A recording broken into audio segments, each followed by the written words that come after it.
entire world. SKO is going to be there to capitalize, though. The spray control is going to be good from his side. Elo eating, that was very questionable, but hey, if you got a kill out of it, I'm not going to say anything. Yeah, it was an eco round, and the way how I saw Izzy make his rickshaw peak, I was like, wow. Glad I didn't have any kits. And Izzy might be the surprise factor. There you go. That's one. He just needs to find the second. Smokes to block lines of sight. Control on the side is imminent. And SK Wow, his location is still unknown. Izzy, on the other hand, he doesn't have to worry about it because Element X has got his friend covered. 5-6. Now it's going to be 5-7 with Elo Eating currently being the ones on the lead. They are one or maybe 2 steps closer to securing the grand final spot. And I've got to admit, the first matchup itself, it is looking very close, folks. Yep. They both know each other's playstyles, and they're constantly evolving and adapting to each and every strategy. And when you're in a situation like this, you know for a fact that things are just going to get even more difficult. A run across the molly is not going to happen. It's perfectly placed, and now the members of the CTs in a much more forward approach, but the jump down, that's going to hurt a bit. Element X, you gotta be careful there, buddy. He nearly paid for it with his own life the way that he peeked out of that corner. A little bit costly, but for Elo Eating, this is match point on the line. Take it slow, take it steady. Wait for them to make the first initial mistake before you do anything here. Positionally, they have the entire map under control. Catwalk is theirs, and so is the tunnels. And fired up, he is none the wiser for this play. He's just the spray is gonna be good from Easy. Nicely done. 5-8 as they take match point for themselves. Elo Eating, my god, the patience from Izzy and the performance from this guy, man, it's just so amazing to watch. And also, I do have to rectify one thing, that the winner of this matchup will be having a spot on upper bracket finals. So the winner will be going up against the second matchup. It's going to happen right now. But I just kind of like the aggressive playstyle that we are seeing here from Elo Eating. Quickly convert into a 1v1, and it's Izzy. Once again, info will be given. Mac 10, not really strong in long range. Finds one, commits to the spray. But he's still alive nonetheless. It's just patience. He still has the incendiary. He could block the blood. He has something else to say, and that's the backstab. There's just so much you have to worry about in scenarios like this.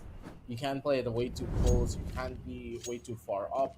These 1v1 situations on wingman maps just shows exactly how good a team can be. You give them a chance to just knock it down.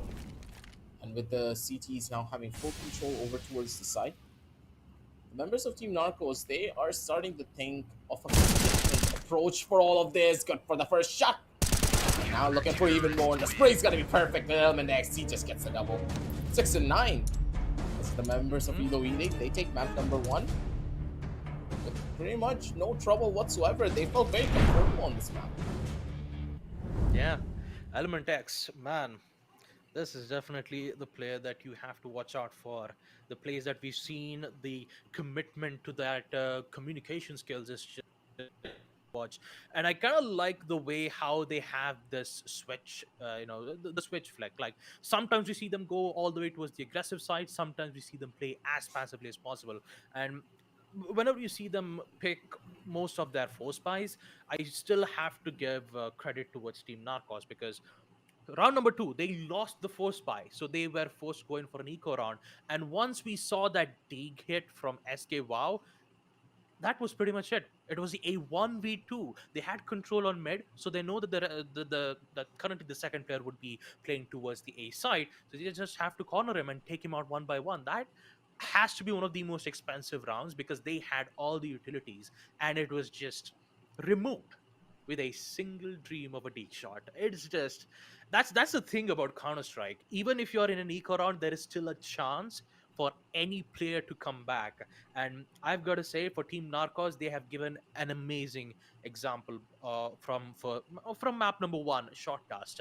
But Yep. now it's still not over yet. We still have 2 more maps to go. And if we get to see Team Elo Eating secure map number 2, then that means they'll be heading straight up towards the upper bracket finals, where they'll be going either up against the Rat Syndicate or they might go up against Deadly Duo. We just have to wait for that.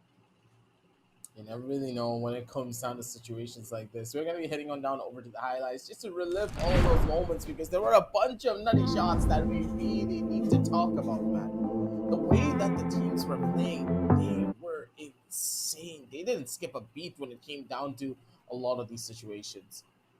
They were clean, they were crispy, they knew what they really needed to do, and the utility usage was on point. Team Narcos on the other side, though, I'll have to give that criticism that their utility was a little bit more slower in comparison to the members of Elo Eating. Elo Eating, they had a plan in the way they utilized their utility, and they did it in proper conjunction with one another, especially when it came down to the counter-terrorist side. As soon as they swapped over the sides, you could see that they were in the zone. When they had control of a portion of the map, they were not going to let that portion go until one of them died for it. And that is when the members of Narcos went in for those long flanks, understanding that, hey, if the members of Elo Eating like to play towards the objective, why don't we try to play it a bit slower?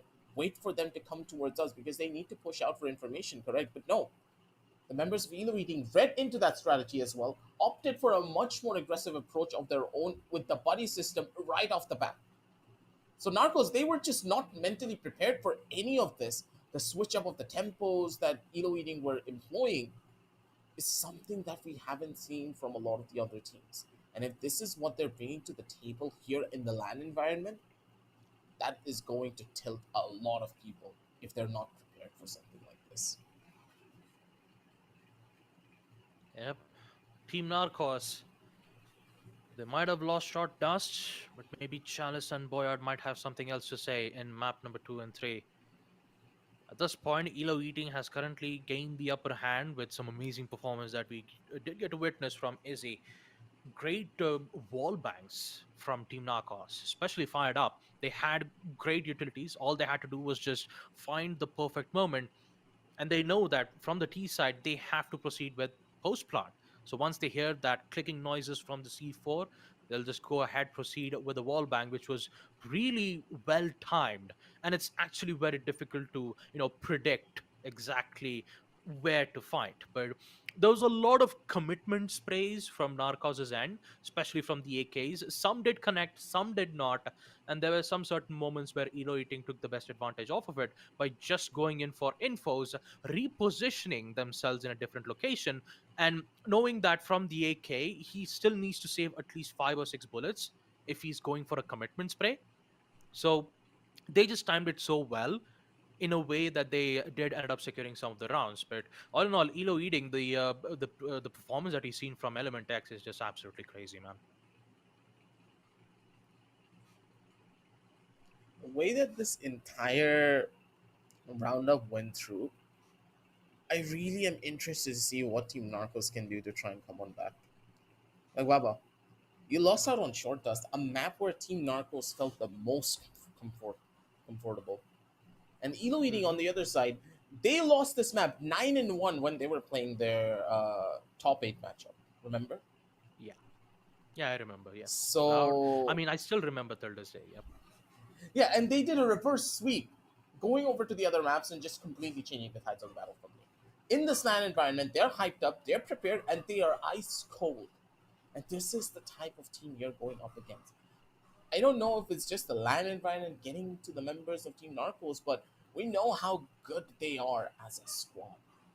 But as a team, for some reason, they're not really playing together as well. They're making good individual decisions, but as a team, they're getting shut down in more ways than one. LAN is a different experience if you compare it with online. Online is just the usual. You just sit at home, you just play, and when it comes to communication, you use it via communications. But when it comes to LAN, you know that your team, you know that your teammate is like literally on your left side, and you have your opposition just staring right through you. The feeling of being in a versus state, and especially in a place where you don't have to worry about pings or anything and just focus on your mechanics, your strategies, it gives you that different experience, and it gives you that it's just so amazing to be in, man. I wish I was in Delhi right now, just looking at the players, see their excitement and the amount of adrenaline rush that they experience on every single round. You can see the commitment space. You usually don't see. We didn't get to see a lot of wall bangs in short touch, right? Aggressive. I mean, we usually see just the usual denials. We saw Molotovs to block the T side from entering towards the site. We didn't get to see a lot of post plans being made from the T side. Usually, the first and second matchups do tend to end up in a 9-1 or a 9-5. But this was almost a close round. Team Narcos could have ended up in going way above and beyond to put ourselves to OT. But yeah, it was Elo Eating who did get the best end of it. Element X, great performance. We'll get to see that in the match scoreboard itself. The total kills, that's an assist. 13 kills to Element X, 10 kills to Fired Up. Great matchup in map number one, Shot Dust. But we just have to wait and watch on map number 2 and 3, folks. Yeah, both of them just like all of these teams, they deserve to be here for a reason, but the one that can win it all is the one that can cope with the pressure that comes into when you're playing in a LAN environment. And in this scenario, Elo Eating, they didn't even care. It's as if they were playing if they were in their homes. For Elo Eating, I really am interested to see what kind of strategies they're gonna pull out on Chalice and Boyard if it goes down that far. Chalice for them could just be a stomping ground because this is a team that knows what the hell they're doing when it comes down to those other maps. And when you look at the overarching storyline, I don't care how good you are in Cobblestone and Short Dust. If your other maps, let's say Lake, Boyard, and Chalice, are on a different level, when you are in this sort of an environment, right? If you are a team that deserves to be in the grand finals, you will be the ones to win just because of those three maps. And if those three maps come anywhere in between the map veto screen, and if you get a favorable veto, there's a good opportunity you might take a 3-0 victory. And Elo Eating look to be the ones who have already setting themselves up for that. We're gonna find that out soon enough though, Baba, you know as well. Because the next map will possibly be Chalice. And if that's the case, oh boy, this is gonna be an interesting one. Yep. 9-6 on map Shot Dust. Map number 2, that will be the map to determine whether if Team Narcos can pull this through or will they go down to the lower brackets. Amazing performance from both the sides, man. I got to give it to them. I got to give it to Team Narcos. Playing from CT's side, the amount of patience that I see was just really good. And knowing how serious they were in denying plans, in wasting a lot of time gaining info, but it was Elo Eating who were had that on and off switch on being aggressive and passive both at the same time, making the opposition team double guess in a way that they would end up losing that prediction wise. And it was just great to see Team Narcos just trying up their level best to hold their ground. Unfortunately, it still wasn't enough on Shot Dust, but they still have a lot of chance. I mean, even if they do lose the first matchup, they would go for lower brackets, and that is the only chance that they can ever get. So instead of wasting that single chance, it could be best for them to proceed into the upper bracket finals, look at how the team performance goes out, and just devise a plan to that accordingly. And True. it all just comes down to the mind games, right? Aggressive, even though if you have great skills or strategies, it always comes down to those 50-50 duels in which it heavily relies on the pure gun skills that most of the players have. So it heavily relies on that, and once they secured the kill, that person has the ability to change the entire change of the game. So map number 2, we just have to wait and watch. And I'm pretty sure it's either Chalice or Boyard. I'm not quite sure which one is it, but yeah, map number 2, Team Narcos. They haven't secured the map because it will be Team Elo Eating who are one step closer towards the upper bracket finals. And yeah, Element and Izzy, they are on a different element right now. True. Element X being the thing that made the Powerpuff Girls. And in this situation, Element X is what's really carrying the members of Elo Eating forward. Surely is a magical chemical. With this, we do believe that, yep, it's Boyard, alright. It's been such a long time since we last seen Boyard. But that's completely fine and dandy because the teams, they're going to be showcasing to us exactly how Boyard is meant to be played. A couple of pop shots being taken from either side. Warning shots, you would think. As I do believe that the members of Narcos are just slightly lost when it comes down to the positioning. They're not able to find out as much. Element X very low on HP, and Izzy also needs to back on off. SK, wow, good for the timing. Just needs a couple of shots to try and kill off each of them. Doesn't really find the hits that he wants. And this Glock has the bullets to make the spams happen, but one headshot from a USP. They're going to be 10 feet down under Izzy. He's going to be the executioner for this one. A double kill for him, and a 1-0 scoreline going in the favor of the members of Elo Eating. Elo Eating is currently having a good run in the first matchup. Once again, pistol round is in their hands. Pressure at the hands of Team Narcos. Mac 10s and a D from SK. Once again, that could be the make it or break it moment. Will secure one. Element X just decided to go in for a pop flash through the smoke. Won't be able to secure the kill because he got counter flashed. Is he? Still has the SMG though, the MP9. Pretty powerful in close range, but he needs to be in that position first because he is all the way towards the backside. Still waiting for the perfect moment. Also wait for the plant.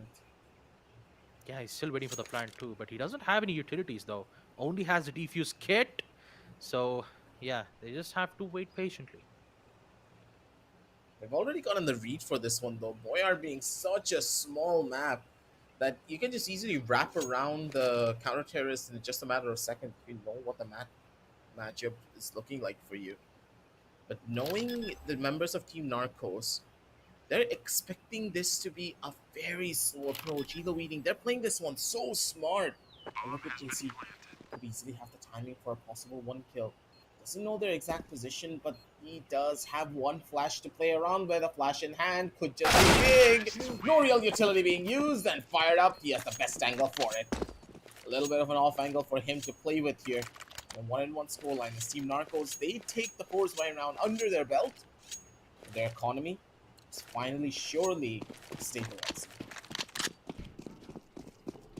Yeah, definitely Team Narcos wants this in second round. Beautiful counters, boost spot from Elo Eating just shows how aggressive they can be. But it's been denied immediately from Fired Up. Just great patience as we expect to see from the T side. Weapons will be given, smokes will be there to block lines of sight. Post plant easy, they have no clue, but SKWOW does. There you go. If they lost short map dust, they still have hopes to get map Boyard and put us all the way towards the deciders. But the main problem still has to be from Elo Eating though. Only one flash. No other utilities present. So they need to make that utility count wall bang attempt. That is really good coming in from Elo Eating's side. And SKWOW will reply back. Both of them very tagged out a lot, but I'm pretty sure that both the teams have great knowledge towards it. I mean, wall bangs are just so on point.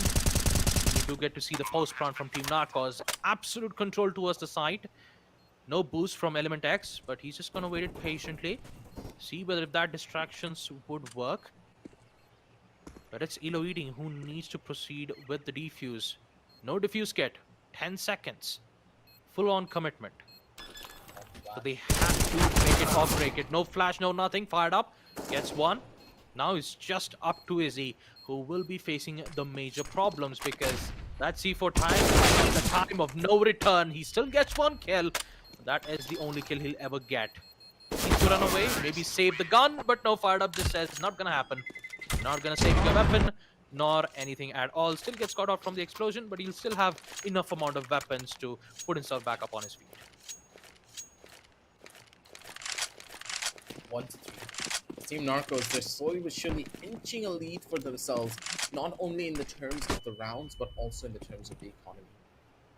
Elo Eating forced onto just some hefty small buys to turn things around from here. The season shoot on that engagement. Good for the one headshot, but he doesn't really find the confirmations. Elo Eating, they're dropping like flies.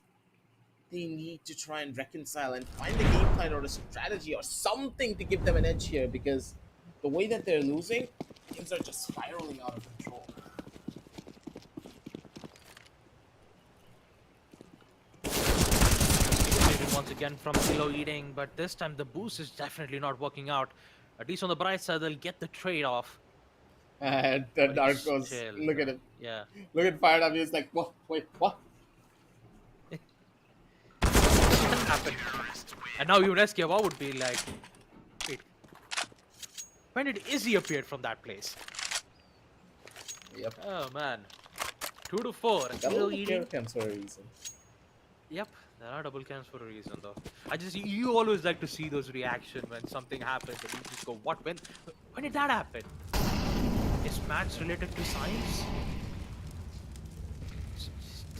It's just the pace that we see from Team Narcos. Although round number 6 it didn't work out well because there was a heavy attack. So Fired Up needs to be very careful. Oh, Izzy, great Nice shot, response. Izzy.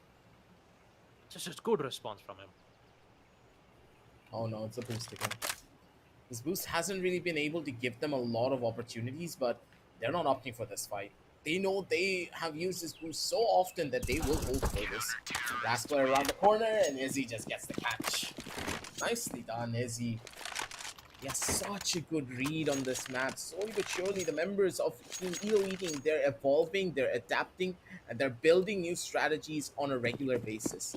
And these strategies will start to take a lot more time for the members of Team Narcos to get a hold of. Izzy just catches out an over-aggressive player, and that will now hurt even more than ever. Molotov used and also a smoke. They're able to hold down the lines, and they're playing with the body system in hand. Swing out from the side. That's the first, and Element X is going to be there for the backup. Beautiful shots. They had a rough time to start everything off, but when the ball started rolling in their court, they made sure they went in for the finish shot. Team Narcos, they've at least equalized the first half. But at this point, you could say that Elo, you could still say that the CT still have the major advantage on map Boyard, unless and until Team Narcos have something else to say from their defensive hold.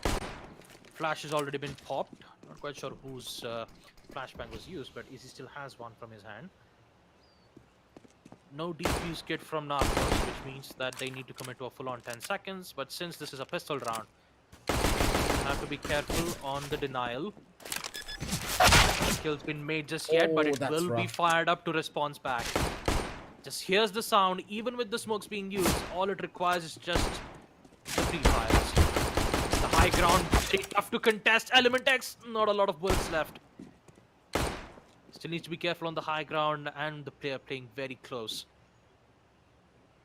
And the P2000, it's actually a great weapon to, hit a lot of shots through the wall. Okay. I just saw a jump from Fired Up. And he just replied back to me, you know what, Baba?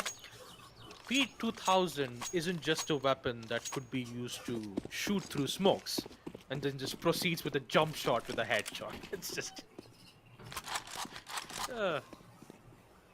Confidence is key, Yep. We do see a scout coming into play from X. Maybe that could be a big game changer for them. The scout doesn't really find a lot of value. Does get a tag, but that tag alone doesn't really mean anything. Fired Up. Just find a double with his buddy Eski. Wow. 4 and 6 as Team Narcos. They're getting their wins slowly but surely. But now Elo Eating, they need to try and retaliate here. Couple of brute force buys from their end. Galil in their sides as well. This Mac 10 could just be a game changer for their side if they can find a catch over on the one. That's actually simply far. That nade has got to hurt. At least on the bright side, they will succeed in the post plant, but they have no idea where Fired Up location was. So, yeah. If secured it, Team Narcos will end this round in a 7-4. So, gotta admit, they're just playing it as patiently as possible, but Team Narcos, on the other hand, are currently the ones facing the upper hand when it comes to their advantage. And I'm thinking that maybe, Elo Eating will use the boost again because boost is the secret of Izzy's strategy. How long were you thinking about that? For a long time, aggressive. For a long, long time. It's fine. At least you got it out of your system. And I do Yeah, I did. believe the Team Narcos, they were not amused by your strategy. Yep. They're just opting for even more of an aggressive approach. And level amount of times that Elo Eating have just opted for the usual white swings, it's just not working out for them. Where's the utility that we have seen them use on the previous matchups? Boyard seems to be that they don't have a lot of understanding of. Utility used from one side, the smoke's gonna cover everything up and fire it up. He's showing so much respect here. And this level of respect is what's gonna give the time for the plan to come on down through. And here's where the mind games start to be played. Elo Eating on overside. As he is he goes in for the wraparound from the staircase, catches fired up as he walks out through the smoke. 5 and 7, and they still have a chance of taking a lead here. Is he so good when it comes down to these spot situations? He knows how he needs to play. He knows how to get into the heads of his opposition. With this take, Elo Eating. They're 5 and 7, and they have weapons to try and take fights with. Utilities galore. These fights just about to begin. Up smokes once again. Do you see any response from SK? Wow. Well, deals major damage. No trades being done. It's the second info will be given from Fired Up as he'll reposition very quickly. But he has no idea on Izzy's whereabouts though. So he Fired Up. Oh boy. He's in a very tough That spot though. timing. It's difficult. How can you secure Um, this? I mean, they're he doesn't just have a so. kit. No kit. Yeah, no kit. Crossfire angle already been established, so even if one gets it, the other would just easily get out. Fired Up gets one. Okay, Element X was just unaware of his location. He could get the second kill too. He does. Just pick up the AK and runs away to safety. It was just too late. It was just too late. But on the bright side, you could say that Fired Up has at least managed to remove both of the players, which could hurt a lot of economy in the next round. And just like I said it, we will see Izzy bring out Mac 10s this time. Mac 10s, short range gunfights, which means that Elo Eating will be facing major issues if Team Narcos decides to hold their ground, especially with their, especially if they have that high ground control.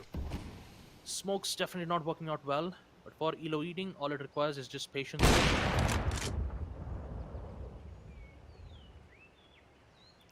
It's so much value and fired up. So instantaneous and so quick when it came down to that engagement. He just does not miss a shot. Especially when he has such an incredible screen on his laptop. Like, come on, Baba. Lenovo Legion 5s. It's in the market for a reason.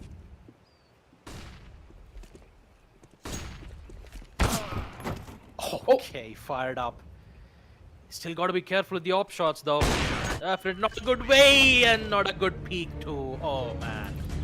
Team Narcos, ladies and gentlemen, will fling back. They will answer with a 9-6 score count with 4 back-to-back op kills from Fired Up, which means that we are going all the way to our deciders match. And it will be none other than Chalice, the saving grace. But whose will it shall be? You just have to wait and find out. And I've got to say, Team Narcos, they just really showed up their amazing performance on Boyard. And boy, oh boy, did they made some amazing performance. That's for certain. The way that the plays were being made, the way that the members of the defense, the members of the attack were playing this one down through, everyone had a strategy in mind, but as soon as that op came in, Elo Eating just lost all hope. It was a 4 and 4, mind you, Baba. 4 and 4. And this is where it went to. Good opportunities on either side, but the members of Team Narcos, they just played the buddy system way better. Elo Eating, they had a system in place of what they really wanted to do, but they had nothing to counteract this op. You need smoke lineups. You need to understand where your opposition likes to play when they have an op in hand, and just try to find any form of information. Clutch miracle plays like this can only get you so far. That really did hurt the chances of Elo Eating for even trying to get this one done.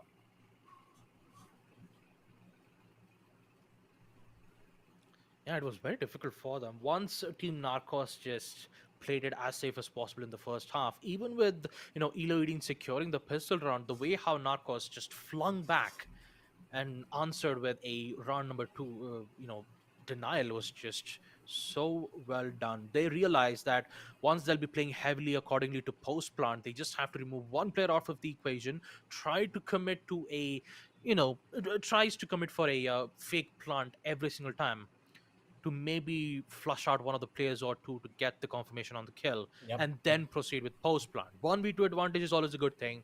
Trade outs, Elo Eating weren't getting the possible chances because usually you'd see them spread out a lot. And the weapons that they were currently using, I can't blame them. They had the M4 silencer, they even had, M4S, both of them. So usually playing accordingly to crossfire angles would be a great way. But if one of the player gets caught out in a position that the others cannot end up getting a trade, then that's just a recipe for disaster. There's no other way for Elo Eating to fling back unless and until if they play together, and we didn't get to see that very often. Yep. I mean, we did Not get to on see this it in map at short all. dust. Yeah, we did get to see a lot of that in short dust, but not a lot on map Boyard, which brings me to conclusion whether if Elo Eating were facing a lot of issues when it comes to their push-ups, were they very much afraid of the CTs getting that high ground control, or is it because they were spreading out too much? Because you can clearly see that 9-6. Team Narcos, they are not out of the game just yet, folks. We are going to the deciders. Fired up with a total of 18 kills. Izzy with 9. And Elo Eating, they had, although they did secure map number 1. Second, though, Boyard, it still goes at the hands of Team Narcos. It's a 50-50 coin toss, pretty much, when you think about it. Fired up, man. The guy got 18 kills. 18 goddamn kills. Uh, He was on fire throughout this entire roundup. And Elo Eating, they got the revenge from the side of Narcos. Served cold 9-6 loss. For them, it's gonna hurt a little bit. It's gonna sting, but as they head over to the third map, I am hoping that they have a strategy for Chalice. Another map that is very much unorthodox, but has similar lines of sight to what we would expect in a map like Short Dust. Similar levels of control, just a completely new and different playstyle that you need to take an approach from. How do you want to do it? Chalice, I would say it's a lot more streamlined, and personally, I like that map in comparison to all the other newer maps that we have in Wingman. So let's jump on down over onto the map video screen and check it out one more time to go from top to bottom. And with Chalice being the last matchup, let's just consider something here, Baba. Either we see one of the most one-sided affairs in a pretty long while, with the members of Elo Eating being able to take Chalice because it's similar to Short Dust, or the members of Team Narcos, they came prepped up with a strategy that will completely blow everyone away. Lineups for smokes, pop flash corners, and just pure raw aim with proper teamwork mixed into it. yeah, absolutely, Aggie. And the major difference of it all is the control towards long hauls, right? For the CTs, if they lose long haul control, then that means they have higher chances of going in for that crossfire angle being established, one playing from the side and one from the other if they get controlled from long angles. So expect a lot of gunfights happening from that one single corridor.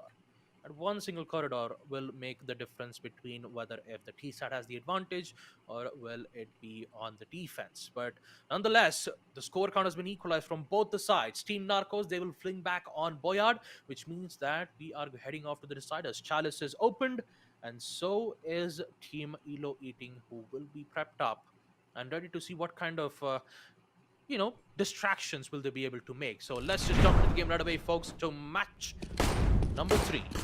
Map number 3, that is. Pistol round as quick as possible.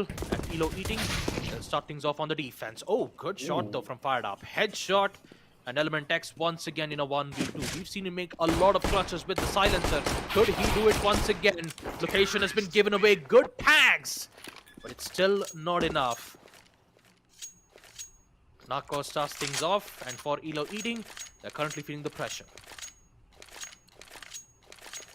Feeling even more now. They know they have that safety net, but going through that safety net procedure is just not what you would want. So with a couple of frags coming in from the side, fired up around the corner. He's making so much noise here. He's so prepared mentally for it, but is he? Good with the 5-7, good for the first, and Element X has the crossfire to make things work. And a free AK for their troubles as well. That was a 2-for-1. If Izzy missed out on that shot, it was good as over. Element X would have had no time to come in to try and save him. No smokes being utilized by the members of Team Narcos. That's gonna hurt quite a bit. That level of pressure and aim start to build up even more if they're not careful here. Fired up, has the angle, got the first kill, and now he's waiting for his buddy. Element X good for the equalization, but fired up always has someone close by to take the traits for him. SK Wild good when it came down to his reposition to help out his team. And that's another equal round reverse win going in the favor of Team Narcos. These equal rounds from both of these teams, it's just absolutely phenomenal. At this point, Fired Up is just getting started aggressive. And I just kind of like how they're holding their angles for now. Team Narcos, they were aggressive for like 2 rounds back to back, and this time they're just playing it passively. Wait for them to make a mistake. Turns out, is he actually dead? Leaving Element X all by his lonesome. A jump peek attempt with the scout. Oh, this is the jumping scout. Oh, Jesus! The jump shot! No way. No way! It's been My years God. since I last seen that happen. I do this all the time in custom games, but not in a place like this. Not especially in the competitive map. Tags being made. Oh boy, Element. Oh, he's just finding the perfect chemical compound. Will it be? No, it is not. He's still alive. What? Are you kidding me? Element. It's just a jumping scout, man. You can't beat this guy. Look at this, man. Oh! This guy has this down to a system. You know that he is a scout player if he can hit shots like this. His teammate was ecstatic. He's like, yeah, this is my guy. This is my duo right here. And both of these teams are at each other's throats.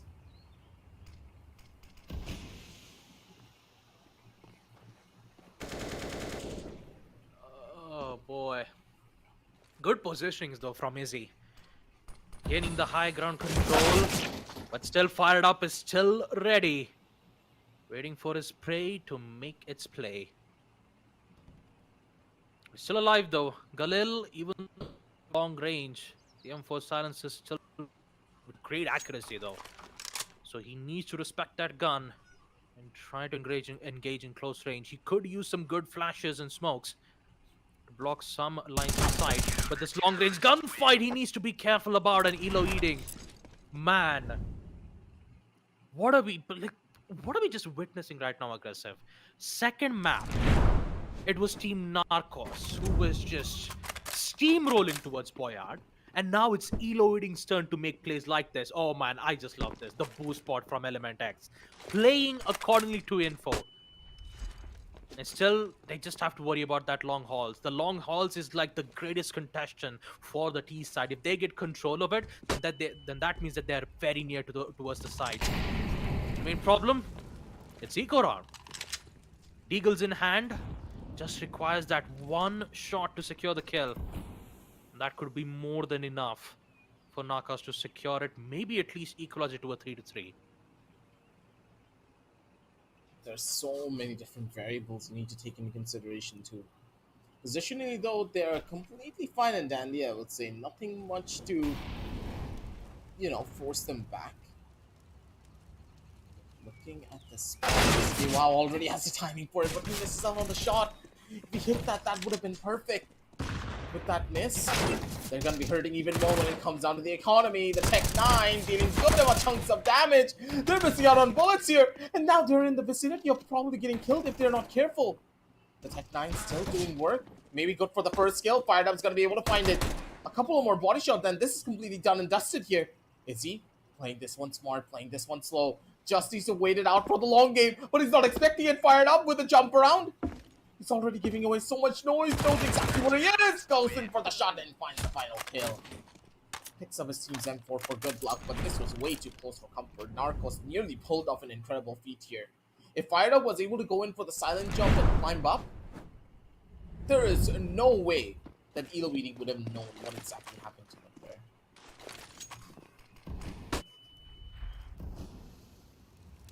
Now at this point, Team Narcos is feeling the pressure.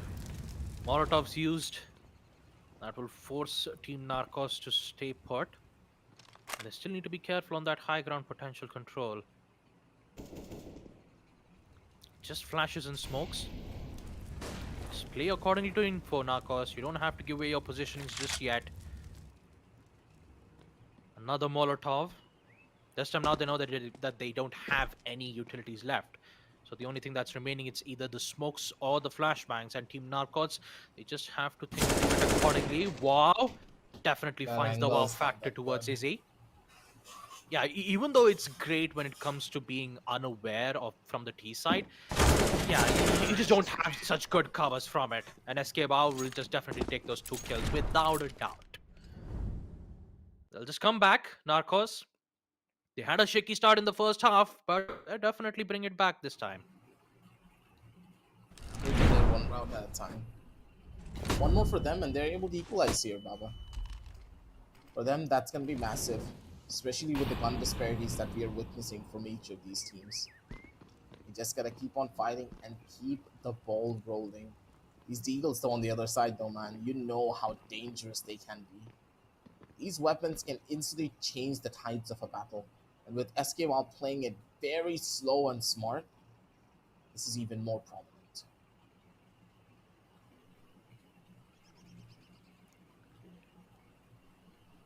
They're just utilizing time right now, Narcos. They don't want to give up the positionings just yet. Play it patient. Don't give the utilities very quickly. They're nearby towards the site. They know that the side of Team Elo Eating doesn't have any economy left, so they'll be playing heavily towards close range. And SK Wow, he's about to meet his leader in 3, 2. Well, it's Element X who gets to meet it, and another beautiful kill from Wow. Just patience. That's more than enough. And I just realized in the first half, it's Elo Eating decides to go in for a full-on save this time. I mean, it's not a save, but they didn't have any other, money enough to get some SMGs or maybe a heavy shotgun. But still, once again, it is equalized on map Chalice. And Elo Eating, especially all eyes on Element X, because that scout shots, dude, it was just absolutely insane. This is why you love LAN events, especially when you see moments like this. And it's the intense feeling of knowing what might happen next is just a different feel to it. And with this Pistron carrying so much weight for both these teams as well, just to set the tempo, SK Wow. Good shot with that swing. Nearly got his own head taken clean off, but that's completely fine and dandy. Last position already known, stuck between a rock and a hard place. Where do you go here, buddy? Izzy doesn't really have an answer for this, but maybe he does. Good for the first initial kill. The P250 doing work when it comes down to these long-range fights. And SK Wow, what do you have to say here? Izzy, with the wraparound, he's not gonna make any form of an over-aggressive peek just yet, but for SK Wow, he has the perfect crosshair placement, the timing to hit the shot, but okay. Is he? I mean, the guy's a demon. He's just so aware. He knows that that's his favorite position, and that's exactly where I'm gonna come. That's where exactly where I would have stayed in. So I'm just gonna swing it and do a pre-fire tap. 3 kills for him. Oh boy, here comes the jump scouts once more. Yep, definitely. Element X, he's the only one left, but there's still a chance for a 1v2, and Fired Up definitely doesn't want to give him that kill. Playing it as smart as possible, playing it as close. Element X, he doesn't have any utility, 1 flash, And Scout's main weakness is playing in close range, and that's what Fired Up is going to do. Play it safe. Play accordingly with info.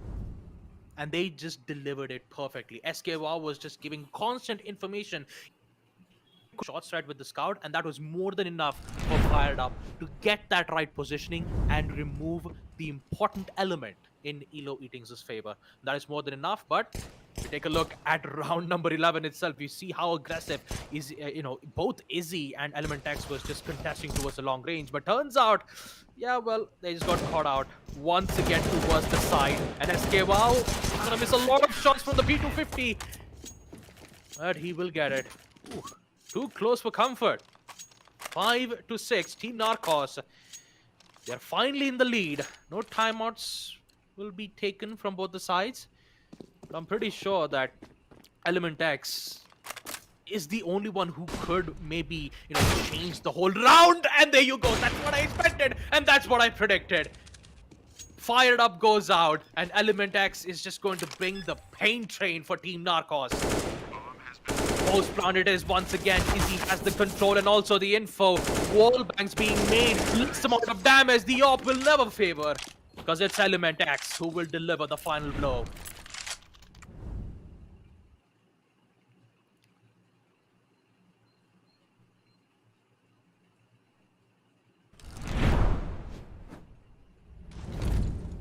So mesmerizing to watch. The way that they play, bro, it's just so smart and systematic too. There are no gaps in their defense when you think about it, right? The optimum plays that they're trying to go in for, especially when they get that bomb down, is perfect. Let's go, wow. It's all right, buddy. Pat yourself on the back. Get your teammate to pat you on the back. Because it's okay, we missed a couple of shots, but at least you finished up the play, don't. Unlike Baba, whenever we're playing a ranked game together. You just did not expose me off in the LAN event, aggressive. Come on. Good shots from either side. Is he very low on HP? Needs a one tap, but not gonna happen. Not against SK. Wow. Had a rocky start, but at the very end, he was able to finish it off in style. 6 and 7. As they hold down the line for a little while longer here. But the thing is, for how long can they survive like this? We need a definitive winner. Otherwise, overtime looks to be a little bit more closer than we would have expected.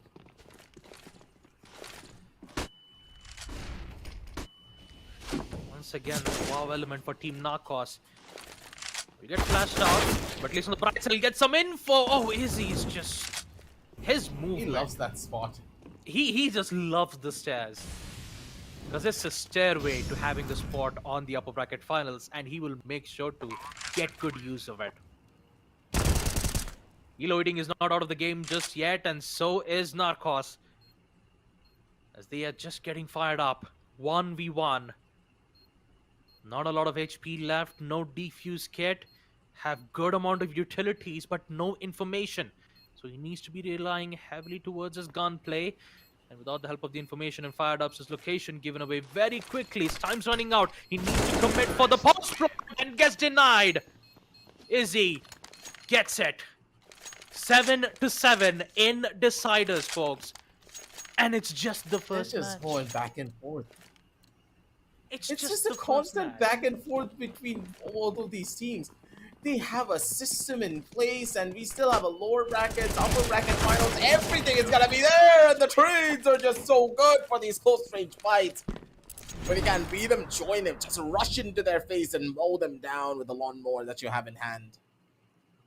7 and 8 as Team Narcos, they go in for a strategic differential. They just run it down. And that rundown just completely caught the members of Elo Eating off guard because of how slow the members of Team Narcos played in the previous roundups. And now, they're looking for even more opportunities. Fired Up, good on the off angle. He's moving it a little bit too far forward, but he still has the aim to back it up. Oh. And to finish things off, Team Narcos, they're the ones to move it down forward. Fired Up and SK Wow, they take match number 1 under their belt as they take a one-way ticket straight to the upper bracket finals. While on the other side, it's a sad story for them, but not really the end of the road because they still have the lower brackets to play with.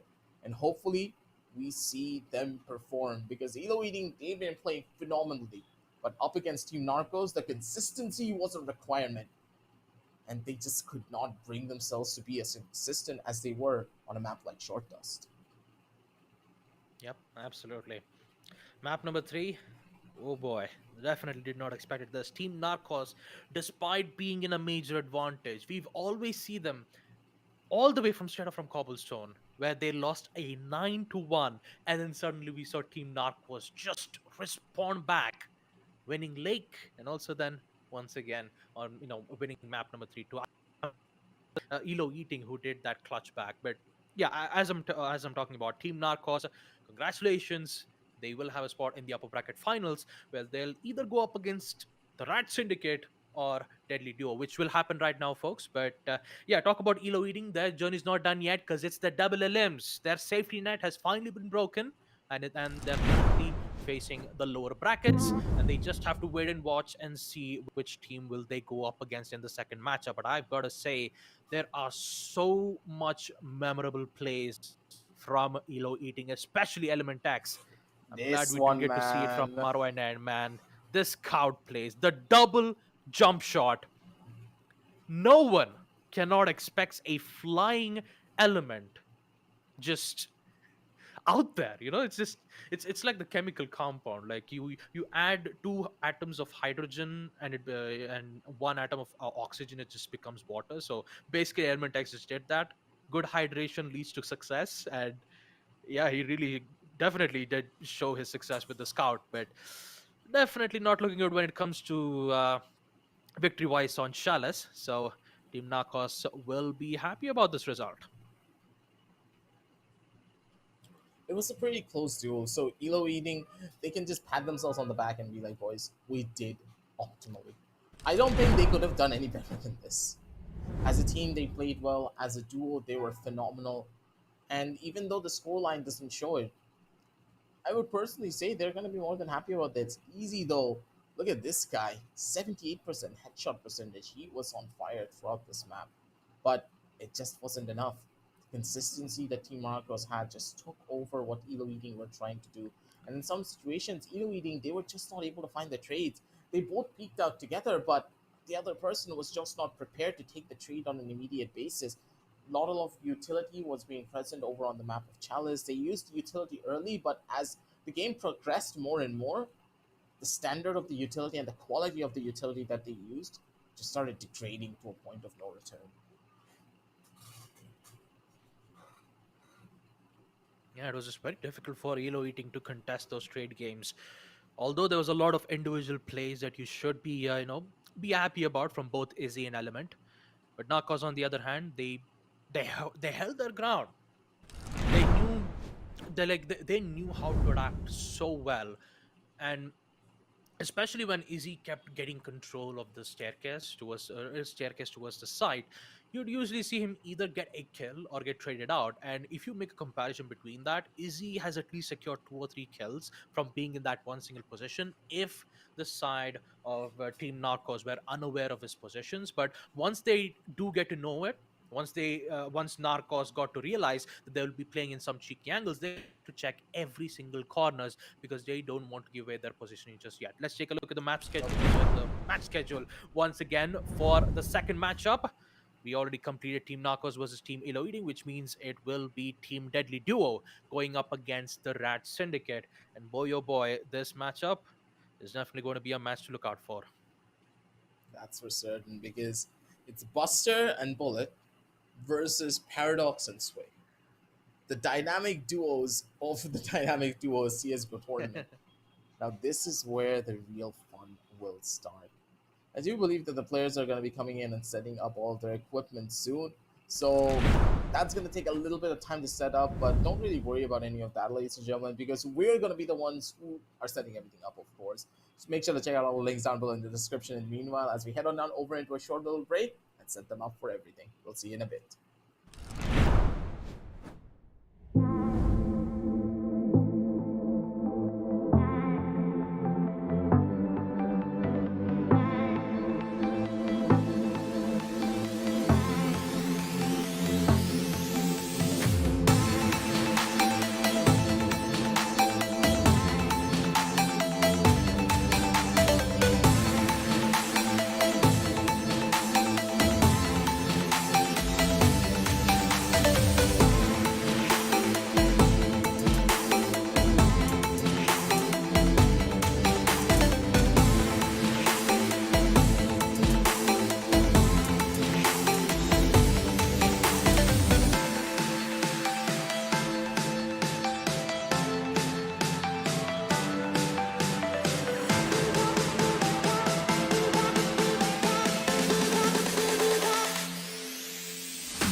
Hey, we can run away.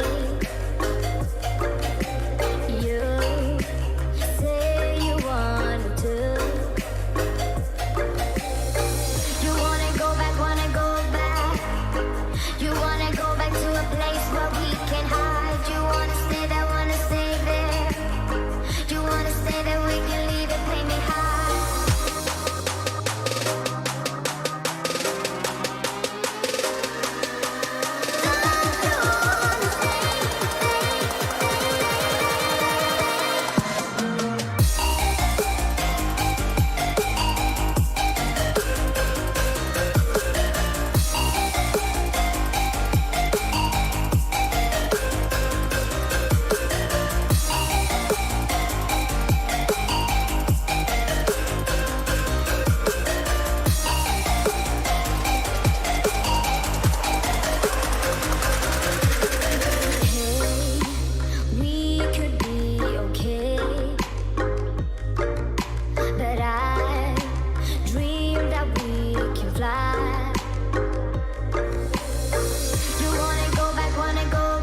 Hey, we can run away.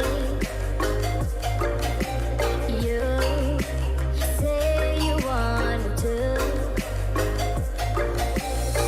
You wanna go back, wanna go back. You wanna go back to a place where we can hide. You wanna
All right, ladies and gentlemen, welcome back to Lenovo Tech World India Edition presents dynamic duos for Counter-Strike Global Offensive. We are here for the LAN event for a total prize pool of 50,000 INR. Winner takes all, and we've already had our first matchup. And we will see Team Narcos proceeding towards the upper bracket finals. Now, let's take a look at the schedule once again and talk about our second matchup, which will be Team Rat Syndicate. We'll go up against the deadly duos, and at this point I've got to say there is a lot of memorable plays being released, and I cannot wait to watch back again to the caster's desk. And what do you feel about the second match? I'm honestly hyped up for this one. Think about it like this, Baba. Now that we've already seen the underdogs of the story pass it down through, the underdogs are looking pretty strong with Fired Up and SK Wow just rolling down the competition. There's a safety net feature, of course. We do have the lower brackets, but then again, you don't want to be in the lower brackets because you have to play double the games to get up to that upper bracket grand finals and then finally have an opportunity to take down your opposition. If you're in a situation like this, you just do not want to be back down there because then you're just waiting to possibly get shut down and taken out of this entire tournament. And this is something you just cannot uh, really hold on to here. Looking on back from all of this, though, I'm really hoping that Deadly Duo versus Rat Syndicate will be a very close affair. It should be a really close affair when you think about it on paper, right? Two extraordinary talented teams when it comes down to their players. Buster and Bullet, household names all around. Paradox being a prodigy when it comes down to playing CS back in his time. And Sway, one of the best female players the country has to offer back in the past. For this particular game, they have everything in both of these teams. But then again, will it be enough to take one of them over the finish line? Who will be the ones to take it? Because I have my money on Deadly Duo because we know how good they are and how long they have been playing. But the level of creativity that Rat Syndicate brings into the table, that I don't know, Deadly Duo, they could be walking into a trap if they're not careful. And this map veto will carry a lot of weight and a lot of significance here. With Short Dust, Boyard, and Chalice once again getting picked up, it seems as though Cobblestone is not going to be a map being picked up often in this grand final stage. hmm Boyard and Chalice once again being picked by the Rat Syndicate. When you team like Rat Syndicate, I almost expected to see Map Lake once again, but this time they want to be safe. And I'm pretty sure that Short Dust will definitely have the answer to definitely have the answers to that question. So knowing that they'll be going up against players like Bullet and Buster, pretty sure Sway and Paradox will be able to determine what kind of strategies do they have to go up against. And I believe Short Dust will be the answer to that. Boyard and Chalice, very excited to see what's going to happen in those two maps. Deadly duos, they've come a lot way. They've come. I mean, I'm pretty sure that these four players that we're witnessing right now is well-known players in India. Some of them has made a lot of there's a fan base. Just memorable plays that we do get to see from all these four players. And now knowing that they will go head to head up against each other, especially on especially on wing match, it's going to be an amazing matchup to look at. I'm expecting full on overtime matchups. Like every single match I say, everything is going to go towards overtime match points. I'm not going to expect every single matches to end up on 9-1 because come on, it's the I mean, everything is just it's just the intense stare down is what I like to see the most. So currently, we just have to wait. Guessing there's a knife round going on to to determine which team will be going on T's and CTs first, and then we'll be able to head on towards the game and talk about map shot dust. So it's the same map as we did get to see on the first matchup too, and second number match we'll be able to see that right about now. So a bit of some technical issues, but you don't have to worry about that. We'll be able to get that fixed as soon as possible. See from Paradox's perspective, we don't get to see him do a lot of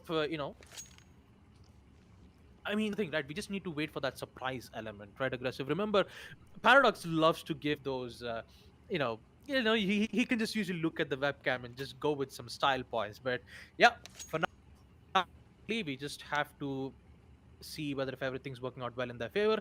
And once it's done, we will proceed to round number one, pistol rounds. Let's go. Both of these teams, they're just full of personalities. We can easily go the distance. They know how to play the game, and they do know how to put on a show as well. If they are allowed to. Buster looking for the optimal shots off on the front side, looking for that first engagement. The things do not happen, and Sway's going to be able to find one on the side, but Bullet does retaliate. Paradox, last person remaining, Glock in hand. What does he have to try and take this one out? He's very low on HP, swing out from the side, and Paradox, what a shot! A flick and a half from this man, and his aim is always on point. Nothing can stop him when he's in the zone. Deadly duo. They did lose out on the pistol round, but that's completely fine and dandy because they're going to be able to move it down forward and hopefully take this eco round under their belt if their Deeks remain supreme. Yep. This is always the best part about it, the eco rounds. Sway, oh boy. She's going to take a lot of damage, but she'll stay alive. That information will be given. Deadly Duo will make good sure of that advantage. Paradox gets Bullet, beautiful headshot to take out Sway. the big trade. But this is a very tough situation to be in. Aggressive. Only 1 HP, has Bullet in hand. That big shot requires one, but Sway gets it. What? In a clutch. Sway Both clutches of them it. just look at each other and we're like, yeah, I got it, sure. I mean, it's just why not, Monday. right? It's just Monday. You don't have to worry about anything. You just don't have to worry about anything at this point. I mean, how did Sway get away with a clutch like that? Huh? And the Deagle, oh, it just required one shot and he misses. It's so unfortunate. But man, that Syndicate, they are on, they're on a field trip right now. Flashes galore towards the side, won't be able to find any kills as of now. But that damage though from the grenade.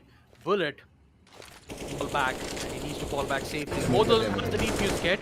The only difference is the smoke grenade mainly could be used as a post-plant defuse, but they have no idea that one of the players is playing very close range, and that could be Bullet or Buster. It is Bullet, and Paradox takes care of it.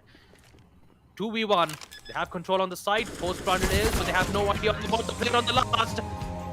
And Paradox is here to trade it out. No issues, no problems.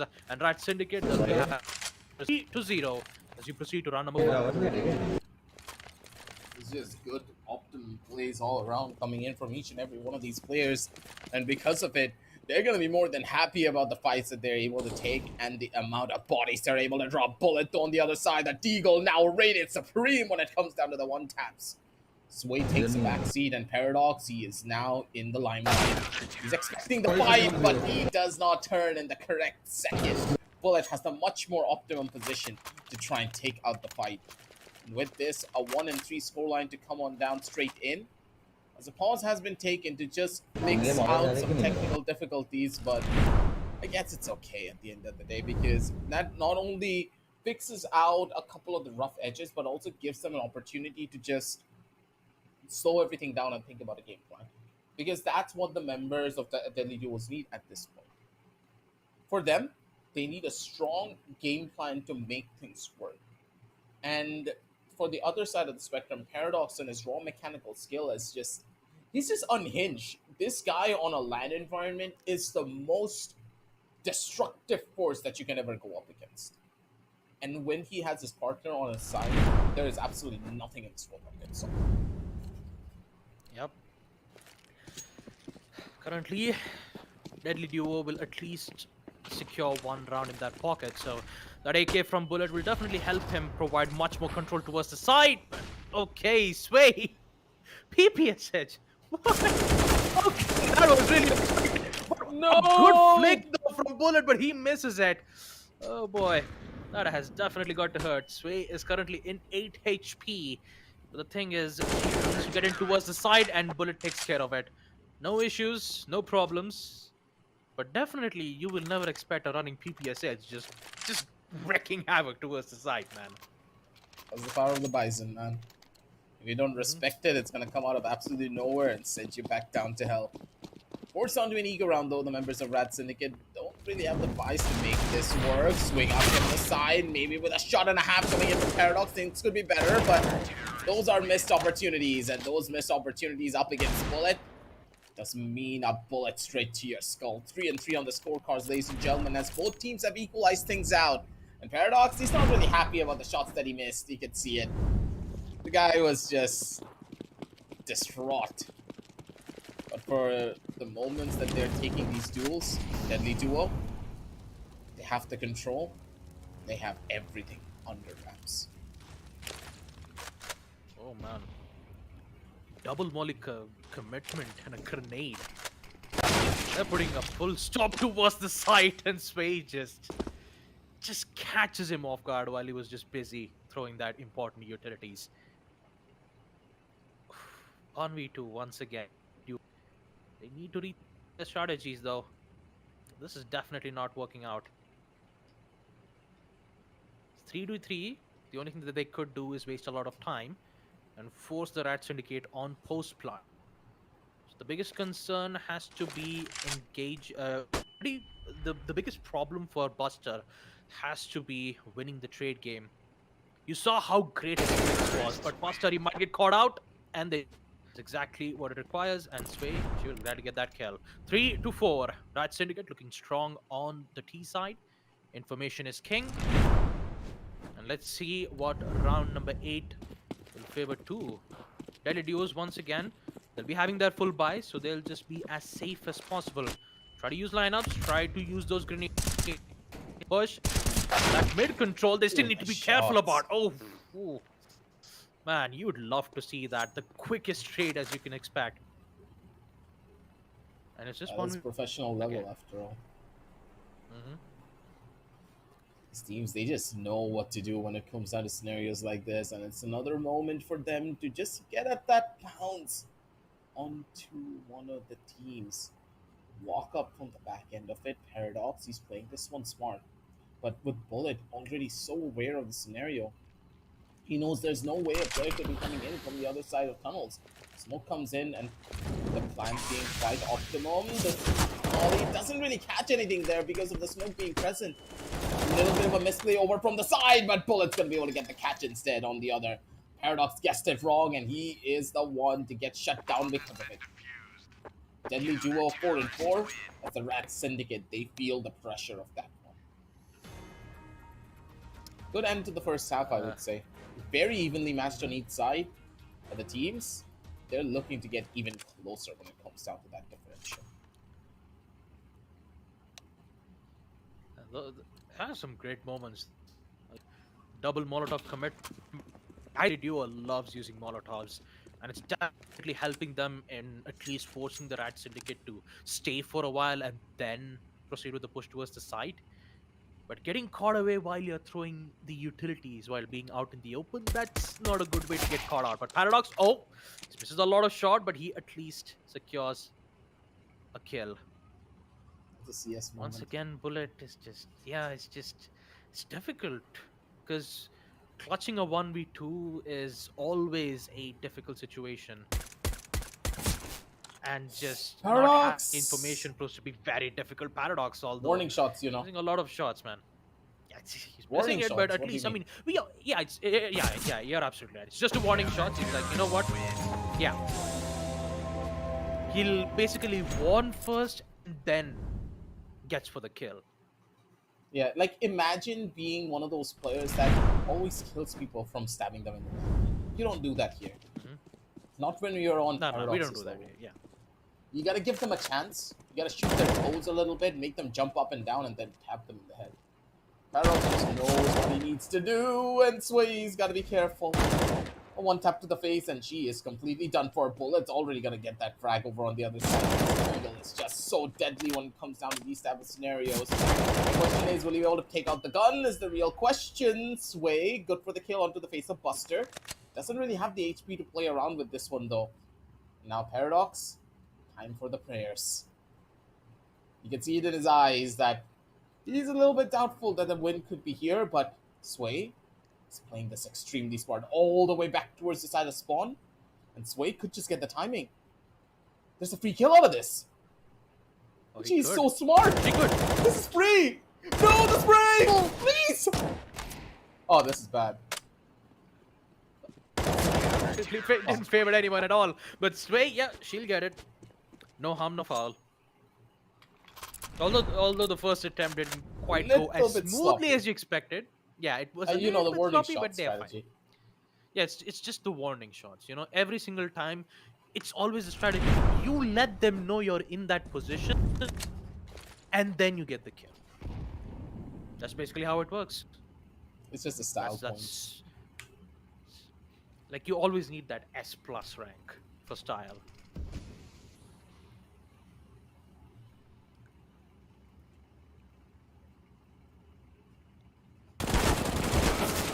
Boy, perfectly lined up for Sway.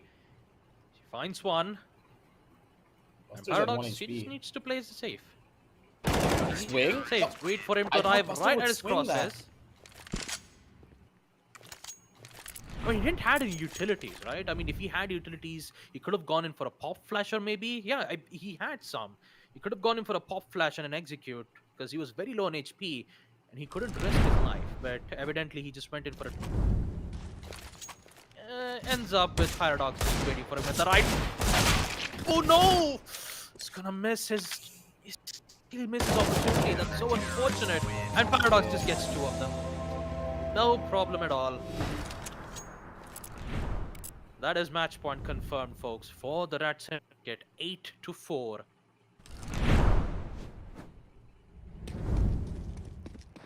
That is just an absolute unfortunate situation, I would say, coming in from the members of Deadly Duos. You really need to win out these duels, and if you don't, you're just gonna get caught between a rock and a hard plays as Bullet. He gets the read, and he's gonna be able to capitalize. Paradox walking straight into the Lion's Den. Does get punished for it greatly. As the Rat Syndicate, they need only one round, but that one round, yeah, it can be really difficult to get when you know your opposition has an op in its hand, and that op is being manned by Bullet. The Battle of the Ops. Currently, it's Sway who has it in hand. There goes Buster. The only difference is that Bullet has all the he needs. Utilities, the smokes. But if he gets one wrong information, it's all over. The Rat Syndicate would end up securing the first map shot dust. It's always those close moments where you feel like something bad might happen. But just to be safe, deadly. No hip fire through the walls. And Sway, very careful about this. Grenades being tossed out, hoping that he'll be able to deal some minor damage. The AK has still been dropped. She could be able to pick up the AK and then very aggressively, but ends up with Bullet securing the kill. And Deadly Duo could start high likely a chance for a match. High likely a chance overtime. This could be. This looks to be one of those type of games where you know it could easily go the distance. It just takes time, a little bit of emphasis, and a couple of shots straight to the body to finish everything off. Paradox. Let's go off. The swing's not gonna get anything. Way good for the first initial one tap. Knows that on the opposition side it has to be an op. I'm going for the swing. Sway, she now has the entire team on her back to try and carry this one through. A wraparound all the way from the side. As Bullet, he's now paranoid of what to expect. Where does he want to go? Where does he want to take these fights?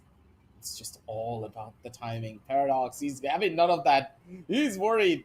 He's giving a couple of words of encouragement over to the side to maybe work things out here. Bullet can swap over to a better weapon for these close range fights, but that one deagle is still dangerous no matter what happens here. Grenade won't find its mark, and that will give away Sway's position too. Information's given. Post plant it is. Sway, what's your response? Oh, almost a headshot. Nearly. That could have given the chance for an aggressive play style, but no! Decides to push through the smoke, and Bullet will casually end up getting the kill.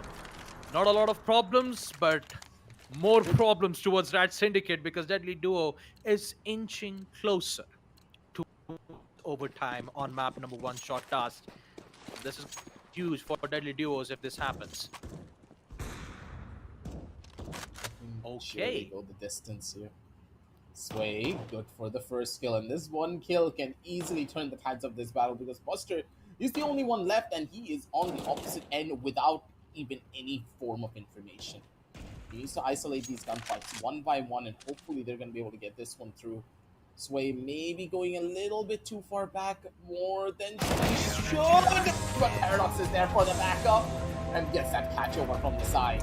7 and 9 as the Rat Syndicate are able to lift this one through. A close fight coming in from the members of the Deadly Duels here. They nearly came on back, man. Remember what I said. Even if it's an 8 and 5, even if it's an 8 and 4, it's very difficult to close out a map. That one round is the hardest to get compared to any other. And here, the Yep. members of Deadly Duo nearly pulled off the impossible. But it took only one mistake, one misplay coming in from Bullet to peak without any form of utility. And instantly, they paid the price for it with losing their lives, plus with losing the entire matchup here. That's only map number 1 though, so it's not the end of the world. Map number 2 is right around the corner, but map number 2 will be difficult as well because if I remember properly, we're heading on over onto Boyard, right? Yep.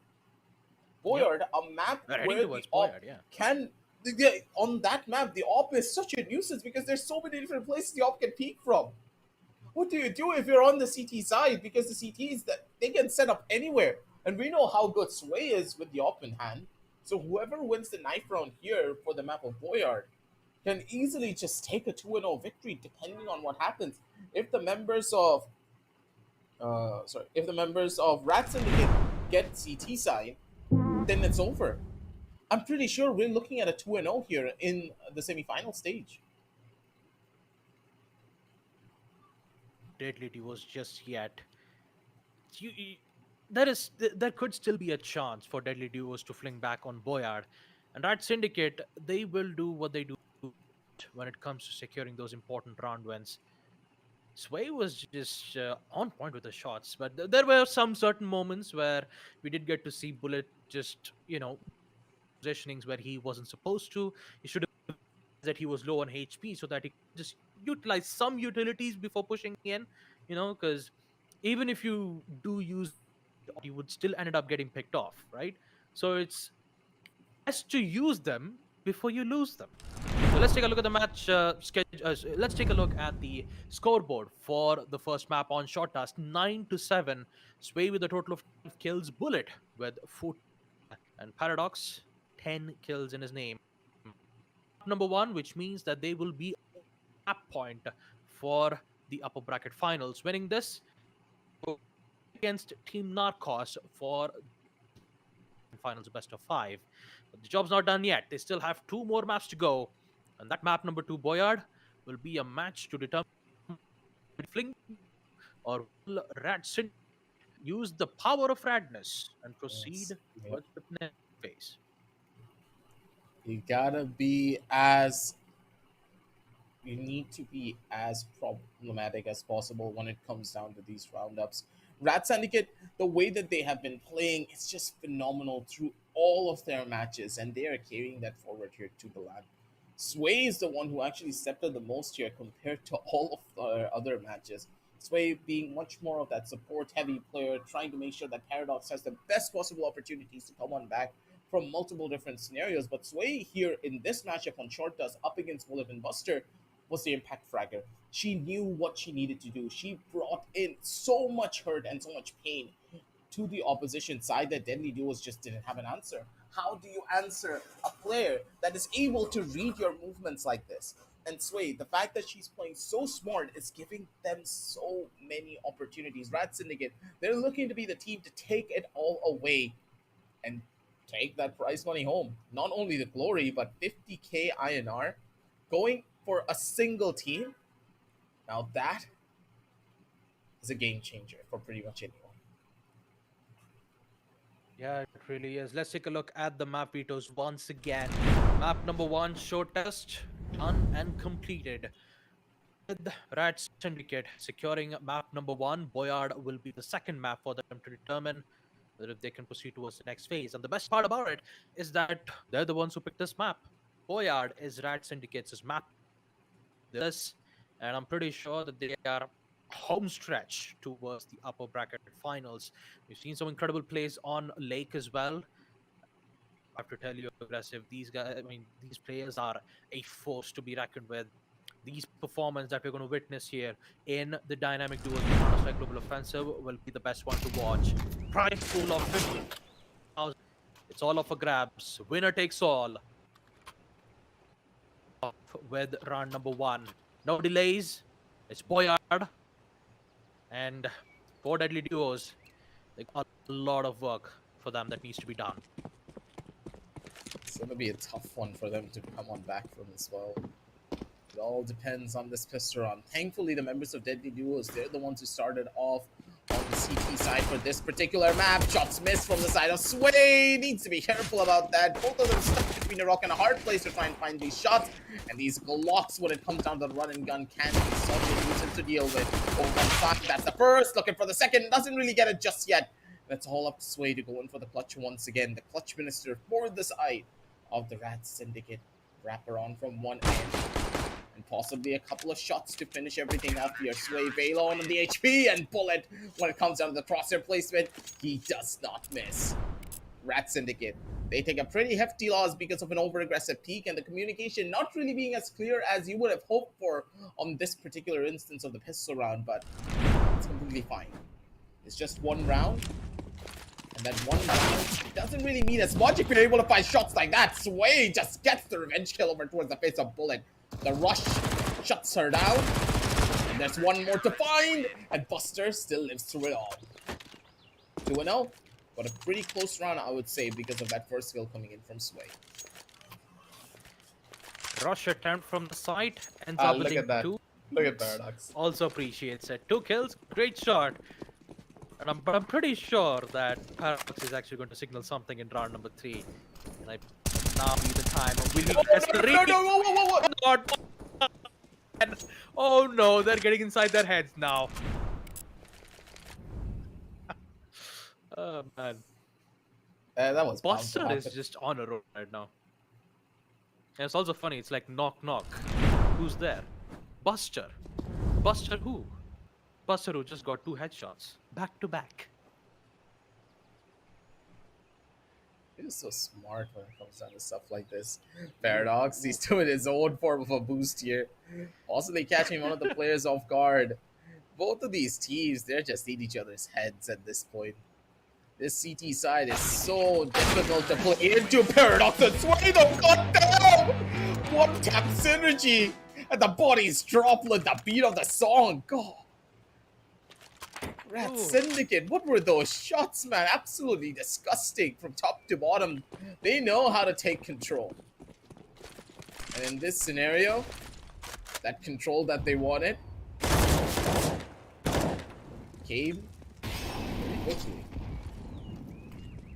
Bullet so low on HP now already. That's a big hit. Once again, trade out, quick trade out too. So currently, Deadly Duo is looking good when it comes to being safe. It's going. Should be best to reposition back to a safe place. He will eventually do it. Secure the plant. Oh, information is being given. Oh, it's beautiful reply from Buster. Once again, doing the heavy lifting for Deadly Duo as they're here to survive for Map Boyard. Wow, the read Buster is just so good, man. absolutely brilliant. Just a complete one-to-one for Deadly Duels. This is one of their maps. And because they started on the counter-terrorist side, it's even better. Paradox with a one-tap, got tap. Buster just got sent out to the deep end. And they know what just happened. Deadly Duels, they gotta appreciate the shots when it comes down that clean and that cold.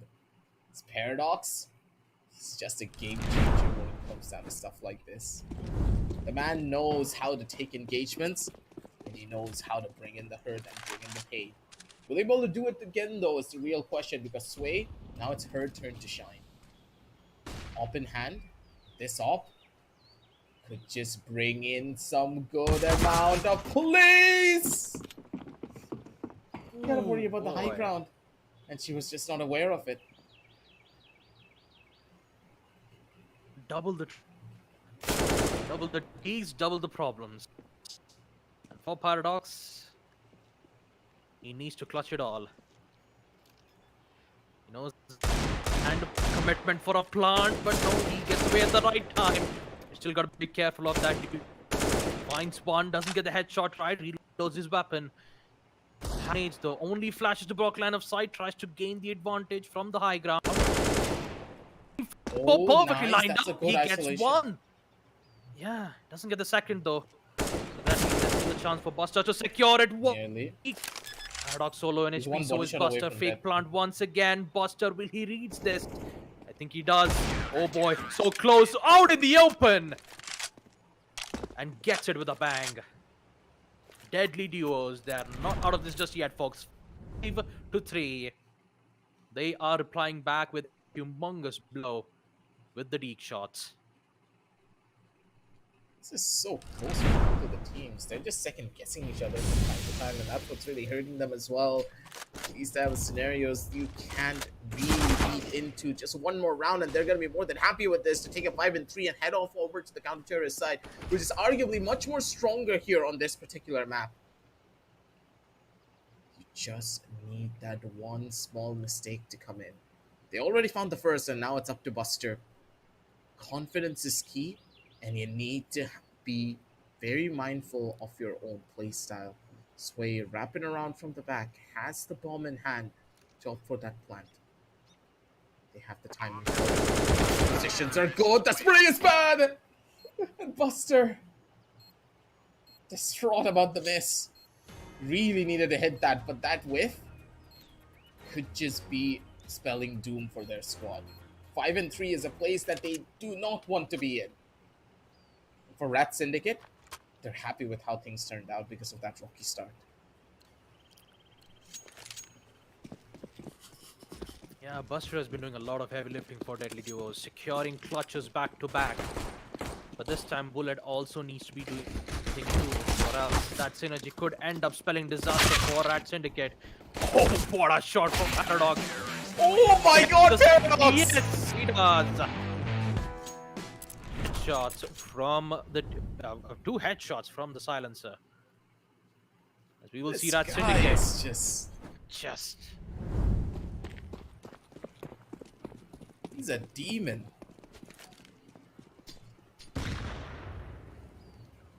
An entity of words beyond belief. But Bullet's gonna be able to answer back in kind. God damn. Even Paradox is having, he's like, yep, I just got absolutely demolished. Nothing I can do about that, and now Bullet is looking for another one here. Swing out from the side, a couple of sounds being given, and Sway walking into the crossfire. Needs to worry about a lot here. Engagements are key, and Sway gets the headshot dink over under one. And because of the aim punch, she is able to capitalize. 5-5 as the Rat Syndicate are able to equalize things out. And this equalization does mean that finally they'll be able to stabilize, but not really that well, because remember, this was an eco round coming in from the members of Deadly Duo. On Rat Syndicate, they already lost a gun, so they still can't go in for the optimum. Buster, no! 1G moment! That's a certified 1G moment!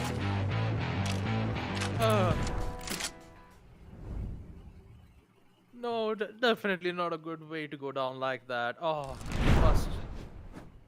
Feels bad, man. Feels bad. It happens. It happens. The best of us. Yeah, you get some head pats possibly from there.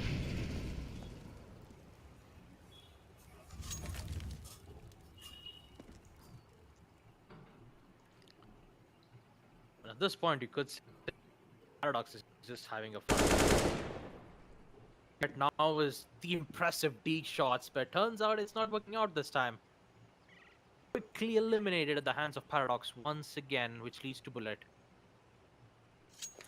And no information being. It's a shot to the head, and a dream to clutch this 1v2 once again. We've seen him clutch in the CT side. Can he do it one more way? Just patiently waiting, but Nice he gets the head. shot. Bullet, beautifully done. One more. Can he find his No, prey? Oh no, Paradox! Paradox gives away his position. It was shot. It's the Deegs. Be able to deal major damage, but it's Bullet who's facing the major disadvantage. The push needs to happen. Paradox once again. So close for that clutch. So close. But so far, as Paradox replies back by securing the lead 7-4. They are this close to securing the spot on the upper brackets, going up against Team Narcos. This will be huge for the side of Rat Syndicate. Deadly Duos, they are still in the game. Informations will be wide. Paradox will quickly make use of it. Actually, not a Swing, boost, just an swing. I know aggressive you want peek. to swing. Just do the swing. Do Yeah, it. there goes Paradox. Goodbye, Paradox. You'll be missed here, buddy. Oh boy. Jumping under an opening it dead, Paradox. Oh god, you can see it in his body language that he was gonna go for it. He already knows he Man. was low, and hey, all of the players here are friends. Each and every one of them have known each other for years now. From this game moving on to the next, so there's no hard feelings. Knives are part of the process, and Sway, what a shot over on one! And Paradox from the side does get the final. 5-9 as they take a 2-0 victory. The Rat Syndicate are just an absolute demolition unit. Just taking them down peg by peg, not even giving anything away. And good lord, if this is how the team is playing, the Rat Syndicate, they're going to head on down over to the upper bracket finals, just cruising their way through.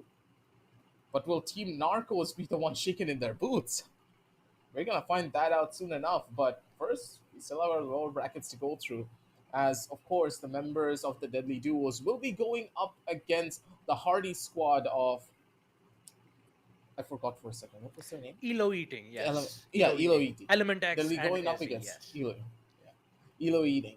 One Yeah. more time to see who deserves the right to take another duel and maybe get a revenge story before we head on down over to the grand finals. There's still a safety net to be had. Don't forget, ladies and gentlemen, even after the upper bracket finals. So there's a lot of chances and a lot of games that we have to go through. But moving on back from that, looking at the highlights, this entire game was a highlight reel for both of these teams. The shots coming into play and Bullet with the Deagle, man. He just has a system in check. But when it comes down to shots like this from Rat Syndicate and the synergy of Dinks just took a massive turn. Yeah, but definitely did in the second half, that's for sure. But Buster, he was just showing his presence in Boyard. 3 rounds in a row. The D shot, the pistol round, and the bonus round too, as I can recall. He definitely did respond back. And Space Shade did too. Just so on point. Still gotta give credit where credit is due. Bullets' D shot was just so crispy. It was just so on point. And to just end up giving our time towards Rat Syndicate clearly shows could think about. And also, let's not maybe we could use that as a revenge story if we do get to witness the side of Team Deadly Duo proceeding their lower brackets matchup going up against Team Elo Eating. Now that will that jumping scout shots that we witnessed from Element X. Oh boy, I just cannot wait to see what Deadly Duos has in stores for them. Maybe we could see them do their own set of scout shots, or maybe we could see them do the exact opposite. Who knows? But yep, done in our upper bracket matchups as we take a look at the score once on Map Boy, our deadly duo. Amazing performance, but it will be Team Rat Syndicate who will secure the win. 9 to 5, 57 kills to Sway, and 6 to 7 kills to Burton Buster, respectively. They played it well. So I'll give them that benefit of the doubt, saying that it's completely fine. Deadly Duos, this was just, I would say, a map differential for their side. If this was a map like Cobblestone, there was a better chance where they could have taken things out on a one-in-one scoreline and then sent it over. But for some reason, the members of the Rat Syndicate have a different, I don't know, how do I put it? They have a talent and a knack for maps like this that it's very much unorthodox, but if it works for them, they're the team that deserves it. They have a very diverse map pool and they know how to adapt and come out with wacky strategies through the entire matchup.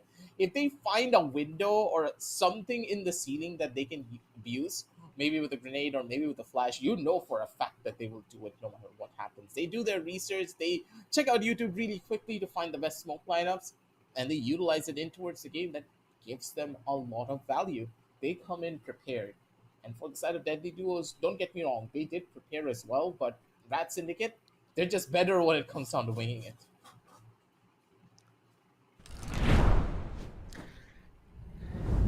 I mean, that's exactly that, right? Man, just. But yes, of course, with the end, which means that we have our Yes. first match in the lower finals. It will be Team Deadly Duo up against Team Elo Eating. The winner of this will proceed towards the lower bracket finals, either going up against Team Narcos or the Rat Syndicate. But for that to happen, until then, let's take a look at the sponsors for Lenovo Legion 5 Pro.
And welcome back, ladies and gentlemen, to Lenovo Tech World India Edition.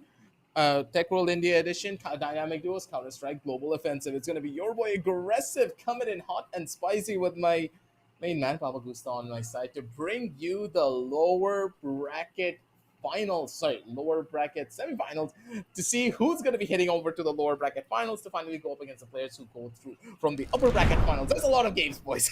There is a lot of matches that need to be played. Do not forget about that. So there's a bunch of matchups that we need to still consider because right at the very end, we're going to have the grand finals, which will be a best of five. But Team Elo Eating going up against Deadly Duos is what we're really hyped up for at the end of the day because both of these teams, oh boy, they know what's on the line. No more second chances, no more nothing. If you go down here, you are out of this tournament and you are going home with nothing.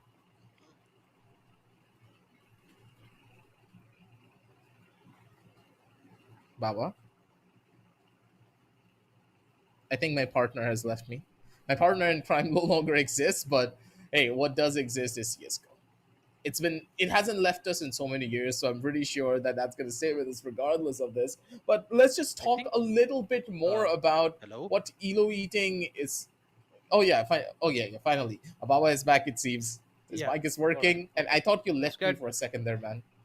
No, I did not aggressive. It's just what can I say? I'm just having a just no normal technical issues, but I think it should be fine by now. But yeah, as we take a look at the map vetoes itself, as I was about to say, the lower brackets is popularly called as the elimination phase, and currently Deadly Duos and Elo Eating, both of them are facing that problem. Boyard, Shot Dust, and Chalice. Once again, we won't be seeing Lake, we won't be seeing Cobblestone.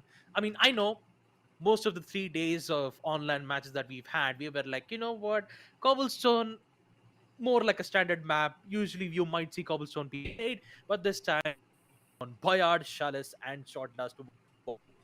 So we will see start things off on Boyard. I'm pretty sure a coin toss will be made to determine who will be going on attack and defense first. And a short dust. At this point, deadly duos would like to stick to the basics. At this point, they don't want to, just they really don't want to go in with the newer maps. They'll just they'll just go with short dust first, figure out exactly what kind of plays do we get to expect, and then proceed to go in with a strategic denials. Maybe try to outsmart the players in a way that they will not expect. But we just have to wait and watch. And when I talk about wait and watch, I'm definitely saying that we could expect a jumping scout headshot from Element. I'm just waiting for that to happen. So, Deadly Duos, they'll start things off on the defense. Elo Eating on attack. Let the lower bracket finals commence. This is where it's all going to start and see where this entire matchup will go. Seems like a technical pause has been taken to just iron out a couple of issues over from the side, but for me, I'm expecting Elo Eating to just be a little bit more over the top about this one. Think about it like this, Baba. You know a team is really good when they can pull off confident plays without really caving in. And this is going to be exactly one of those scenarios. Confidence is key for each and every one of these players. And for Deadly Duos, they are confident, but on this particular map, they have a tendency of just backing off a little bit more. And for Elo Eating, I want to see what they can do. This is their playground.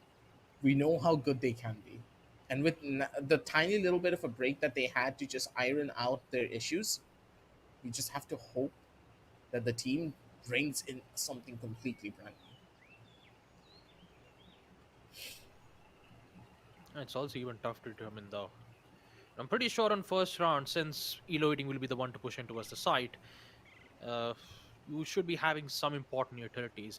In Boyard, you'd usually see a smoke being picked quite regularly a lot from the attacker's side because you always need to worry about two angles. So blocking one line of sight and focusing on the other is exactly what Elo Eating needs to be focused on.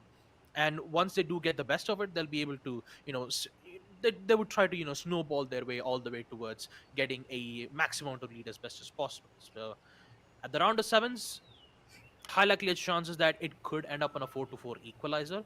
But all in all, we just have to wait and watch. Apparently, the players on side of I think it's either Deadly Door or maybe Elo Eating are facing slight technical difficulties, but we should be able to fix those issues and should be able to fix those issues. Yeah, there you go. Ready confirmation is already given in from the admin, which means that our lower bracket semifinals is a go, and pistol round will be open. You just gotta keep on going and keep on rolling with what you have. Buster already very aggressive on the first initial fight. Missed out on a couple of bullets there. That does give away a good chunk of information that both players are now over towards the back end of the side. They don't have to worry about the front, but bullet, good for the first initial tab. The engagement is gonna be perfect for him. Now opting from the side, a couple of jump out shots. Already spotted out the last player, but Izzy has the better weaponry. The P250 could be good, but not in this case. Painful scenario for him as Elo Eating really wanted this first round to start things off on the right foot, but in this scenario, didn't really get the start that he wanted. Not a good start, but at least on the bright side, some value will be given. But they will choose to go safe buys, the eco round. And Elo Eating, Buster, he might be able to recognize exactly where the locations are coming. There you go, that's one. And the second, not being able to confirm. Whips out the Ooh, P250 and Element element. X gets the best of it. Oh, that is so good. 12 HP left, but at least on the bright side, he knows that the FAMAS has been removed. So this is actually looking good when it comes to the value of the eco round. But if he secures this, then that would be even much more valuable. Planning the C4 would at least give him at least $300 in advance if he proceeds to post plant. But he'll just mainly focus on getting kills and maybe he might. Oh, Oh, yes, so there good, you element. go. So good, Patience. element. This guy is just So patient. gameplay, the coordination, the way that he played this one through. He just played him like an open fiddle. Bullet had no idea. Coming in from the top rope and just an absolute slam dunk from his side. That was a catch and Hey, Element X. Straight through the smoke. Catches out Buster. The taps are perfect, but Bullet's even better when it comes down to the deeds. A 1-for-1 for the teams. And Bullet now looking to close things out. Is he with the timing? That is the biggest part. He needs to get this read. And Bullet, with the runaround and the wrap, catches out the player, and a casual dink to the face to finish everything out. Nicely done from Bullet as they take a 1-for-1. Bullet gets the revenge kill on towards Element X, and he also gets the round for the squad. Nicely done from the members of the recovery is fantastic from Deadly Duo. They're being as patient. They don't want to give away. Utilizing the smoke to his good position and that high ground potential from Buster. Securing that kill will force Element in a very bad spot, and since it's an eco round, they don't have any other choice but to engage in those gunfights. And Deadly Duo, once they had a major downfall in the first round, they quickly recovered it. And they're now looking good in that end round number 5, 3-1. And Elo Eating, they have the op in hand. Oh, actually not the op, the scout from Izzy. Buster. Looking at how this one's going. They already found the first catch, and that first catch, they're gonna be able to just stabilize. But is he? Not really Element X when it comes down to the jumping scout, and on this map, the scout doesn't really give a lot of an emphasis here. As he has the timing possibly to make something work out here, but he needs to be extremely lucky with it. Does have a gun to play around with at the bare minimum. This AK will give him the edge that he needs. Good for the first shot. Buster takes a back seat, and now Bullet's at only 10 HP. Oh no. Pretty much going from bad to worse. Timing is everything for him, and Bullet just casually gets a tap to finish everything off. Nicely done from Bullet as Deadly Duos just holds it strong. Just good patience from Deadly Duo. Playing accordingly to time. They know that the attackers have to proceed with post plant, so they gotta give it the best as they can. Elo Eating, on the other hand, Element X was the one who'd secure round number 2, right? The P250, very strong, even though the FAMAS didn't had any bullets left. He did, on the bright side, secure that kill. Now, a Yes, tactical our pause will be lovely given. They just need producer, to figure it out. Yep. our lovely second producer. Hmm. I can't say he's the best producer, otherwise our current producer is going to murder us. Man. We'll just, taking out some issues coming in from Elo. And but until then, folks, go ahead and check out our Lenovo Legion 5i Pro. Make sure to follow our socials on Instagram, Facebook. Link is in the description down below. So go ahead and check it out. They're Pretty powering this sure entire that. tournament, by the way. Look at the Mhm. players. They're Yeah. playing on this exact Yep. laptops. Yep. And you have seen They are. how many nutty shots that they are hitting. That is how powerful this computer is and how good the screens are. That jump scout shot that we witnessed from Element X, well, that happened from that. So for now, we just have to wait things out. Currently, there's some technical issues coming in from their end. So hopefully, once that's done and dusted, we'll be able to resume back our matchup. Elo Eating had a good control in round number two, but unfortunately, it started to slip things away from their grasp. Once Deadly Duo started to play as safe as possible, they did ended up getting the kill, facing any issues. Currently, if you take a look at the economy growth right now on round number six, $5,000 from both Buster and Bullet. So even if they lose round number six, they'll be able to, reback the items that they've lost in the previous round. So they'll be doing fine when it comes to their economy. But the same thing cannot be said for Elo Eating. They're once again forced to use their deagles with the Deags and P250s without the use of Kevlar armor. So unless and until they get good value out of it or maybe secure a post plant, that's the only way that they could at least get some money back from it. And looking at Deadly Duos' current progression towards their score count, 4-1, we're about to reach round number 7 or round number 8. So it's going to be difficult for Elo Eating to bring this back. But now we're going live, folks. Round number 6 is a go. Buster and Bullet, both of them on the side of CTs, and Izzy and Element X might need to find that important power to get control of the map Boyard. And that Deeg should be the answer to his question. Information will be given, so is the flash to block line of sight. But they'll just play it as safe as possible. They're just going to take their time for this one. Going for another 5 over from the side. Nope! Buster, he nearly got himself killed there. He needs to be careful about engagements like this. He gave him a chance to shoot back, but that one tap to the face really does cause a lot of issues. They did opt to go in for full buys on that last round. Sorry, full armor and a deagle, but they still have enough to go in for the optimum buys in this particular round. Both players have a kit on towards the side of Deadly Duos as well, plus the economy to boot. So in the long haul, I would say the members of Elo Eating, they're staring down the barrels of something big. That's the first line of contact. Buster around the corner. He just needs to take this fight. No one knows exactly where he is. Buster looking for multiple kills here. If Bullet is able to bait this one out, Buster can get 3 kills. But not like this. Yeah, definitely not like this. Post plant is secured for Elo Eating, so this is looking good for them. Just have to wait for the CTs to arrive right at their crosshairs, and that is Buster replying back with a bang. Again, the flashes and perfect sync of that headshot. Just so good. Deadly Duo, 6-1.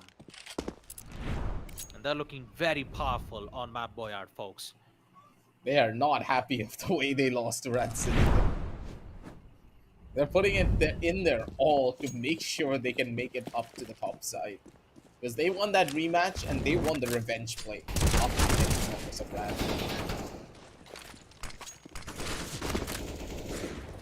At this point, you could see that Elo Eating are slowly trying to gain control of the situation. Nade's being tossed out, major damage being dealt to Element X. The same reply will be given to Bullet. Needs to be very careful, secures the first kill. The whereabouts on Izzy. He just needs to play this patiently. Beautiful flash to block line of sight. He's free to enter in towards the side, but not enough.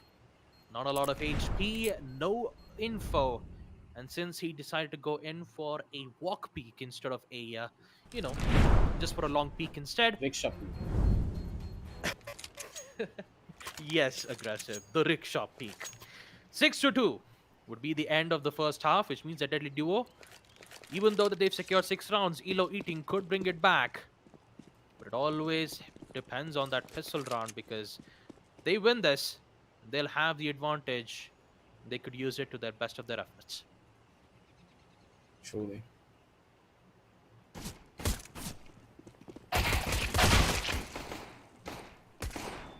The first initial shots are coming in. Elo Eating.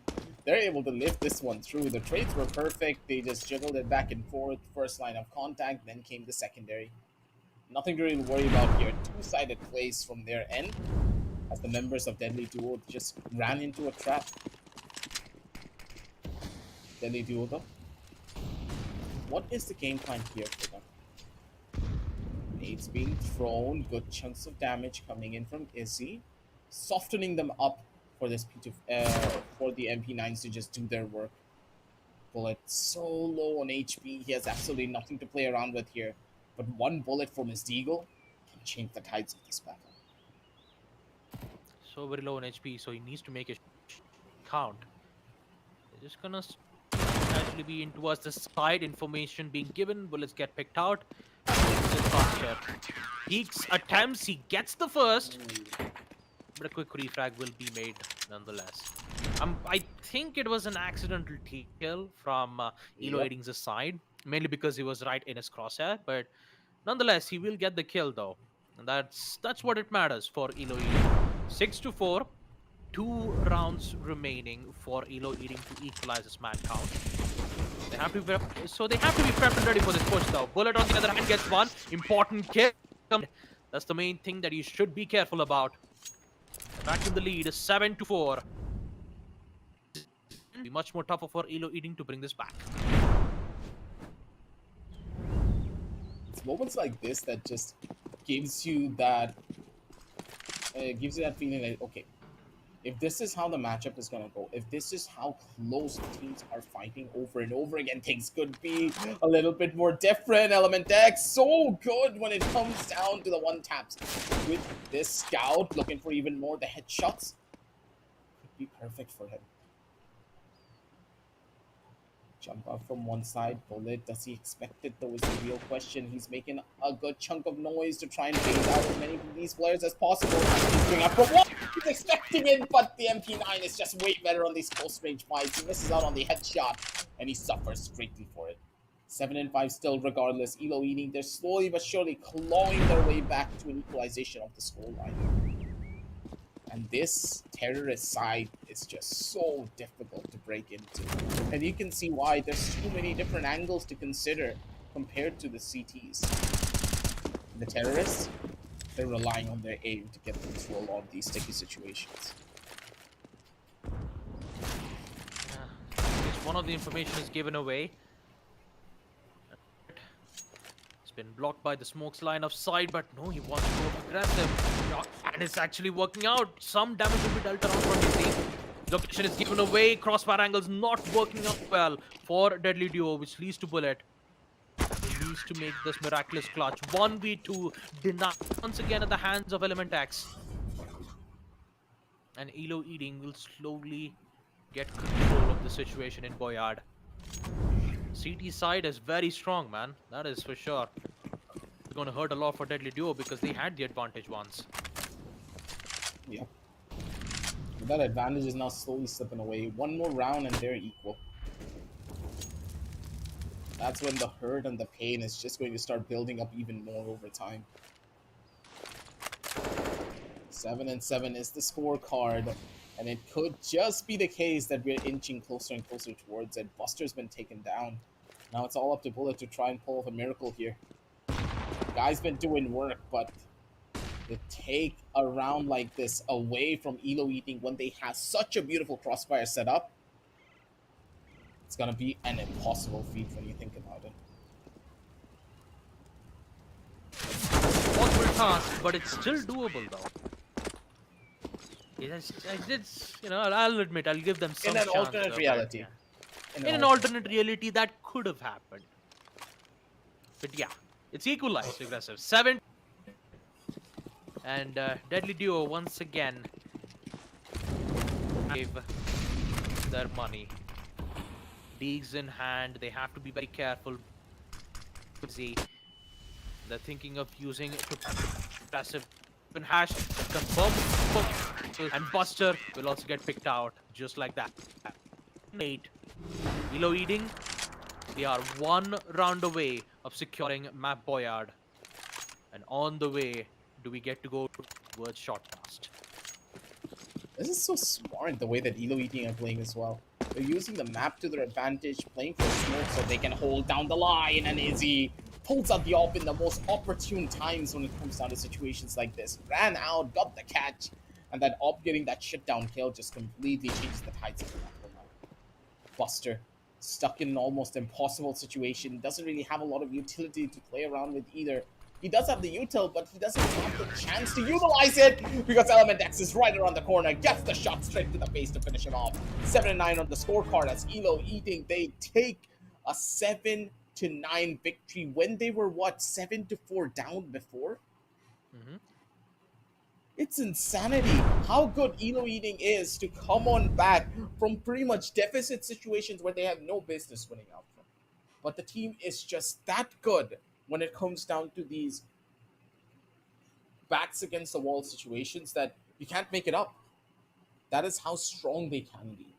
But then again, this is on one particular map. Now we are going for something a lot more generic, a lot more well known. And Deadly Duos, they just played this map a little while ago, so they're very much warmed up. Will the members of Elo Eating be able to take this one through? That'll be a feat for certain if they're able to shut down the members of Deadly Duos on a 2-0. Yep, absolutely. Boyard will be the map which will favor to the side of Team Elo Eating. The performance, let's take a look at the highlights once again. Talk about the match that this happened. Deadly Duo was just so strong in the first half. Saw some amazing plays being made from Element X. This 1v2 clutch, though, so important, so crucial, and it was more than enough to give the boost that Elo Eating required. And I'm pretty much sure that there was a lot of problems on the T side from both the sides. It was always about getting information and trying to wait for the T side to plant this, to plant the C4 first, and then and only then you would get to see the response back from the side of CT. That's the main thing about Wingman, right? The T side always have a disadvantage when it comes to getting control on the side and planting towards the side. The only difference is how you with it. Take the method of approach. Will you be aggressive, use SMGs, provide, use using flashbangs and proceed with the push? Or would you just play it safe, wait for the T side to, force them towards the, post plant, and then try to get one of those important kills? Elo Eating played as safe as possible, and they ended up securing map number 1 Boyard without facing any issues whatsoever in the second half itself. Now, since Short Dust will be opened up, it's not going to be as much of a same scenario as you'd expect because mid control will be crucial for the CT side. And if they lose that mid control, then be careful to get cross angled every single round. Pretty much. You have to worry about so much on short dust that whichever team has played the map a lot more, whichever team has a greater experience and a couple of strat calls that can change the tides of that particular map, it's all about the switch up and it's all about having a proper game plan in your mind. Looking at this particular map, man, if you told me this is how it would go, I would not have believed you. From a 6-2, Baba, 6-2, we looked at a 7-9 victory. That is how good the members of Elo Eating are under pressure. And the fact that Short Dust is a map where pressure is pretty much mounting each and every round that passes, this will get even more problematic.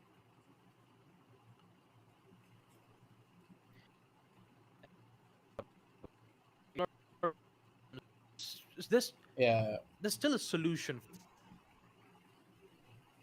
it seems as though my close friend here is dying from a certain Z's for his internet. But coming on back from that, easy, easy. He did take a 12 and 8 scoreline for himself. 42% headshot percentage with Element X following suit on a 9 and 11. But for now, the way that things panned out for him, I'm more than happy. Like, come on, think about it. The way that all of this panned out, Elo Eating, they had absolutely no chance getting this. You had no business winning out on this matchup. You had no idea how you would actually even bring this one back for your squad. Then 2 rounds later, you came out with a strategy. You came out with an eco round that you had no business winning with proper map control and proper utility usage. The members of Deadly Duo, they were not expecting it. Through small pushes coming out from your side, and of course the incredible innovative plays that we saw, or the flash coming in from one particular angle while the player pushed out from the smoke. They were just not able to read into any of the strats that you were holding on to. And with short dust now coming around the corner, maybe it's a little bit more linear, but allows for a lot of creativity as well if you know what to expect and you know how to work the map for proper levels of control.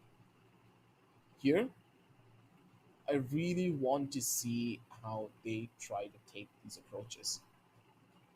Short dust, in my eyes, is my personal favorite because of that particular reason. It's quite generic, but at the same time, that does not mean that it's very old fashioned and very linear.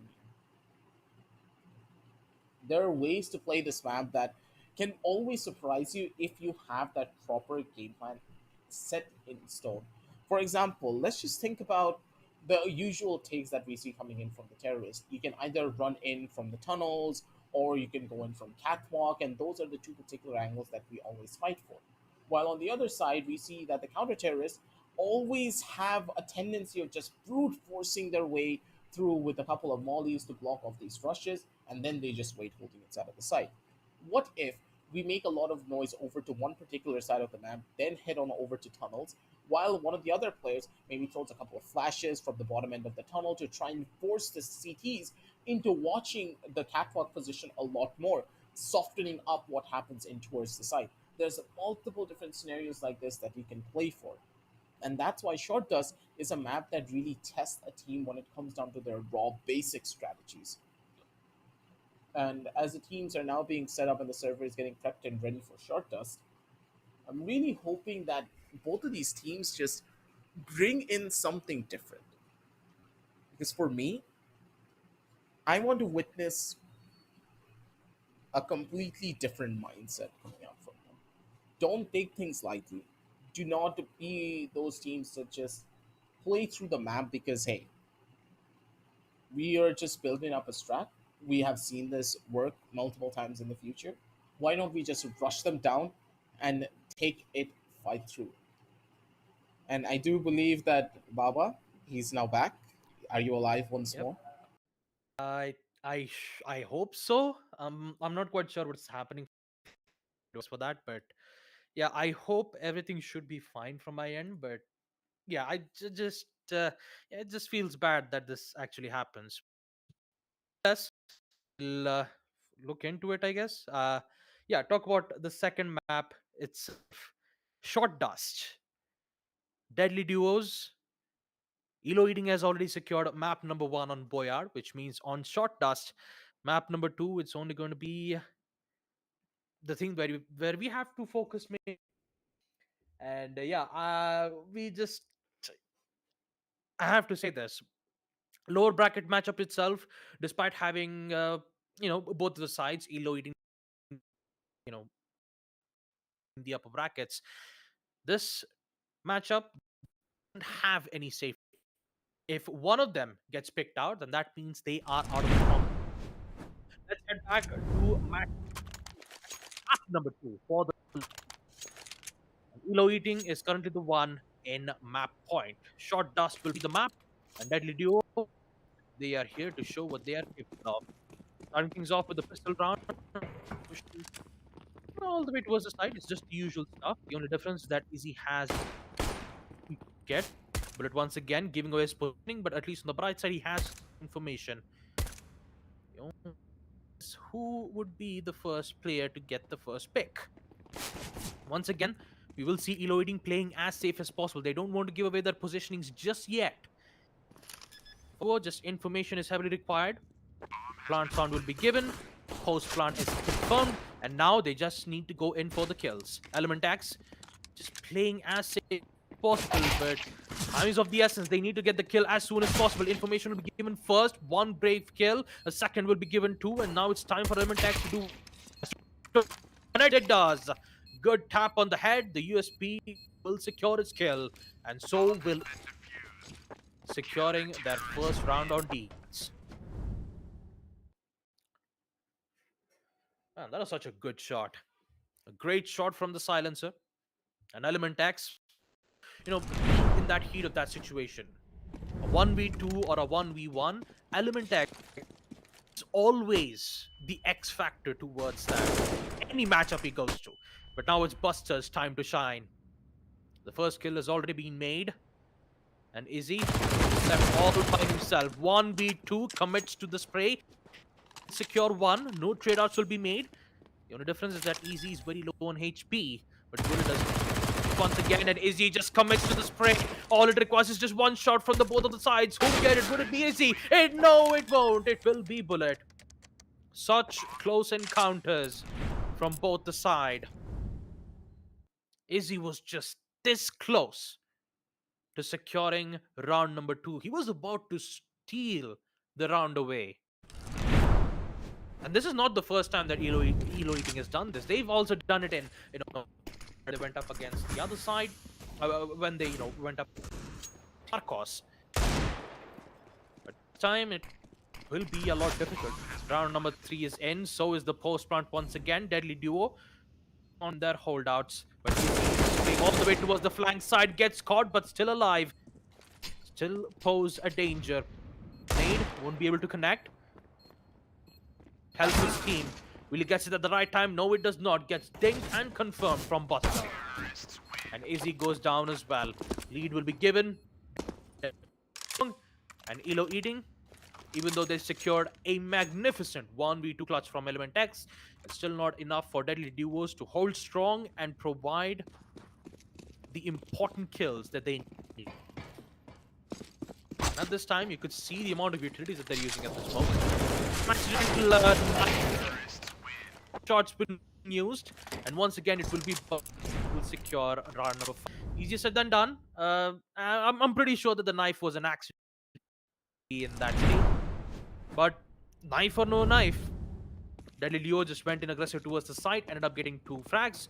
Easier said than done, and plus also a sort of an equal waiting his end, so they were trying to get kills.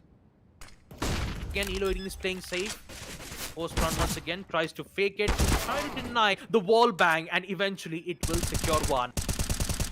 The quick reply from Elo also. I just love the replies that they, give it back to their opposition team. Still a 50-50 chance, but it still heavily favors for Izzy though. Bullet so low on HP, once again he will play it accordingly to time. Smokes will be used. That's a good way to try to fake the T side out. Maybe Bullet would, try to go in for the take. The smoke will dissipate at the wrong time, but it will give the information that he requires. That is so smart from Bullet. It was just so smart. All he had was just listen to the sound. To hear that one single sound. Just go in for the. That just playing true to its info. Smart play from Bullet.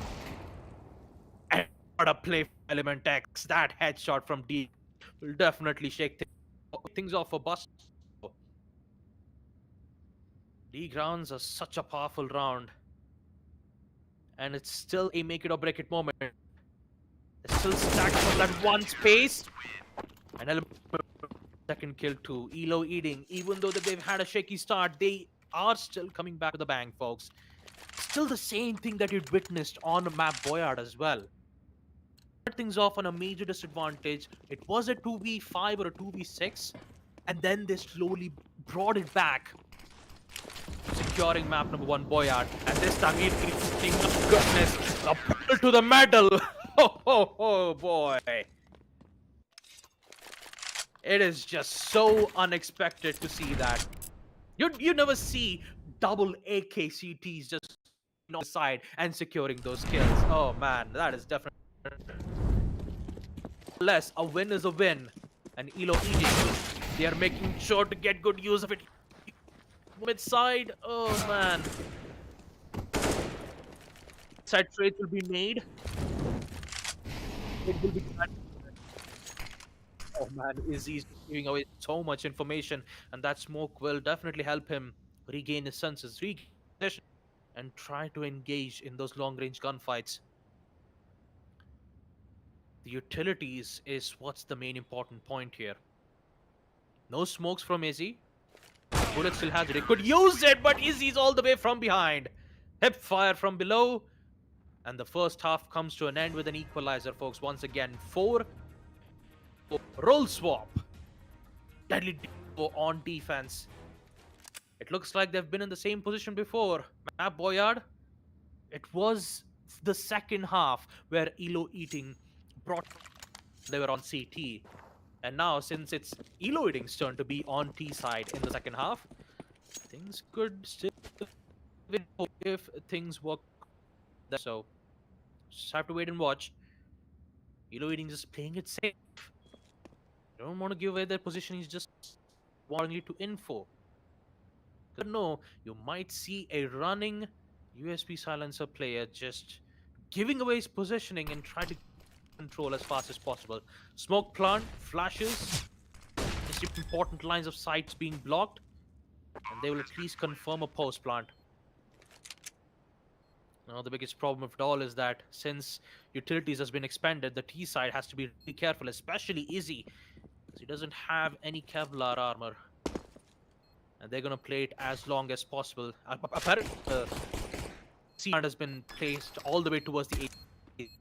Good kill from Element X, which leads to Buster in a 1v2. Difficult because has been given a slide peek, which gets immediately denied from Element X. And Izzy just needs to play accordingly to time. The peek, the shot, doesn't get it. He's at the point of no return, and Izzy just casually gets it. Beautifully done. It's just good information, great control on the site, the smoke to block lines of sight, and the plant is just well played when it comes to holding those angles.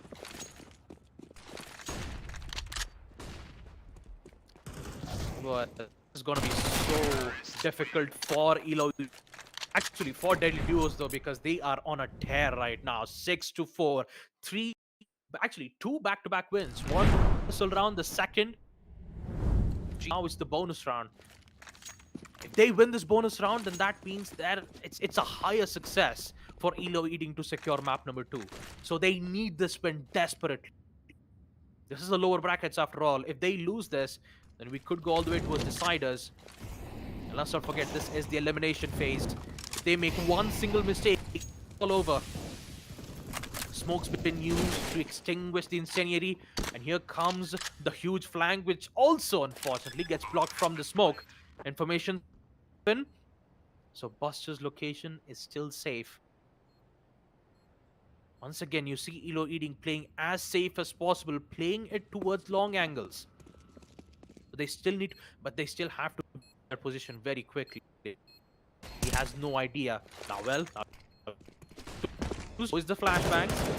No grenades, no nothing. Which means that they could commit for the defuse into it, and he hit. Oh! What a play from Deadly Duo. Pros never fake, and the defuse definitely helped Deadly Duo to get back up on their feet. This round was crucial for Elo Eating because it was their bonus round. If they this and secure map shot dust, and now it's Deadly Duo's turn to bring it back, or is it though? Difficult already. Bullet's been taken out. Buster only having the FAMAS in hand. Flash to help him block one line of sight. Not sure if it would be more than enough. On the bright side, you could say that Elo Eating is taking a lot of time to hunt down the CTs. Like I said, secure the kill, 7-5, and Deadly Duos, they have a lot of time to think. And they'll make a on eco round. 2 digs in hand. A dream to make this clutch happen. Now At this point, Elo Eating knows what's happening, so they'll just play it as safe as possible. Mid control is so crucial, and Elo Eating will try to get that advantage. But the nade definitely catches Bullet off guard. Situation with Buster. Nade, toss will be done, and Element X will gladly get a kill once again. Half point for Team Elo Eating. What a dominant performance that we're witnessing here, folks. And that too, especially up against Deadly DOP. Buster, who are well known in the CSGO India region. Absolutely amazing performance from Element X. At this point, Bullet is facing major issues, but maybe not. That's an important kill. All the way to the mid side, and Izzy goes down at the hands of Bullet, which means that the dream still stays alive for Team Deadly Duos. Such an important round for Deadly Duo. They have all the money that they need to get themselves some good ute and some rifles. Flashes will be made once again. Pressure towards the mid control. They're trying to get away, but there's still Izzy playing all the way from the backside. Catching a repositioning Bullet will definitely catch Deadly Duo off guard at this point. Only a FAMAS in hand, no utilities. He can only play accordingly to info. He can only wait for Elo Eating to proceed house plant. And I believe this might be huge from the CT side. Important patience, but that patience did not work out. The trigger discipline was present. But eventually, that ended up in losing that round. Congratulations for Team Elo Eating. They will be heading off towards the lower bracket finals. And unfortunately for Team Deadly Duo, they might have to bow down from the competition. Unfortunate, but let's take a look at the highlights once again. I know that Aggressive is currently in a static noise. I mean, he was like, I wouldn't say static noise. He was just currently like static in the face cam because lost Aggie at that moment. But hopefully he should be back without facing any issues though. But for now, let's take a look at the highlights once again. Elo Eating, amazing performance from Element X and also from the duos. There was a lot of problems though from their end. As Elo Eating started to play safe, play accordingly with controls, and waiting for the T side to proceed with the plant. The denials and the recovery that they made are just absolutely amazing. First, we see Element X make an unbelievable P250 clutch in Map Boyard in round number 2. And now we see Elo Eating do the same exact thing on Short Dust. Huge amount of difference too. But in the end, I'd say Elo Eating, they have done a great job. They have secured it, and now they just have to wait and watch to see which team will they have to go up against. Will it be Team Narcos or will it be the Rat Syndicate? That will be the biggest question that we have to know about. It's a great match, though. I've got to admit this is a really good match. You know, there was a lot of risks being involved from Elo Eating's end, and there was a lot of eco rounds that did ended up. There was some round which it did ended up being in favor for Deadly Duos and Elo Eating at that time, but it's always about getting info, and once you get the info and once you know that you dealt a lot of damage, confirming that kill with a frag grenade is definitely a hard thing to do because you usually don't know whether if they're changing their positionings or they could have even repositioned at that time where you try to throw the grenade. The timing is very much important, and Elo Eating, they just found the perfect rhythm to it. They just tried to dance alongside with it, and they ended performance on both Short Dust and Boyard. Elo Eating out towards the next phase of the lower bracket finals. Unfortunately for Dead, this was absolutely amazing. We did get to see some great plays being made when they went up against Team Rat Syndicate. Now, even up against Team Elo Eating. But they're unfortunately they will be eliminated out from the lower bracket tournament. But all in all, great performance. I loved to see one shots. It is just so amazing to see both Bullet and Buster. Their teamwork was just absolutely amazing. Still gotta give props to that. But for Elo Eating, They'll still be alive. Let's take a look at the scoreboard once again. For 14 kills to Element X, 9 kills to Master. Will of the leaderboard with a total of 5 kills and 67% headshot rate. Especially on a map like Shot does, getting a 67% headshot rate is really good. You still have to admire that. Eating, congratulations to them. They'll stay alive from this competition. And once again, like I said, you just have to see which team will they go up against. Will it be Team Narcos fired up in SK WoW? Or will it be the Rats, Sway, and Team Paradox? We just have to wait.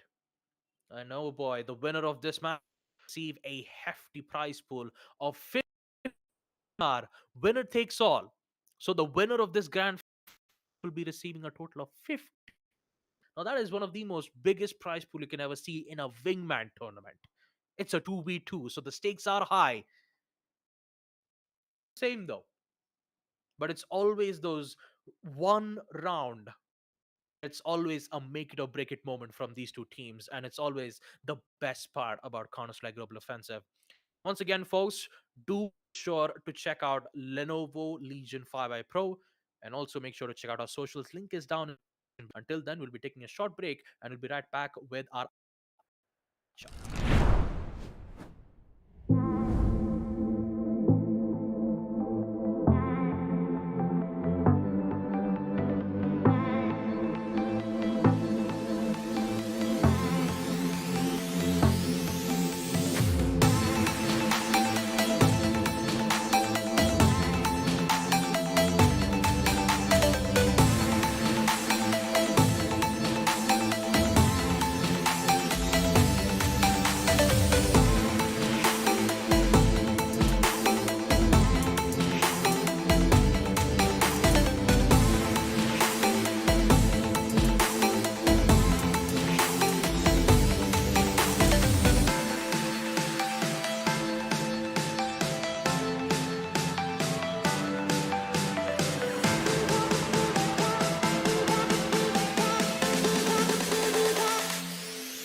And welcome back, ladies and gentlemen, to the Lenovo Tech World India Edition presents Dynamic Duos Counter-Strike Global Offensive.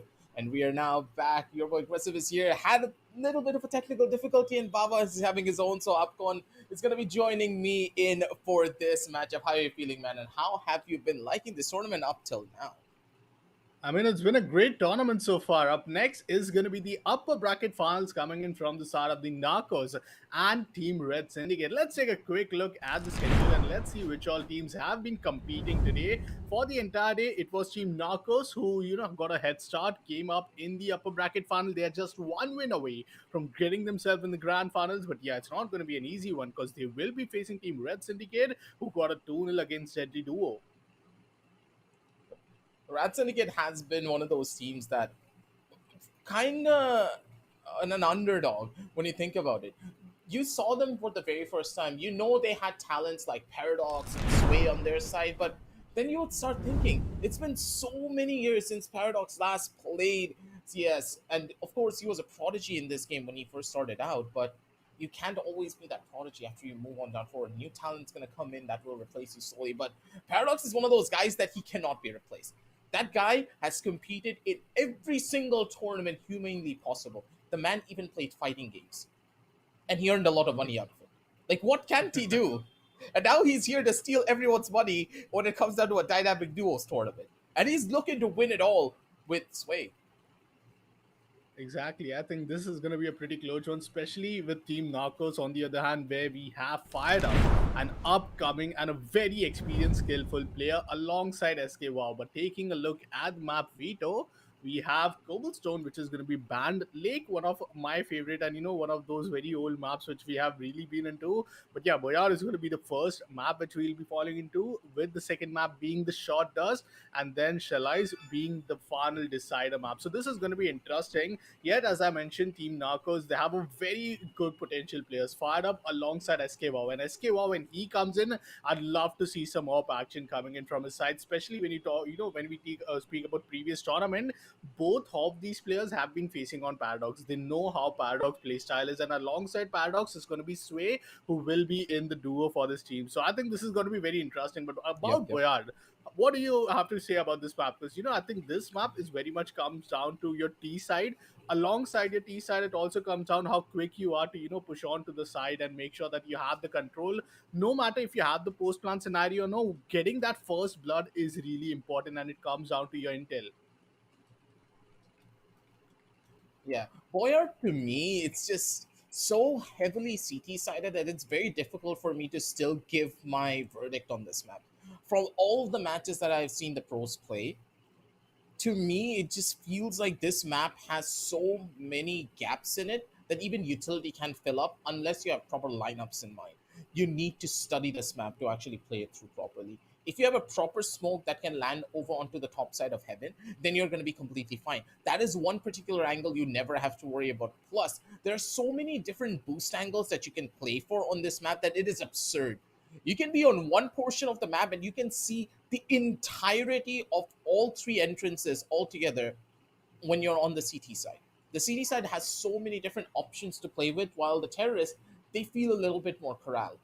They need to wait for the counter terrorists to make a mistake before they can even push in. And we have seen this over and over again that the terrorists can never take charge, and it's always the mistakes of the counter terrorists that allow them to push straight up in. Rat Syndicate, they are gonna be hoping for that to happen. They're on the terrorist side, so they're not going to be happy about the start that they have gotten, but they have to work with it. I mean, exactly. But for now, the match has just begun. It's the CT side where we are going to see Team Narcos. Well, Sway with the Glock, choosing to go aggressive. They're playing the double peak. One player towards heaven, gets the shot, but fire gets the first kill. Shots! And all of a sudden, it's SK Wow taking down the final kill. And that's the first round for Team Narcos. What a beginning for them, and what a great start for them at the same time. They win the pistols. They have a great advantage when it comes to the second round. The buy-up looks amazing. And M4A4 alongside Famous, so fired up. And I think alongside SK Wow, this shouldn't be a difficult round. But yeah, they have the Tech 9s and Deagles, so this could be really difficult to play against if you simply get that at least first shot. No. Paradox manages to find the first one towards heaven, but still, the trade is not yet there. Sways down to only 46 HP though. Paradox, beautiful shot over on the one. Now that was absolutely disgusting. Last player's position already known. Good chunks of damage already being given.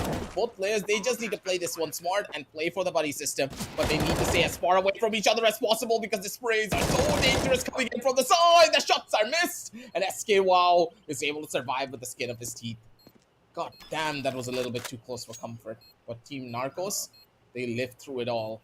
Rat Syndicate, though, pretty close when it came down to shutting everything down. So at the end of the day, I think they can pat themselves on the back and say, we did a good job. Let's play for the buy round now. Exactly, and even in an eco round, what a great round! What a great start for the side of Team Narcos. But Red Syndicate, they had a pretty decent start. I believe getting the headshot with Deagle, the buy wouldn't be a problem. But Sway's already out with an AWP. Now this is interesting. SKWow is playing on his SG, a scout for him, and here comes the sniper versus sniper. Let's see which one is going to come on top. SKWow still not managing to hit the connect, but what, he takes out Sway. That is just an insane headshot, and there comes another one, this time fired up, and they retrieve the op with an AK. So this is so much of an ideal CT round for the side of Team Narcos. Oh man, that shot from fire up, that to a wallbang headshot, that was just insane. That scout in his hand is just working magic. First it was Element X and now him. The way that they are playing this one through is just absolutely incredible. Good reconciliation coming in from the members of the Rat Syndicate. They were expecting the op to be present, but the smoke, yeah, it wasn't placed properly. A massive gap on the side could just be an issue. Fired up doesn't find the secondary option. That's going to give a little bit of an opportunity for the Rat Syndicate to push on straight through. And Paradox, he's playing a dangerous game out here. He's able to get the wraparound over from the side, looking for the first line of contact, does find the shot, is able to upgrade over to the AK, but now he has to worry about even more. The smoke does give him a little bit of space to play around with here, Upcon, but I don't think he has a chance. Well, the util looks good for the side of Fired Up. The bomb is not yet down. Paradox boosted up towards the red box, but he has still so many angles to worry about. This is going to be a very paranoid situation for Paradox. Down to 35 HP, he knows that he has one advantage, and that's going to be that he's up against the Opper. But Fired Up, oh, now he knows where Paradox is going to be positioned. 20 seconds remaining down the clock. One versus one, and Paradox gets spotted. A miss shot, and Paradox never misses it. Fired up, that wasn't a shot you expect to be missed, but that's the first round for Red Syndicate. What a great round, and what a 1v2 clutch there from the side of Paradox. I think he was all alone by himself with the Deagle. He gets the first headshot. Sway had managed to inflict just the damage onto the side of Paradox, and yes, they do manage to close down the round. Fourth round for the side of Red Syndicate. We move on for the fifth round, and this time it's the first round where we are seeing a complete buy versus buy on Fired Up, still up with the op. We're looking to get a little bit more up close and personal here as well. Ooh, positionally, that op is now given away. He scoped in by accident, Fired Up. You're playing with fire out here. He still has the angle, the timing is key, and Fired Up doesn't miss those. Shoulder peek, not against him. He's gonna shut you down in more ways than one. Paradox over from the side, swing out from one. Paradox with the 3, so beautiful, but SKWow just better with the spray and better with the trades. 4-1, ladies and gentlemen. We do see the members of Narcos. They are out here to play, and they're making sure that the Rat Syndicate don't get away scotch-free. Damn, that shot from Paradox, that was really some movement right there. He got the movement, with experience, you do expect him to get these movements, but what you do expect is to get some rounds as well. Red Syndicate are down with 3 rounds now. More 10 rounds remaining. Op in the hands of Fired Up back again, and it's going to be facing up against Scout of Sway. So Sway and Paradox, they desperately need this round, because as soon as the lead goes in for the side of Narcos, it's going to be a pretty 10-5 score. My God, Fired Up! So far, but Fired Up gets the first headshot. The Paradox is going to be taken down. It's all down to Sway. 1 versus 2 for him. Fired Up is really tagged up. He's down to 53 HP, but this clutch is really going to be difficult, especially when you have just a Scout on your hand. Fired Up's just an absolute demon the way that he's playing. Swing out with constant frags. The guy's been really feeding the LAN environment. You give him a little bit of a chance and he's able to take a mile out of it. And to do this against a Rat Syndicate, it is difficult, man. You don't get away with stuff like this all the time. Sway making so much noise. They already know her position. In this game, wow, he's just going to play the long game. He's not going to do much. A couple of missed shots, that's going to hurt a little bit there. But warning shots is okay. And fired up, he's trying to go in for style points at this stage. SK Wow, he gets the final frag and a 5-1 scoreline heading in the favor of the members of Team Narcos. And up on, I'm a little bit worried about the chances of Rat Syndicate now. Exactly. I think especially like if you at least don't get a 10-5 half, I think in the second half CD side it's gonna be way more difficult because this aggression which is being shown from the side of Narcos, it is just so promising. Here we go. What? Paradox, what? Wait a minute, what did just Wait, happened right there? what did Paradox he- comes in with the Tech 9 and gets 2 kill, 1 headshot, 1 on body, and that's the second round for Red Syndicate. I mean, Narcos not like that. Expect the unexpected, right? We're playing CS after all. We never really know what happens from round to round. It's an absolute mystery, this game. It's been, what, almost 10 plus years that we have seen this game and played it for so long. And stuff like this happens so often. You're like, oh, there's no way they're gonna lose, right? It's a Tech 9. 2 seconds later, for some awkward reason, damage. he just gets a double tap to the face. And then stuff like this. Wow, man. A blind and throw smoke, I guess. Very final kill, and man, that the nade was really it dealt like almost like what I believe 82 damage. But man, you've been blinded and then getting that kill, and then Sway finally comes up with the frag. It's a 5-3 scoreline, and with that, the side swap is gonna come in this time. The Narcos are up at the T side. We have a Red Syndicate towards the CT. It's gonna be an interesting one, to be honest, but it all comes down to pistol. Team Red Syndicate, they really need this pistol, to be honest, because if they really, they need to bring the equalizer, it all starts with the pistol. Now, Fired Up is down all by himself. Adam gets a very nasty headshot through the wall. It's down, Fired Up with a Glock 18. Not a big fan of this pistol, especially if you're playing against USP 9. So let's see if the 1v2 could really be a possible thing. But well, Paradox finds Fired Up and Sway takes it out. It's going to be the 4th round at Syndicate. They consecutively win 3 rounds in a row, and now they're all down to bring an equalizer as they have a good economical situation by themselves. But wait a minute, Paradox going on for a Mac 10 and some, like SMG's investment sort of forced by coming in for Narcos as well.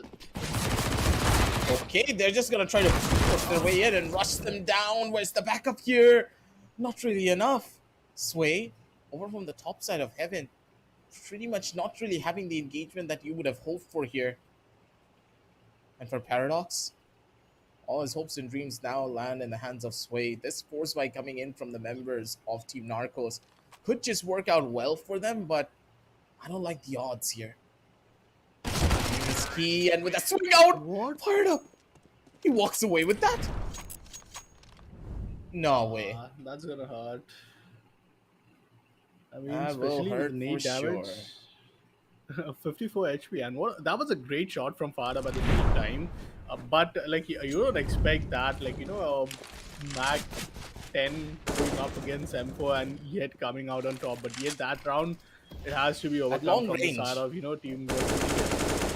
Yeah, exactly, at long range with a dink and being down to 54. But I mean, it's over. Like, let's hope for the best for Red Syndicate as they still have 2 more rounds remaining. Unless Marcos, if they get the 8th round, that's the match point for them. The bomb goes down this time for the second time in the entire game, though. And now Red Syndicate find themselves in a post-plan retake scenario. I think a little bit more of a problem. The flash, not really the most optimum way when it came down to the game. But that's completely fine because Fired Up on the other side, he does not miss his own shots. Paradox doesn't really expect the crossfire. One on the back and one on the front. He wants to go in for the shot, but not against SK. Wow. He has the timing for it all. And Paradox, you can see the frustration in his eyes. He wants to do this as badly as he can. He can't find it. Buys come up for his squad, but this CT side is just so potent here, Abdul. How do you even break through this? And this is going to be so difficult because now finally they have a good economic situations. The CT economy is really something which is have been more difficult than someone's boards, I believe, because handling that economy situation, especially if you're having a streak of round loss, it's difficult. And then this happens with you trying to back off, and SK Wow still finds a net shot. It comes down to Sway. Sway in a 1v2, she has to just save the team right here, but that's not going to be the case. The 8th point is up for Narcos, and they are in for the map point. If they win one more round, it's the entire map going in their favor. And this is supposed to be a great start, right? Like, especially things starting up towards the Boyard and then 8-4 scoreline, Red Syndicate. They have one last chance, but all they have is these, MP9s to work with. Let's see. SK Wow comes up, takes down Sway. Paradox with a good trade right there. One versus one. Called out to Jiggle and he gets the headshot. Paradox once again with the 1v2 clutch and keeps himself alive to play for another round.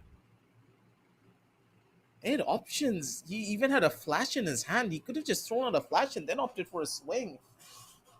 A couple of these dry peaks are really hurting them in more ways than one. You gotta play it smart here, especially when it comes down to these closing rounds, because Paradox is an absolute demon in these types of situations. You don't want to fight him in these kind of stat lines. So once more, we see Sway just taking a little bit more of a further back approach, playing this one slow. I'm pretty sure that Fired Up is going to expect this. Positioning is pretty much the exact same in Fired Up. What play do you want to make? Fired Up with 15 HP and an objective to play on a post plan. He needs to put the bomb down, but Sway is just on a very great angle, I believe. All comes down to the timing if she looks at the wrong angle, but she is doing it pretty great. Famous, I think one bullet, 22 damage on the body, so that's still pretty much decent. Especially if your opponent plays down to what 15 HP though. But he has an AK in his hand. Like that is something where a miss shot comes in, an headshot gets exchanged, it's all done. But Farop has walked up to the T side.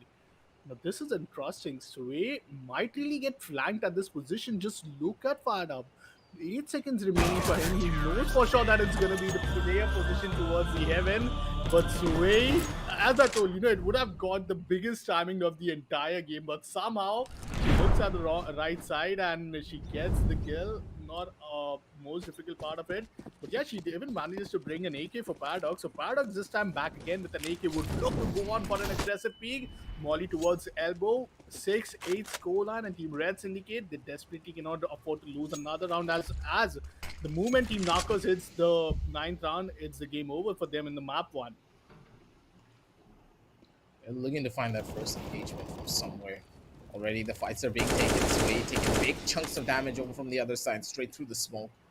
That's going to hurt a little bit here, but with the boost up from the side, this should give them a bit more forward position and a free kill. Paradox does not miss those, and the comeback is seemingly up in the air for both of these teams. Fired Up, though, he knows what he's going up against. Two very low HP players, but Sway's just way faster on the trigger. Gets the perfect flank and the timing to get that kill, and an 8 and 7. And this has been a recurring theme constantly upcon. For some awkward reason, on Boyard, we have seen so many comebacks that it's absurd. Teams are coming back from abysmal scorelines of a 6 and 2 over to a 9 and 8. And that's what you're gonna love CSGO. But what a trade coming in. Paradox gets a kill. It's down to Paradox and he gets the second one. It's overtime. Third time it's a 1v2 clutch scenario, and Paradox is just in a big form today. This form cannot really be beaten up today, I believe. For the third time, he gets himself in a 1v3, and then again, he puts on the value. This is such a great task coming in from the side of Team Red Syndicate as they manage to pull off an 8-4 scoreline, winning back-to-back 4 consecutive rounds, and they are all the way up. I mean, this is going to be a great one. Now we move on to the overtime, and this is where things are going to be interesting. I think 1-1 round each for themselves. And yeah, I mean, let's see, because I think Narcos is still continuing with the T side. Yep. Gotta see how this one's gonna pan out for them. Fired Up. Go from the top end of everything. He needs to find that first engagement, but they're playing this one so slow. They're expecting Rat Syndicate to make the first move. Paradox, he's so smart. He's an absolute giga chat. And remember what I was saying? That Rat Syndicate has those plays in check. They know how to work the map in the most weirdest way possible that you will never clear. Paradox is just casually seen on top of the big yellow box. Sorry, big red box. Why? No one does that, and Paradox is just doing even more. He's swinging out, he's taking duels, and he is so confident in his fights. How do you combat this? If a player is not showing This you is any going to be form of difficult. respect, how do you predict him? You Oh. just can't. Paradox is up with 19 kills. And I mean, add the kills for, Team Narcos, and both the players have 11 and 9 each. So that's like 20. Paradox just one kill away from getting the entire total kill of what the opponent team has. But Paradox now coming up with some strategy. We haven't seen, even though team Rat Syndicate is one of the team who could really, we're seeing how heavily Paradox is just making sure that he's bringing the value to his team. He's doing it all by himself here. He's not even letting Sway being, one of the center of attention and then taking the trades if Sway gets taken down. But once again, SK Wow finally takes down Sway. Now, one thing which Paradox does know is where WoW is hiding. It's down there in the alley. Now, in a 1 versus 2, it's going to be a difficult one for the start of Paradox as they have a consecutive round victory of 6 rounds. This is where I think Fired Up and Team Narcos would come up with the first round as the op shot connects, and that's a 9-10 scoreline. Still match point in the favor of Rat Syndicate. One more round for them, and they should be able to take it all away. Looking back at this one, though, it's going to be so difficult for the members of Rat Syndicate to work this one through. Timing is key for them, and this first engagement over from the side could just be a big one. Round with it. Oh, wait, no, it's a P90. Okay, never mind. Disrespect at its finest up there. I don't know how I feel anymore. P90 RNG. Oh man, this is so classic CS:GO action, especially in 2v2. You're getting to see so much action. But SK Wow, haven't seen him much with the AWP, but he is right up there. Paradox, no shot landed yet. He still has good HP to work with. But oh, the peak is beautiful, and that's gonna be Red Syndicate winning the first match with an epic comeback. What a team and what a play from their side. This is what experience brings for you in the table, being down to so much round and so many miscoms happening right there, and still you managing to come up with one of the most epic comebacks for the day. Oh man, congratulations to Red Syndicate as they move on for being the first grand finalist for today. And now up next we'll be waiting on for Deadly Duo and Elo Eating, because this match is also going to be something to watch out for. But man, aggressive, what a start we have got. I believe for the entire day, Red Syndicate won with a 2-0 scoreline where we had the Narcos with 2-1. But man, they just get the first map, and now we have one more map remaining. So sorry, folks, I was really too excited to move on for the grand finals. But yeah, we do have a BO3, and first map is already being done with the second map being the Short Dust. I think this is one of the most OG games when it comes to CS:GO. Dust is going to be something where we have really played, especially now having Dust too. But Short Dust, one of the classical maps, I believe. Yep. This is those maps that you start off playing when you're a kid and you grow up with the particular map. And Shortest is something that will pretty much never change. You know, this map that we played years and years ago, it's still pretty much the exact same thing as it was at day one, with maybe some small changes here and there for practical fidelity. And with Source 2 around the corner, some things might change, but nothing more than that. Here we can see Rat Syndicate showcasing their raw fundamentals down to the T. Their innovative plays, proper utility usage, and then just Paradox being an absolute beast. The guy knows how to run it down, and he knows exactly how to bring in the herd. And if this is the level of performance that he's bringing over onto Short Dust Upcon, I'm worried. I am very worried for Actually, what yeah. might happen to Team Darkos. Because he's out for I think it's blood, gonna be, and he's hungry for a lot more. and out of, I think, we got to see almost like 20 rounds right there, and out of all of those 20 rounds, so hardly we got to see any of the objective wins for either of this team. But let's take a look at the scoreboard and let's see how the entire map eventually did pan out. It was a tiebreaker to which we went to an 80% overtime, headshot and percentage. oh my god, that is one of the most epic. I think out of 20 he got 16 A headshots, and 20 that is kills. just sick. And 2 KD, like that's on top, like 2 KD. Having one death blood with 2 kills, like that's like taking an entire team and then getting down. That is just insane from the start of Yep. Paradox. These stats for him, it's just epic. That is insanity. This man is. Something's wrong with him. What did he have here on the LAN venue? I gotta ask Assassin later because this guy is on something else. He played exceptionally well when it came down to his previous matches, but this? This is a performance to remember. A lot of clips coming out from him as he wins out this tournament, maybe. But for Team Narcos, hopefully that doesn't put a dent into their own confidence because as they're heading over onto short dust, if they're not confident in the fights that they're going to take, oh boy, things could completely topple over into a place that they don't want to be in. Exactly, and I think Short Dusk is really one of those map where you could really expect a lot and lot of CT side again getting those advantage. There are so many entry points for a T, and as a team, working on at the T side is also going to be as complicated as you might expect down here in the first map, which was the side of Boyard. So yeah, I'm really excited. I'm really looking forward for it. One thing which we did saw was as a team, Team Narcos in the CT side, they were so well formed.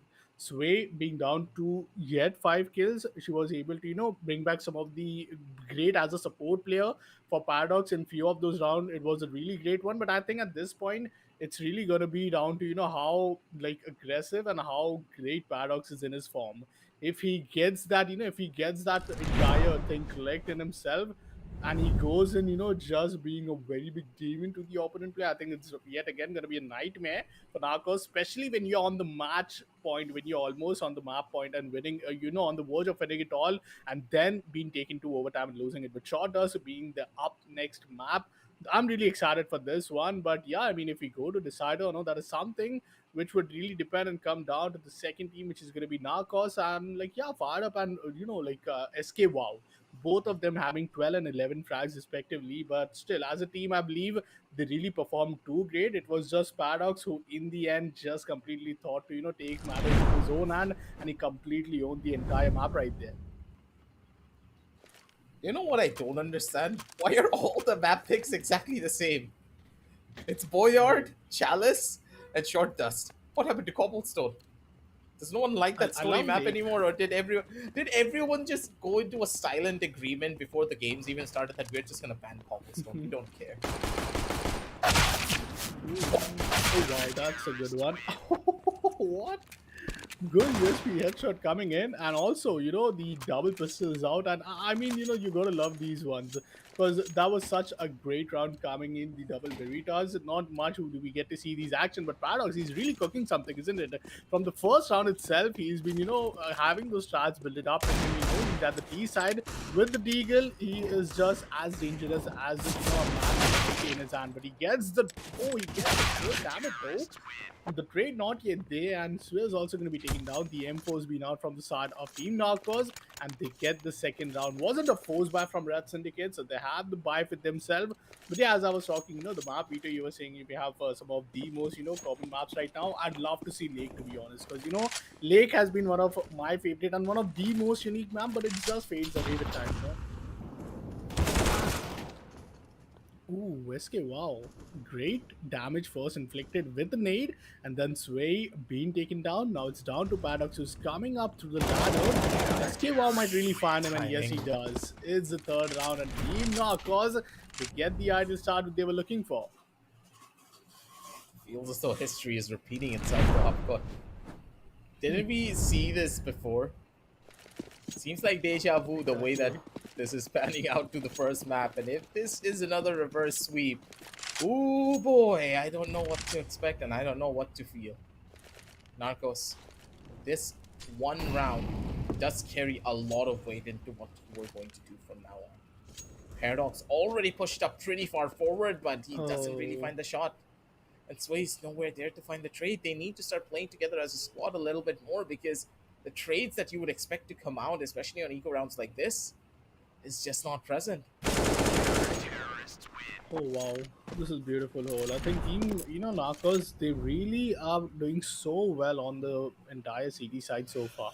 They have not just given away, the lane control. They're all the way up towards the side, and I'd love to see how Team Red Syndicate might manage to find the first kill. I think unless they don't find the first kill, it's going to be difficult. But see, they're so quick. They're already in the side of this position. Paradox is holding on the Xbox barrel, And with that, he might face off fired up. Yes, there is a smoke to block things up, but I think this is going to be difficult. Oh, fired up. He manages to find Paradox through the smokes. Oh my god, no way that smoke helps him so good. And before even Team Red Syndicate would do anything, they've already been taken care of from the start of fired up, who managed to take down the 5th round. 3 rounds remaining for the first half to end, and if we see something like 7-1 or 6-2, it is so much of a Narcos map, I believe, in this map. I completely agree with you there, but it all depends on this first initial shot, and Paradox just does not land it. Scout in hand, Sway's gonna be good for the first. Now looking for the second. She does not really have any form of information of where this other player could be. SKWow has the tendency of being one of those players that likes to play over towards the elbow side. And for WoW, he needs to take that proper guess. Can't really give a lot of noise away. And Sway, he's just basically playing a cat and mouse game. To try and pick up this weapon is very dangerous. SKWow already running around from the other side, expecting the push from the front end. And timing is everything for this engagement. Sway, Oh, wow. she found a gap. She's able to walk up. No! Doesn't have the weapon to take the fight though. I expected a Glock to come in hand. If she had a Glock, there was a chance. But with a Scout? I mean, so less seconds for her that she would even have managed to, after that shot, after that scout shot, but have managed to bring out that pistol because, I think SKWow, he was just quick enough with the spam. But wait a minute, Sway with the AWP gets the first blood. Fire up has been taken care of. It's down to SKWow. 2 rounds remaining, and well, SKWow takes down Paradox through the mid. It's a big kill for him, and it's now down to Sway. She already has found the first blood.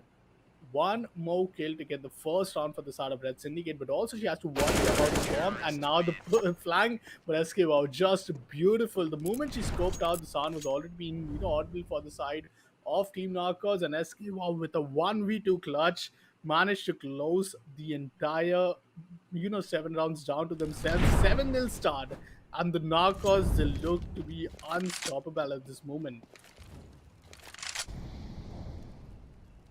It's just an absolute shutdown. SKWow also just holding straight up from the back, not really giving much away here.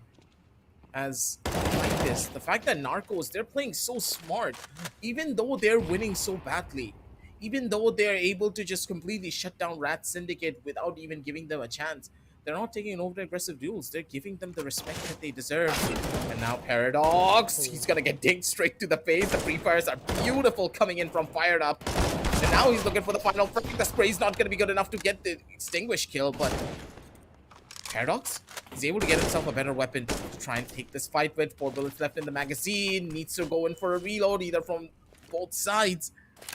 And with the plant finally coming down, SKWow playing it for the long haul. The spams are beautiful. The damage. As SKWow tags him down to 1 HP, and Paradox needs to go in for the big boy play. Maybe with a wrap, he could find something, but he needs to get the optimum timing for this one to work out for him. Wow, the timing is better of him, and final round in the first half, and Paradox managed to take him for himself. That's Team Red Syndicate finally winning the first round after 7-round loss, and we end the first half in a 7-1 scoreline. Not the ideal one if you are at the side of one map away from being in the grand finals. But Red Syndicate, they still have to somehow manage to claw their way back in, and it all starts with Pistol, as we say. Pistol round is going to be really important, but I love the way how the Paradox are taking things. Oh, wait a minute. Paradox gets the first connection, though. On the head, it's going to be Fired Up, being taken down, but a good trade. SKWow now finds himself in a 1v1. Sway now knows that both the players are coming down through the alley. 1 versus 1 for her, and she looks at the wrong direction. What a flick from Sway! Wait a minute, we gotta rewind that 10 more times to see that flick was so insane. And Sway, she managed to save the round, save the map point from Narcos, and she still keeps the hope alive for Team Red Syndicate to give a comeback. If they get this comeback, I don't know what to say. What kind of ritual are you gonna do if the comeback actually happens? Oh my god, no man. I mean, I don't know, man. I won't even blame the game. I won't even blame a scoreline because this is so unexpected. Maybe the CD side because it's been the same for the either maps though. But nonetheless, that was a force by coming in from the side of Narcos.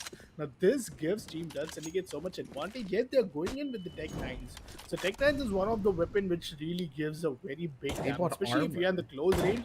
It's like a one shot and kill for you. Yep. Tech 9 is just such a powerful weapon. It's close to being completely semi-automatic deagle.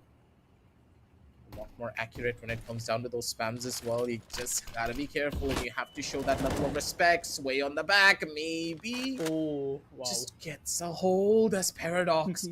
Beautiful on the Wow. flank, is pretty much all the way in towards the back end, giving all of the information away. Sway already knows this is a push coming in from What? the tunnel side. Over from the right, spray out over onto one. Sway's really good for the first, and Sway is not really good for the second just yet, but still deals the damage and gets the information for Paradox.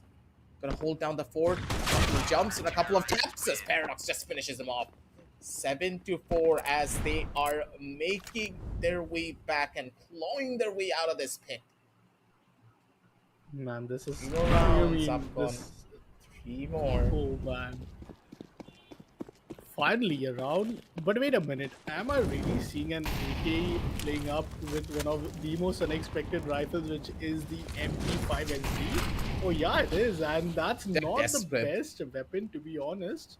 They're going in with the force buy, but I think any magic which could be done here is only from the side of SK Wow, and it could be the only danger for Red Syndicate. And here we go, SK Wow already finds the first kill. Sway has been taken care of. Now it's down to Paradox, but he is choosing to go for the long route. And well, no shortcuts for him. And when it comes to comeback or when it even comes to winning this round, the Paradox, it's all down to himself. But no, SK, wow! He gets both the play all by himself, and he was the only player to worry about. And that brings on the map point for the side of Narcos. Oh man, they are willing to take us all the way to the third match, and that third match is going to happen in Chalice. Chalice is going to be where quite a lot of interesting feats could happen, but hey, it's not over until the fat thing is right? Still a lot of opportunities, but Paradox may be taking it a bit too aggressive. He could have taken his time for that fight, but he is going to pay for that with his own life. Sway, stuck in a close to impossible 1 versus 2 situation, needs to come up tunnels, and Fired Up is already holding that angle. Nothing's really gonna come out of that, and a tap to the face and a 1 to the body to finish everything off. 9-4 as Team Narcos, they answer back after what happened in map number 1 with a shebang. Map number 2 is now theirs, and now is where Chalice will put a lot of pressure on both of these teams. Whoever wins here gets a one-way Exactly. ticket straight to the grand finals, and the other one Nah, needs I to mean, fight it's their the way through decider the map. gulag. Yep. And I think we are in for the big game. We go the distance. We are in finally getting the third game. And this third game, I think it's really going to be quite difficult. I'd love to see which team starts off with the CT side because when it was the first game, I believe it was all the way towards, a 4-2, I think a potential 4-3 or maybe a 5-2 scoreline. But on the second half, it was completely 7-1. And I think that's not the one of those ideal scorelines for you to work with, but yet winning the pistols. I think that one round where SK Wow really popped off, got both the kills. That's where the entirety of the game changed. Because if that wasn't supposed to be the round win for them, they might have the loss bonus being maxed out. They might have an advantage to go on with the force buys. But let's take a look at the highlights and let's see how the entire first half was so good from Narcos. They went 7 consecutive rounds in the first half, and Paradox, some of those rounds it was really kind of very very annoying for him as he was not able to handle that entire case for himself. And even when it comes out to Sway, one of the rounds where she really got the first top kills, this one to be the one, it was really great. But SK, wow, he was just too good. And the mind games from the side of Narcos, which was being played against Red Syndicate, that is where they won most of the battles.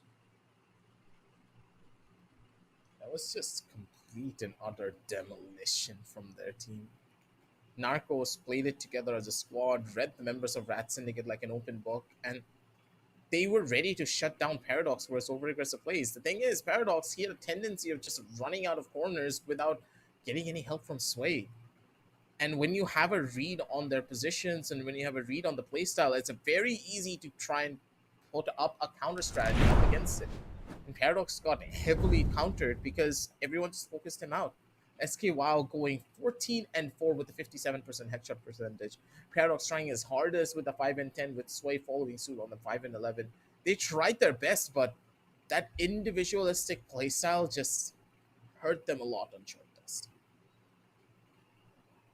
Well, I think this is going to be interesting now as if we talk about the stats here, this time Paradox with 5, Sway with 5, and SK Wow 14 for him. And I think this time he is, the Paradox of the short dusk here, getting a 57% of headshot. I mean, he was still up with 80. That was just an insane thing for him. A great, ADR for him, an average damage per round having 111. Fired up really had, not the best of his entire game, but SKR clearly the MVP of this second map. And now we go the distance, we go to the third map, and decider map is going to be the start of Shawless, where we'll be seeing two of these teams competing, and one of them taking us to the being up at the grand finals. Which team is it going to be? You guys have to just, stay tuned to know that. But for now, let's take a look how the entire journey has went between the side of Red Syndicate and the Narcos. Well, Cobblestone and Lake Bean. Man, I love Lake. To be honest, if ever we get to see at least one Lake today, I think that's all I We would will. really ask for. But Boyard at the Grand same time finals. being the first one, a comeback, and yup, it's the grand final. So I mean, I would really expect one of those things. But yeah, but it comes down to you, which is one of your favorite map other than Short Dusk? Because Short Dusk is obviously the OG ones. But yeah, how's your thought on this? Honestly, I think that Chalice has to be one of my favorites, other than Cobblestone and Short Dust, because Chalice just has the feeling of, if let's say Cobblestone and Short Dust had a baby, and that would be Chalice. That is how this map plays out. There's a lot of nooks and crannies you can play for, a lot of diverse strategies you can go in for. You don't really specifically need lineups to make this map work, but if you have lineups, you can still play it. It just feels like a very general CS map. And that's why I love it a lot. It just screams CS to me, while on the other side, Boyard and Lake just, I don't know, man. It just makes me feel really iffy. I mean, if you ask me, as a viewer perspective, it's going to be a great viewing experience. This map that is so uniquely been made, and I cannot just wait myself to fall onto this decider map.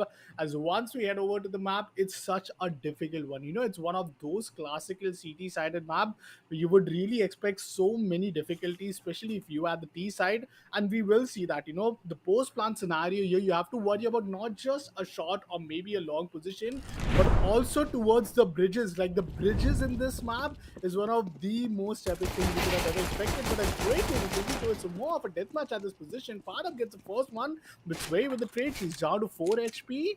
Oh, this is going to be difficult for her. It's 1 versus 1, and Fadab just needs to land one body shot, one bullet onto the side of Sway, and that's going to be it. That's going to be the first round, but Sway chooses to go for the long route. Oh, she's going on. She has moved away to the side and going on for a post plan. That's good. That's 300 additional dollars for them in the economy. But yeah, the kill comes in from the side of Fired Up. Nice round from the side of Fired Up, as again he gets two frags for himself. First round for the side of Narcos and Red Syndicate. The best thing for them is that they can afford a force ban the second one. 1-0 for them, and a pretty smart and hefty hold coming in all the way. Fired up.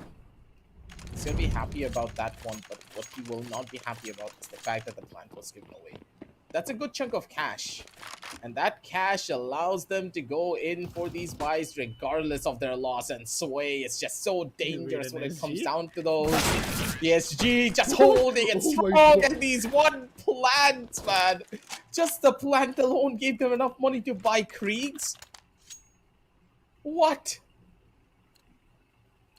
I mean, hey, aggressive. My SG doesn't works like that. Even if I scope, even if I play the closest range, she's supposed to have some of the most skillful plays. Because getting two headshot with a nerfed SG, that is just too good, I believe, for now. But this forces away Team Narcos to play on for a force, like a force buy. Yeah, that's what it is. Not clearly one of those half buy. They don't have the armor, if you ask me. So this is a really difficult one. how would they really manage to pull off, especially with the first damage being done onto SK Wow? They only have a Kevlar vest, no helmet for them. So, and with SK Oh Wow no. being down to 29 HP, now they will know where both of the players are. This could be difficult. Fired up, he knows Paradox is getting boosted. He knows where the second player is hiding. Even that's going to be a big intel. But Sway, she needs to come in big. 1 versus 2. She has the ideal weapon. But SK Wow with the flank. Oh, she gets another headshot, but she has to worry about the flank. And I think this is where Escape would really come into advantage, but no, he misses the head. And Sway with an insane flick saves another round for the side of Rat Syndicate. Man, finally, after Paradox, it's Sway who is handling all of these pressured round all by herself. And she once again brings the lead, because if this round wasn't supposed to go for the side of Narcos, if it did went to the side of Narcos, they would have really taken away at least 3 consecutive rounds, bringing the momentum by their side. Gotta bring even more pain and hurt here over the side. A couple of sprayed shots. And those are the whiffs. Paradox died off a little bit too early there, buddy. You gotta be careful about those type of scenarios. And Sway just didn't have the spray control to go in for the double. Rat Syndicate, they've lost out on a very crucial and important round, but at the end of the day, they still have enough money to go in for the proper buy. Mollies are gonna be good for them to get a hold of. But Sway doesn't want to give up the space for free. But Paradox, he's been dying constantly. The fact that he's been playing alone and away from Sway, how do you even come on back from this? You just can't. Too difficult. And okay, once again, they're just doing the basics so good, I think. Team Knockers really taking the map control by their side. First, at the moment they get the first blood, there's no individual place for them. It's just as a team, fired up as SK. Wow, the trade's really efficient. And back again, they're already up with a big lead at this moment, like a 3-2 scoreline.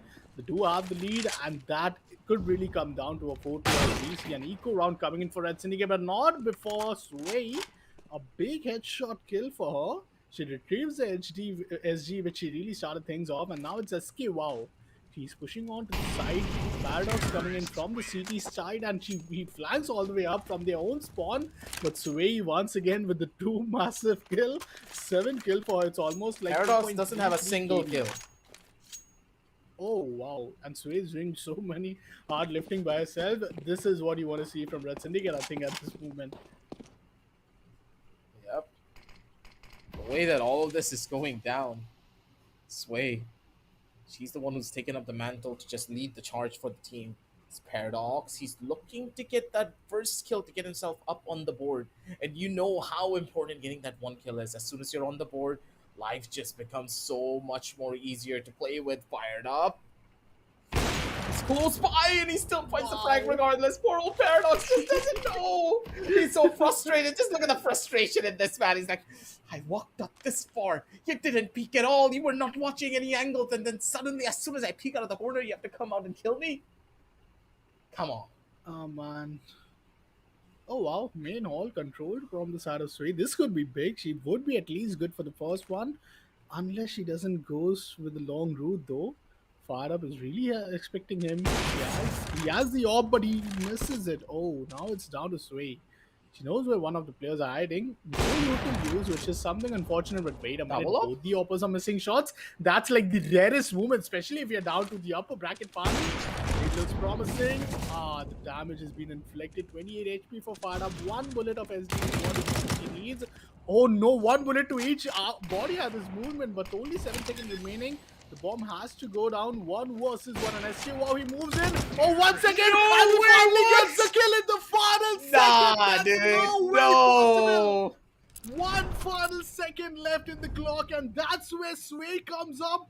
A little nervous situation for her, but she never misses those 10 seconds. Just look at the timer. 1 second, it was almost 0. It was 0.01, I believe, and that's where Sway comes in huge. She saves another round while Paradox still beats down to 0. She is doing so much heavy lifting. And Narcos, oh man, if you are Narcos, that's really a big nightmare round for you, especially with the double AWP being taken out of your hands. Yeah, that's a big money investment now completely gone over to the wayside. Sway completely flashed out, doesn't really get the hold that she wants. 4-4, and I do believe they're going to be more than happy, I would say.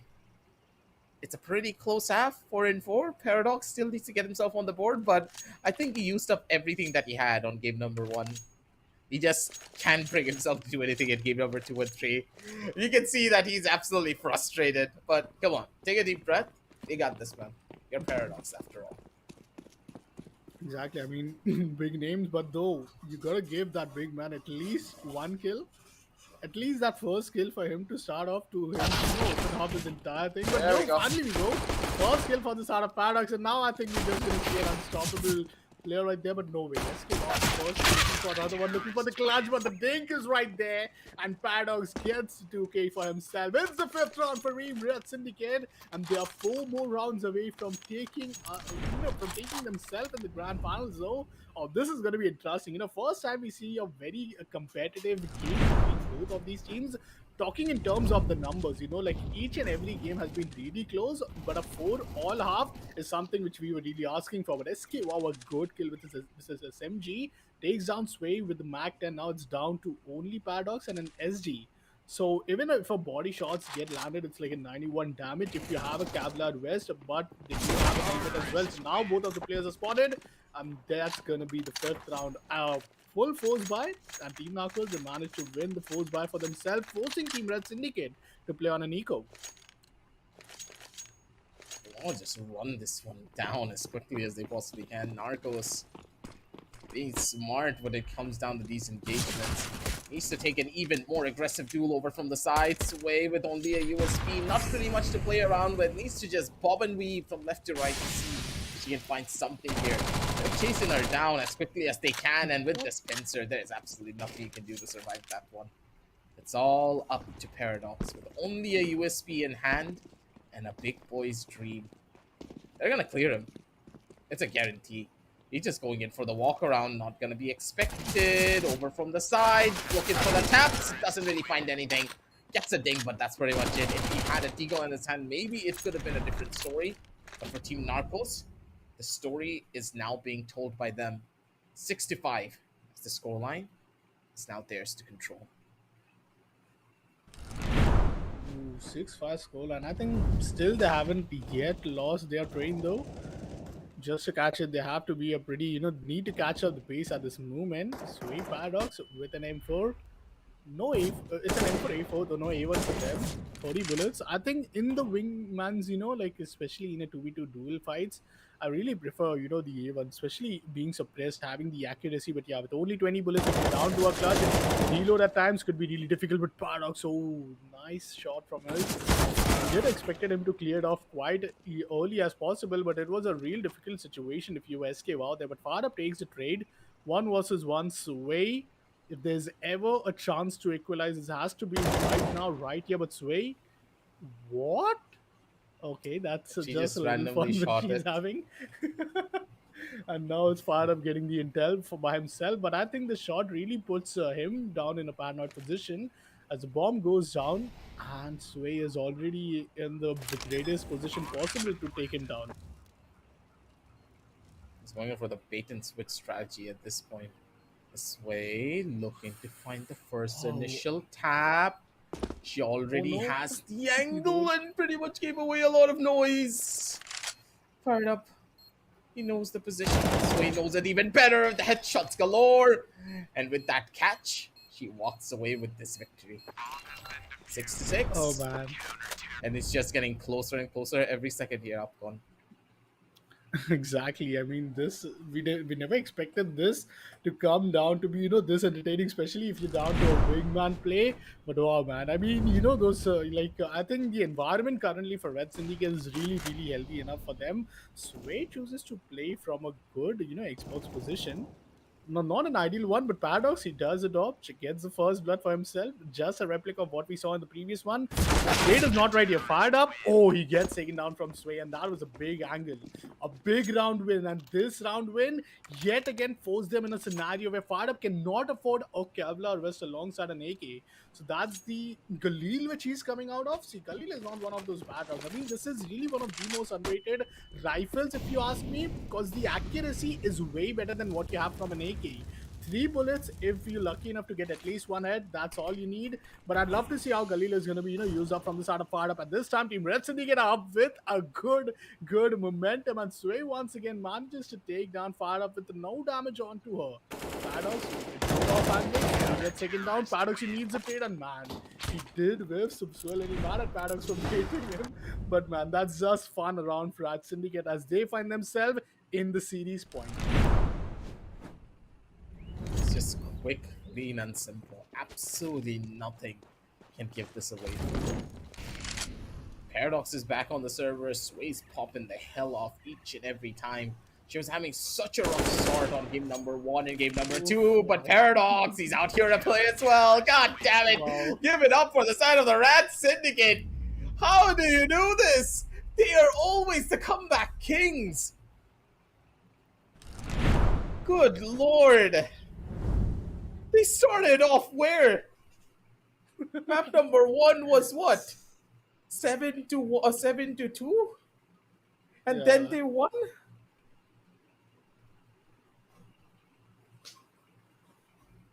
And I I think I don't second map understand. was exactly, and Yeah, like you gotta yeah. Second love the map was entire nine team to here. four. Yep, 9-4, and I think the half ended up like what, like 7-1. Yet they came up with a great comeback, and this map, the story was so difficult for them. They lost the pistol round, they weren't able to get the best, and Sway came up at the very right time. You Yep, remember the SG rounds where she was almost up with what 7 kills, but Paradox was still looking to get the first kill. If I'm not wrong, correct me if yep. I'm wrong. Aggressive, he got the first kill in the second half The of a CT pistol side, round yeah. where he got the 2K. Yep. Yeah, and that's where then the journey for Paradox, the redemption really started for them to make sure that this is their final chance to get themselves in the grand finals. And man, this duo is really at a big, form today. Let's see, and let's take a quick look at the highlight because this was a really great map if you ask me. CT side not really being dominant enough from the side of Narcos, but Red Syndicate, the moment they came to the CT side, oh, they were just at another level. They were all over the brains of the Narcos and they played it pretty well. Yeah, they were in Narcos's head and they did not allow Oh, them this to get round. any form of a breathing room. After rounds like this, you know that your team morale is going to start taking hits. They have a player on their team with 0 kills. Paradox, don't kill me. I'm just saying, from an analytical perspective, when you know the opponent has a 0 kill player, you're just like, oh, it's going to be fine. It's just one player playing everything, right? We run him down, we're going to be able to win. But no, that's not the case. Paradox, in a lot of situations, yeah, he was playing a little bit too overly aggressive. Sometimes he was going in a bit too deep, but that's completely fine and dandy because he was getting information for his team, and that information just changed the tides of the battle by a large margin. And Sway, you have to give her all the credit. If she was not showing up in this game, it was over. We Yeah, were done for. And the Rat exactly. Syndicate would be here looking at a lower bracket run. But Sway just single Completely. handedly took it all on her shoulders to carry this forward, and Paradox must be proud of her for that one. And two big rounds. One of them being this, a 1v2 clutch with an SG, and another one being where Team Narcos had double op setup. See, this is the round which I'm talking. A double op setup. Fire Up did manage to get the first round, but Sway clutches it in the microest second possible. Oh man, this was, I think it could never get this close though. But what a game, man. I think this is one of the best map which we saw in the entire series. But let's take a look at the scorecard here. Because at the same time, we did got a 4-all half, but it was pretty close. I think only one round was, 2 rounds was managed to win from the side of Team Narcos. Not the easiest T side for them, but yeah, at the CT side, I think they were just dominant enough. Team Red Syndicate, they won 4 rounds. They took themselves in the, like a place where they are now at the grand finals. And yeah, the lower bracket run is going to be their end, but this time it's going to be the Narcos. Now, this is really going to be not the ideal case for them as the lower bracket run. We do have a up next map, which is going to be Deadly Duo and Elo Eating. The winners of this matchup will be facing on Narcos. So, Narcos, they still have pretty much decent time to get themselves prepped up. But hey, let's get a better map. Vito hoping to get Lake from my side, especially. And I mean, these 3 maps has also been completely amazing. Like, you had some of the most amazing maps. We started off with Boyard, then we went to Short Dust, and now with Allies. But wow, man, what a day it's been so far. and we cannot just wait to show you guys what do we have in the other side of the entire day, because now we even have to look out for that one team, three remaining team fighting up against each other. And yeah, Narcos will be waiting to see the side of Deadly Duos and Elo Eating, and only one of these three teams will be going on for the grand finals, facing off Red Syndicate in the final. So yeah, I think we are in for a big day. But next match is going to be Deadly Duo and Elo Eating. What do you have? What are your thoughts on this one? Yeah. Narcos and Elo Eating are going to be the ones who are opting for this matchup right off the bat. They will be going for the lower bracket finals, and whoever wins there will possibly get a revenge story going up against the Rat Syndicate. Don't forget, it was Rat Syndicate who beat out Elo Eating. Sorry, Team Narcos. And Team Narcos are now finally facing off against them. Let's just see how this revenge story is gonna pan out. Will Eating be able to get their redemption arc, or will Narcos finally get their own redemption arc in towards the grand finals? We'll be finding that out soon enough, ladies and gentlemen. We're gonna be heading on down over onto a short little break. Don't go anywhere. We'll be right back.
And welcome back, ladies and gentlemen, to Lenovo Tech World India Edition presents Dynamic Duos Counter-Strike Global Offensive. And we are back with the lower bracket finals, ladies and gentlemen, to see exactly which team is going to be heading on down over to the grand finals to take a revenge story up against the members of the Rat Syndicate. After everything that has happened from top all the way to the very bottom, it has all come full circle. Team Narcos versus Elo Eating started off the day today, and here, right before the closing moments, they're going to be the ones who probably end things off before the grand final starts to kick off. Team Narcos versus Team Elo Eating. For Team Elo Eating, this is where they need to come in strong, they need to come in hot, and they need to show us exactly why they deserve to be here. Beating Deadly Duels is not an easy feat, of course, but now that they have warmed up, they have gotten a feeling for how Team Narcos actually play. Elo Eating, they're hungry to take them down and to eat their fill for lunch. Actually, dinner, considering how late it is now. Exactly. It's been a long day so far, but still the day is not yet over as we will be heading on for the up next lower bracket finals. Elo eating, they better be ready because this time team fired up and I mean team Narcos fired up and SK wow, they're gonna be all set to take themselves in for that revenge matchup. But in the grand finals, we already have one team which is Red Syndicate, and yup, we'll be having to be decided matchup in this lower bracket finals.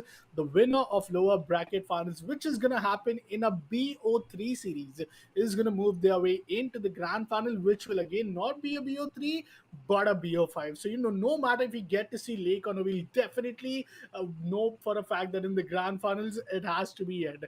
But yeah, talking about the veto, what all maps do you expect to see? Like, I'd really love to know from you, Aggressive, because I think we can expect maybe the short dust as it's been a thing. But yeah, let's move on to the map veto. Again, the Oh, exact same badly, thing. sadly, Lake being banned up. But yeah, short dust being the first pick. Why is everyone banning cobblestone? Before everyone just played cobblestone. Now everyone is banning cobblestone. Oof, man. I think two CD sided, map veto we having this time, and Lake being banned again. That's a little bad, but no problem. We have short dust we'll be kicking things off with in the slower bracket final. Cobblestone being banned in each and every match for today. I think it's really sad to see, but yeah, it's going to be a big challenge if one of them goes to the final, and that's the first map that they might potentially play in.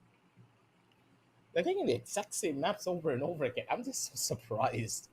But hey, if this is Yeah. how confident they are to doing all of this, then what if we can do whatever you hell you want. But for Elo eating, taking up on short dust right off the bat could just be a little bit more, how do I put it, ambitious, because you already know how good Narcos has been on that map. To take this map right off the bat instead of maybe taking something like Boyard or Chalice could spell doom for your team, and I don't think you want that doom and gloom. Not in this scenario. And this match has been happened before. Team Narcos versus Elo Eating. It was, I think, the starting match for the days where we saw a 2-1 scoreline where team, like Narcos won it all from the decider game. This is one of those revenge matchups. So it's not just True. important for the side of Narcos, but also Elo Eating. They know how good and how deadly SK WoW can be with only two weapons, one of them being AK and one of them being AWP. While we have fired up to be one of the most consistent player, like no matter if you're in a good state or a bad state of the game side, fired up is really gonna be all set to bring on these frags. And I think this player is really a very consistent key for the entire team of the Narcos. But now we'll have to see what's in from the side of Elo 18 because they were the first team to go down in the lower bracket. They took down, Team Bullet, where we also had a very great series between them. A 2-0 to start things off. They took down Deadly Duo. Now up next, it's going to be Red Syndicate, which would be in the grand finals. But before that, Narcos has to be taken care of one of the revenge series. And we start things off in the short dusk. Map number one it is. While we see T side in for the side of Elo eating. Let's see how the first 8 rounds are going to pan out. Because we have earlier seen Team Narcos. And man, they did a 7-1 to the grand finale team here. Yeah, gotta go big here to try and make this one work out. The dual Berettas staring down the barrels of one of the players. Element X walking straight into the crossfire. You gotta be careful about these dual Berettas just dealing so much damage and being an absolute nuisance to try and go up against. So many bullets to deal with and so much damage being given. And with that, Element X has nothing to really give here. With SK WoW just coming in for the final couple of blows. Team Narcos, they hold down the fort for their squad. Zelo eating. They took a little bit of a pitfall, but honestly, I think they're going to be able to live through that one. Second round, not a force buy for the side of Elo eating, but they're holding the alley. This is a good one. SK wow, he's just anticipating a very unexpected play from the Elo eating team, and I think they're really playing it slowly and steadily. Two deagles for them. Oh, the first player spotted up. That's the bomb down. Now it's down to only one single player. There he is, but the headshot looks beautiful. SK wow might really not want to back himself up, but he really goes on, takes the trade. And the trade game from Narcos has been really too good as ever. But yeah, this was a great off angle being, hold it off from SKO. You don't really expect a CT to hold off that position, especially if they're on one of those bar rounds. You expect them to maybe play from an elbow or the main, like side itself. But here we go. Quick one, and Okay. Elementrix get both. Wait, what? Even his teammate cannot believe what he has done. And right now, at this moment, Elo Eating do manage to get the first round, but they were really quick enough. That was like a 5 second round for me. That was a little bit questionable. The round just started and it was already done and dusted. Element X, when it comes down to his sprays, is like an absolute deadly force. And it seems as though Team Narcos, the CT side of the economy, is slowly but surely catching up with them. Absolutely zero money to their name to try and fight this one through. A FAMAS can be a dangerous, but not in a scenario like this. Utility control on each side. They have full control, and now they just need to upload the plan. They have a free corner to play around with and a lot of space to hold on to. Salomon Dex taking a good chunk of damage and he nearly did die out for it too! How is he alive? 11 Oh my HP god, the helmet. as he lives to see another day. 2-1, and this is going to be not the easiest of retake, but yeah, it comes down to him. He needs to keep himself alive. Only 20 seconds remaining for the C4 to get detonated. And Esquivel, I don't see any diffusal kit for them. This have to stick it if they really want to get that. But well fired up, he gets the first one. He's checking it for the next. It's gonna be Is, who's no way even peeking it. What's happening? He's gonna stick it, but Is finally comes up with the peak. Oh my god, that was really at top If he had a of the kid, this was anxiety level over. right there. Exactly, If but he, it somehow closed on for them.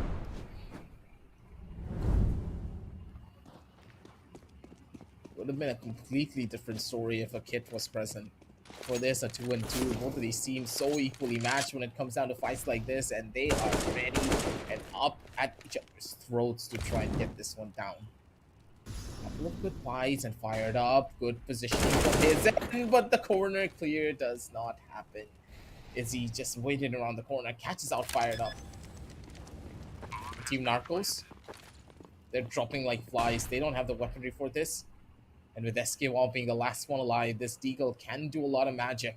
But to cast this spell, you need a good amount of time and one mistake from your opposition.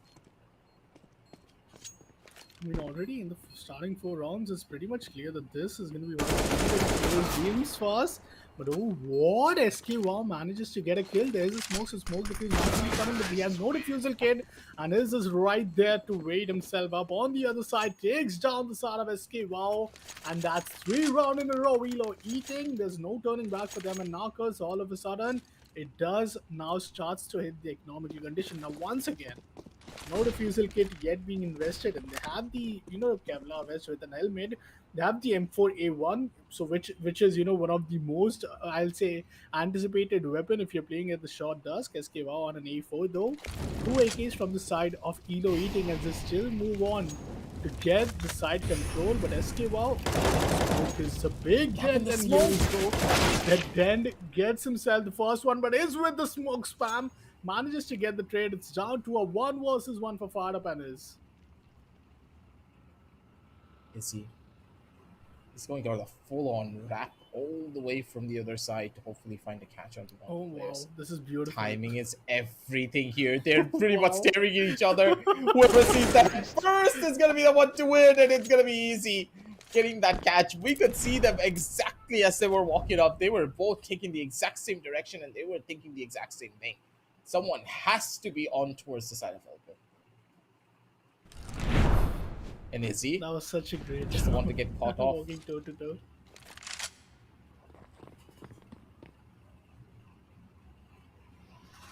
Crystal, I think this is going to be a difficult one. And yup, they choose to go aggressive. They choose to play aggressive.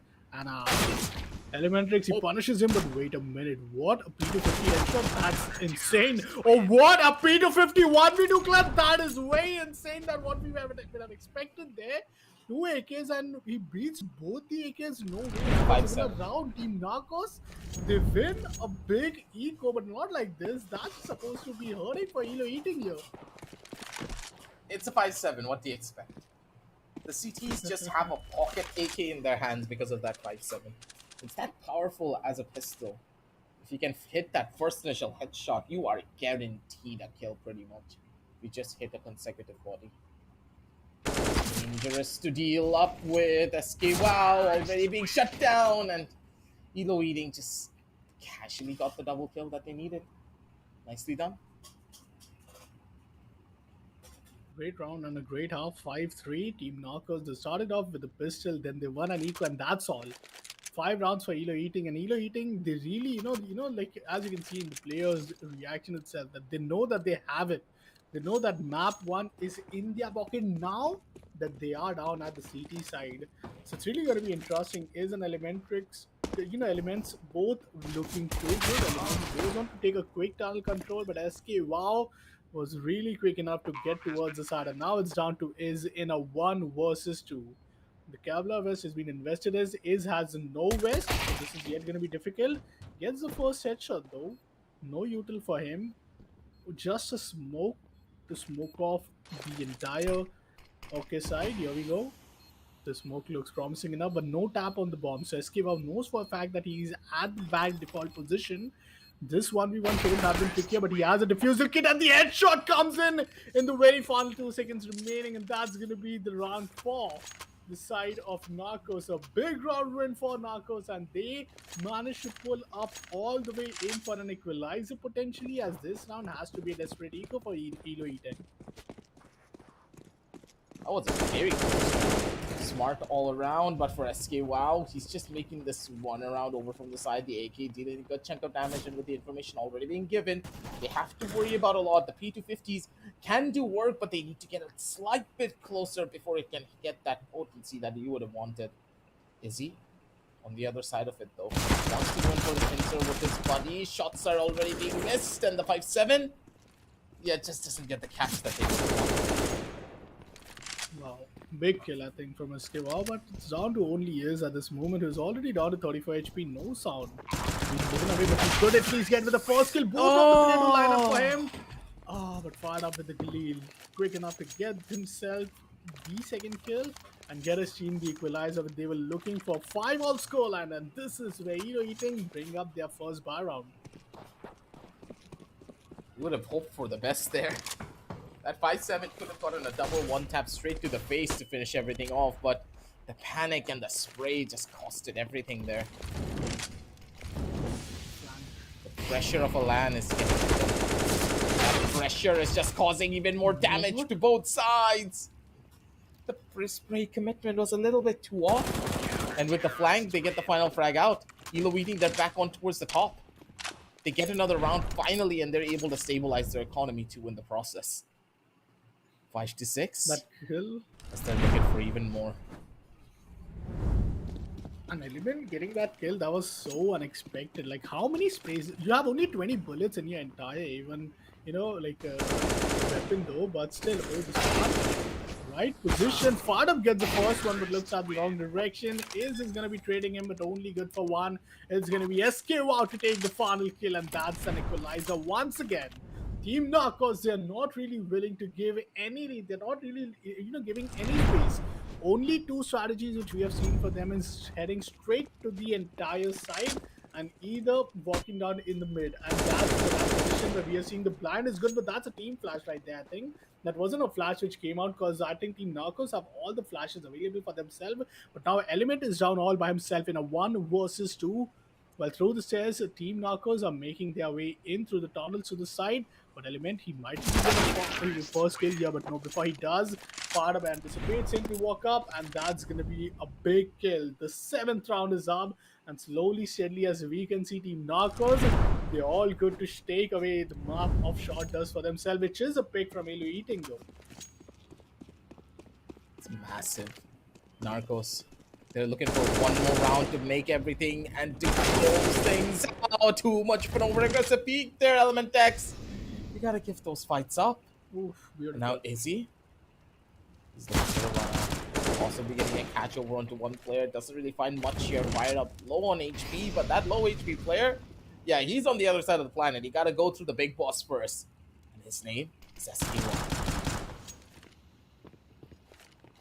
Oh, he's not really able to find Fardam. Fardam is down to 7 HP. At least one shot onto him he would find himself in a 1v1. But here we go. Oh, Finds fired up though. 1 versus 1 for him. SK Wow is already up to the tunnel position, and Ace is really anticipating him to be at that position, but he doesn't have any rivals to work with.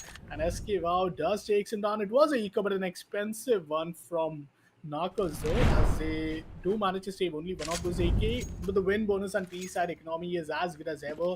They will yet again get those armor alongside a headgear or helmet available for them. And this bar round is gonna decide everything. The map point is up from Narcos and Elo Eating. They do have the full buy for themselves. The bomb is gonna go down to the side in the default position. Element reveals its position being dead towards tunnel, but the flank has to work big if SKW is really backing off at this moment through ladders. just have to run this one back a little bit. Take it as slow as possible. You need to clear out multiple different corners before you can do anything here. They have the crossfire set up, a smoke over from the top to try and opt to go in for that defuse. They can't really opt for this. Oh, that's Team Narcos. They have everything under control. No time left. He needs to touch the C4. He needs to go in for the defusal. Nothing that they can do as far as gets the final frag and opening to take everything out. 9 and 6 on the scorecard, ladies and gentlemen. As Team Narcos, they take this win. And good God, was it a beautiful one from Fired Up and SK Wow. Oh man, what a great start for them. They get the first map in their hands, and pretty much a big win for them. Being at the T side, getting down to only 5-3 scoreline and yet closing it down to as early as possible. So let's see how it's going to pan out, because eventually, if Team Narcos manage to win one more round, yet another revenge matchup for them. But that time it's going to be the grand final of BO5 and Red Syndicate. But before that, we have seen a reverse comeback just in the very previous matchup, and this time I'd really expect to see some great fight backs happening back again from Elo Eating, as both the players, if you talk about Eve and even if you talk about the sort of element, they look so powerful in the T side. Like if you look after the entire half, Elo Eating, they were really up with the lead, but slowly, steadily, as Narcos, really won the pistol, they really got each and every round. Just look after the first half. After getting the pistol round, there was not even a single buy round which Narcos ever won. Just the only round where they won the third round, it was their eco, where they won a big eco round. But after that, Elo Eating and the CT side was completely a big disaster for them, as even after getting the lead, they did not really manage to close out, being only 3 rounds away from this. And this was one of the biggest eco round that they really wanted. But after the pistol, Team Narcos were unstoppable. I really don't know what else to say, man. It was just a phenomenal performance coming in from the members of Narcos. I was a little bit too susceptible to the fact that, hey, why the hell did the members of Elo Eating choose the map of Short Dust as map number one? Because this is not a map that you want to go to as a map number one.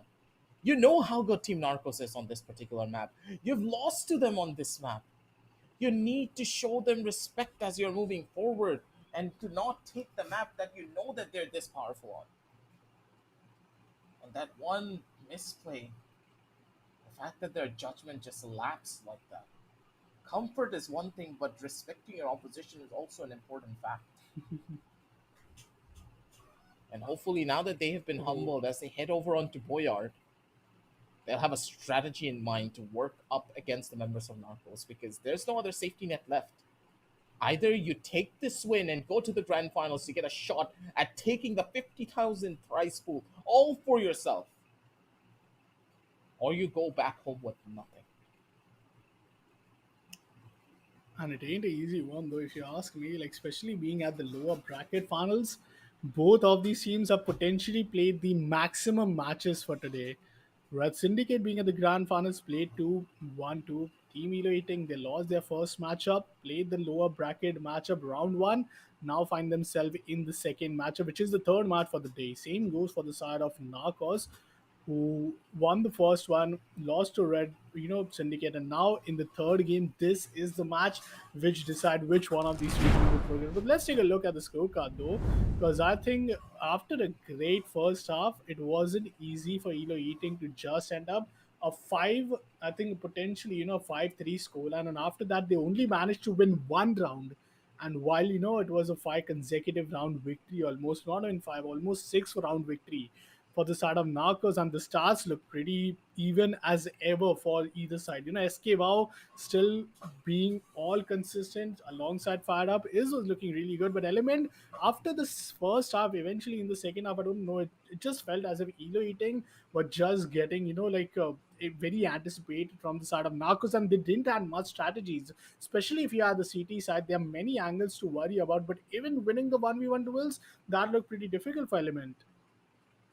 Yep. It's just one of those scenarios that you just cannot really put an analysis on, because you know how deadly it is to just run into your opposition's home turf. For Elo Eating, they were very confident, but that confidence was misplaced. And hopefully in Boyard, we do see them put on a brand new face to try and take this one away from them. For me, though, personally, I'm expecting them to put a lot more emphasis on that knife round. That knife round will pretty much change the tides of this battle.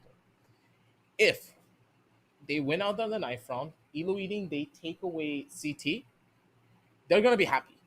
They're going to be ecstatic because they have the strongest start possible.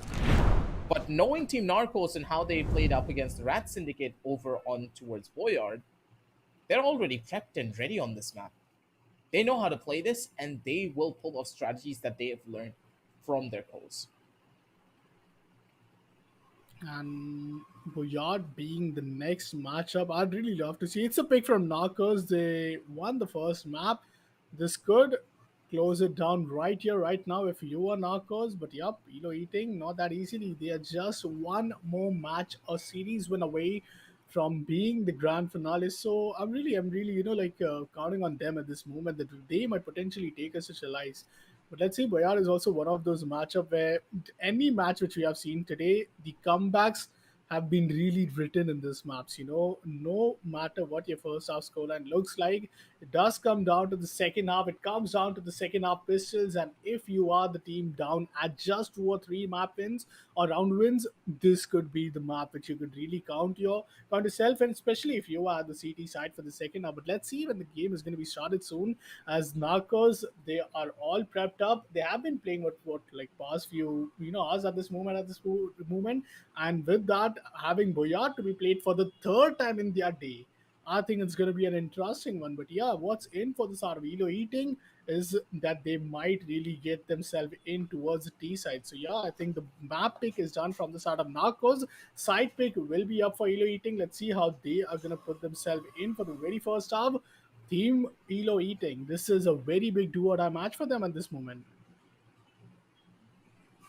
I'm a little bit surprised with how things have gone down as well. For a lot of different scenarios in my head that's playing out for how Elo Eating can easily try and take this one away from Narcos.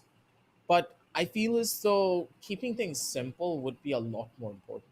I believe the members of Elo Eating at times are overcomplicating a lot of their strategies, and that's what's really causing things to break apart. Play together as a team, play for the trades, and honestly speaking, you would perform 10 times better than what you are doing now. There are certain scenarios where Elo Eating just strays off on their own, trying to make a play because of a big strategy that they have in mind. They want a pincer, they want to do that, they want to do this, but you can't do any of that unless you have some information in your mind. They have that preset strategy that they're trying to employ so much that they forget that CSGO is a very dynamic and adaptive game. If you do not adapt to what's happening in front of you in the matter of seconds and then communicate with each other to go in back or maybe keep on pushing and causing pressure to your opposition, you're just going to fall back and be taken out in a very easy and simple fashion. Hopefully, now we're going to see that change come in from their roster and just showcase to us in particular that, hey, here we are. We're going to be heading into Boyard with a good plan in mind, because on this map, you don't need a strong plan. It's all about adapting to where your opponents are really playing. You don't have enough smokes to completely cover an entire side and close off all of the different angles. You need to pick your poison. Do you want to fight close? Do you want to fight long side? Or do you want to utilize your utility to completely cut off key points of the map where the counter terrorists like to play in? Counter terrorists can go pretty much anywhere on this map. There's that much verticality in their favor. But for the terrorists, what do they have? Single lines of sight where they need to choose how they want to take those duels. And hopefully, with enough good utility usage and a little bit of practice and teamwork that they had time for in the previous couple of roundups, we could see this happen. But hey, we never really know. Exactly. And see, you won't really blame the Sara Elo eating at the same point. I think this team of Fired Up and, SK Wow, Team Knockers, they have really been playing previously seen so many tournaments. We have seen them play together, and they both know, the synergy between these two players, it's just incredible. But what if I ask you about is an element like is doing most of the heavy lifting right there? Element needs to come back in his form, but now a great silver lining for them as they start the first half in CT. Let's see how this half goes. Already Fired Up spots the first play out, but Fired Up just looking at the long direction. It's Element who forces himself up, gets the first one from the ramp, and now it's down to a 1 versus 2 as SK Wow. The perfect play you would expect in a clutch scenario, but is takes him down. The double peak comes through, and Elo eating to win the first pistol round for themselves in the map too. Yeah, this is what I told you. It already does come down to who gets that CT side first. This map is so heavily favored toward the CTs that I sound like a broken record talking about this quite often. The Mac 10 just completely catches out easy. I wasn't expecting that to happen to him like this. What was that? Well, They just put down his big boy running shoes and he just went Nike style on them. ah, RNG, a classic Macton RNG, and that brings up Narcos. The first round, once again, they have pushed up. And wait a minute, there's no stopping this, just double gaming at this moment. Estiva finds the first one, Elements gets the trade, only to be traded back again, and Fired Up finds himself in the second, where it was one of those eco rounds. So Elo Eating will finally get themselves up with the M4A1 and a famous fires. I wouldn't, wonder much if they would really, just That's a molly off P90? the elbow. Wait a minute, P90 for SK Wow though. So they are playing it on a bonus. But yeah, no incendiary yet. Yeah, there it comes through from the side of his. But yeah, Team Narcos, they will be playing back again with these SMGs. This is a very difficult round, but if the RNG is really good, hey, you got that, I think. Possibly. Fire it up. Flashes out just to try and push them back a little bit further. But looking at what the members of Team Narcos have, they want to take as many close range duels as they possibly can get. But no real over aggressive peaks coming in from either side as Easy takes that first initial shot, and now the Mac 10. Yeah, it has a lot to do. Poor old Fired Up, already given away his position. They know exactly where he is. The hold's going to come in, and Easy should be the first one to give this frag. But Fired Up has other plans in mind. He wants to try and find this timing. Hopefully with the push out coming in from one side, the Mac 10 does do the first initial ding. Drawn out from one side, the flash doesn't catch him. And Fired Up, he's able to push himself up a little bit further in. Not a lot of time left. 20 seconds left on the clock. Good for the first. He's good for the second as well. What? No way. With the Mac 10, you get away with this? No. I was just not about like to that. write him off. I'm gonna say, oh, the trade's gonna come in. I was mentally prepared for it. And I was like, nah, I'm not gonna hype him. There's no need to hype him on that, right? We know how good Elo Eating are. They don't lose these 1v2s. Wow, in the But goal, how? does he does it Why? again? Upco and explain. I mean, I'd ask the same with CSGO. I'd ask the same to the side of Fire Up, who brings up an insane one. Oh, they expect the push at this moment, and his gets taken down. See, this is what I was talking about. Narcos as a team are beautiful. And this is where Team Elo Eating, they really need to come in. Even if it's well for the first one, he was the only guy with the rifle right there, and yet there was no trade coming in. So as a team, what Narcos have in the plate for themselves, that's really big. This kill was really interesting one though. Fourth round is up for the side of Narcos, and as you mentioned, being at the CT side, they're really not able to bring the most out of it. Now, finally, an AWP out from the side of Element as they look to take the entire side control, and this is huge. He's watching out for the elbow, but the first blood is against Team Elio Eating. Once again, Fired Up gets the first one. A Molly alongside a smoke, so Op is totally being denied at this moment. They have an entire minute for them to put themselves in a post-plant scenario, and Util for Element is just nowhere to be seen. He's pushing on to a very close angle, but the timing is so good. Element gets the first one, but only to be traded. It's SK Wow who brings the fifth round victory, and Narcos. Oh my god, I don't want to say this, or maybe even like jinx it, but this could be the quickest series or the quickest map closure we have ever seen in a BO3 series till date. Possibly. We don't know just yet because the way the Narcos are playing, they're just so confident in their duels. And Hamina Hamina, Elo eating, you okay? 6-1. Oh my god, we have one more round, and damn, if you are Elo eating, you definitely need a timeout. If I wish they did had. We need something here because it looks as though they have given up. The way that they're rushing down together as a squad, e- even though they're on the CT side, they should have the advantage. But Narcos, they don't care. They're turning this map into a CT side, into a T-sided map, and with this expected play coming in, the members of Team Narcos, they were just reading them like an open book. You can see it in their cams as well that they're like, "Oh, I just knew you were gonna do this. You've been doing this all the time during our first match. Do you think it's gonna have worked twice? Of course not." That is where the experience comes into play here, Upcom. And is it just me aggressive, or is it like every second map which Narcos have played, they have taken a 7-1 lead? I remember them doing the same to Red Syndicate, and it was the short dust map, which was potentially a 7-1. But yeah, I mean, they just good down to the pistol. A double Meridian being out. It's down to a 1v2, and it's getting fired up. Oh, trying to find some headshot, but it's not the case. They get the bomb down, so they confirm an AK for them in the very next one. But before that, they have to confirm the second round victory. Fired up just fakes for him getting towards the side, the RNG with the pistol. Oh my god, that is just beautiful.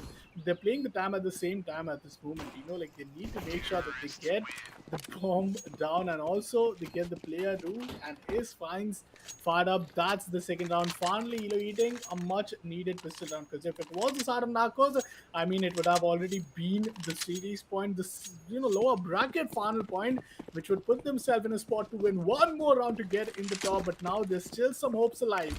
Is just not opt for the nation, choose to opt for these Mm. util, and that is pretty much gonna hurt, I believe.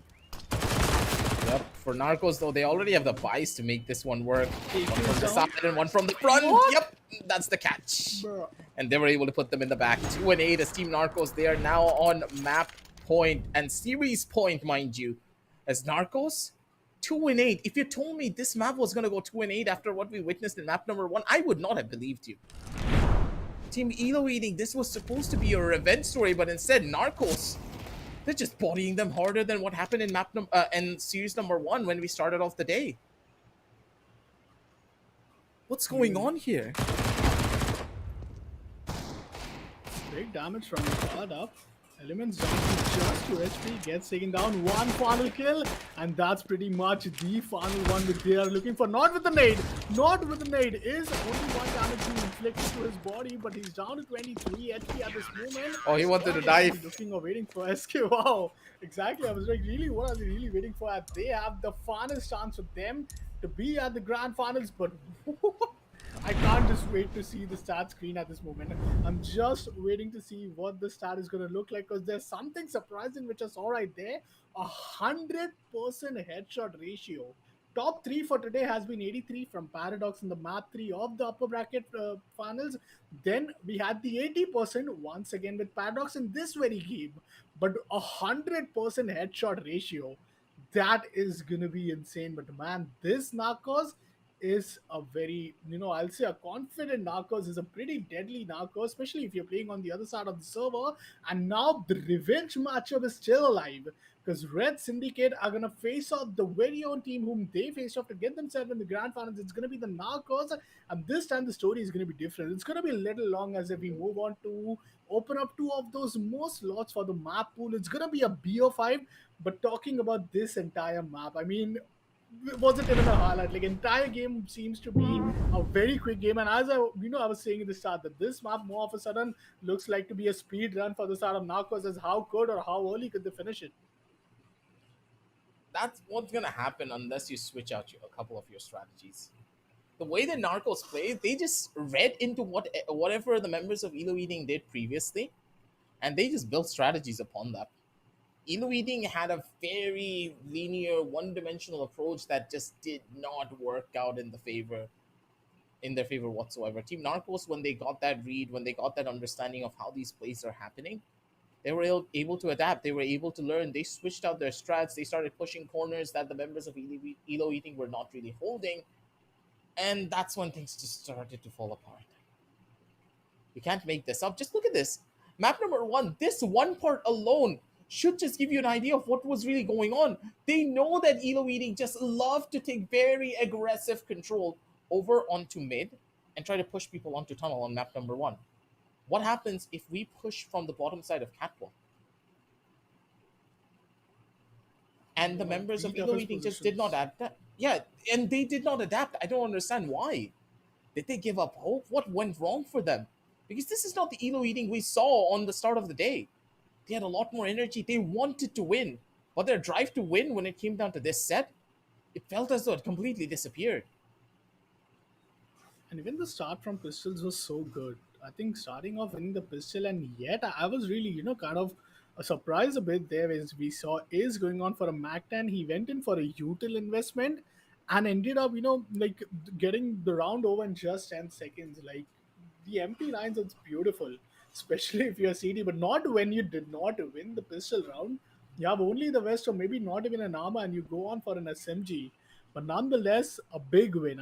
I see this to be a big win for the Narcos because they are all set. They are all fired up at this moment. And alongside Farbat and SK Wow playing here, I think this is going to be interesting because the grand finals is right up next and 100% headshot ratio.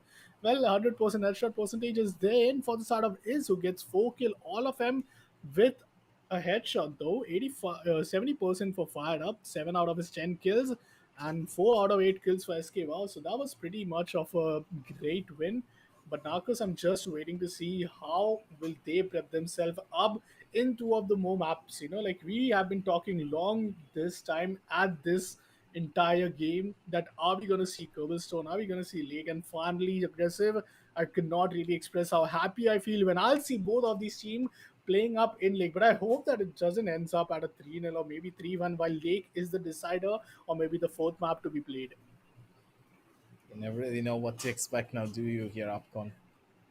Yeah. Looking at what the grand finals have in store for us, we know how decisive it could be if Rat Syndicate just turn up the heat and Sway and Paradox just start bodying people.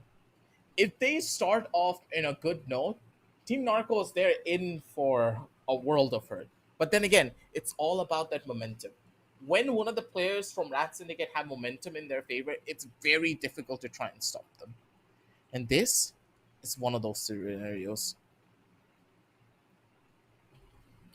I think taking a look at the entire, map Vita we have been seeing so far, yup, we could expect the first to map up, which is gonna be, in the Clo and also we could really expect the side of Short Dust. But I'd love to see how the entire scenario goes because this time it's not gonna be just the grand finale, which we are really excited for. We are gonna have a big show match here as well for our viewers because this is gonna be one of those grand finals. We just want to don't end up at a very classical grand finale way with the BO5. But yup, I'm going to be really excited to see what this show match has for us. Our viewers are also going to be really awaited for us as it's going to be up next. But for now, congratulations to Team Narcos as they meet up Team Red Syndicate in a revenge matchup yet again, but this time in a BO5 grand finals. So what are your thoughts on this, Aggressive? I'm gonna be excited for this. The best of five is where we crown finally who the dynamic duo champion will be. But before that, gotta have a little bit of fun on the server. Now, don't be a couple of knife battles, a couple of Zeuses. We're gonna set that one up for you guys. So I'm gonna be heading on down over into a short little break, and we'll see you soon.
Wanna go back to a place where we can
And welcome back, ladies and gentlemen, to the Lenovo Tech World India Edition presents Dynamic Duos Counter-Strike Global Offensive. And we are back for the show match here, baby. We did have an intense set of games starting from what? 12 p.m. up till now. What time is it right now? Wait, I haven't Six, even half the day checked. is done. Yeah, it's 6:30, dude. It's 6:30. 6 hours of non-stop dynamic duos.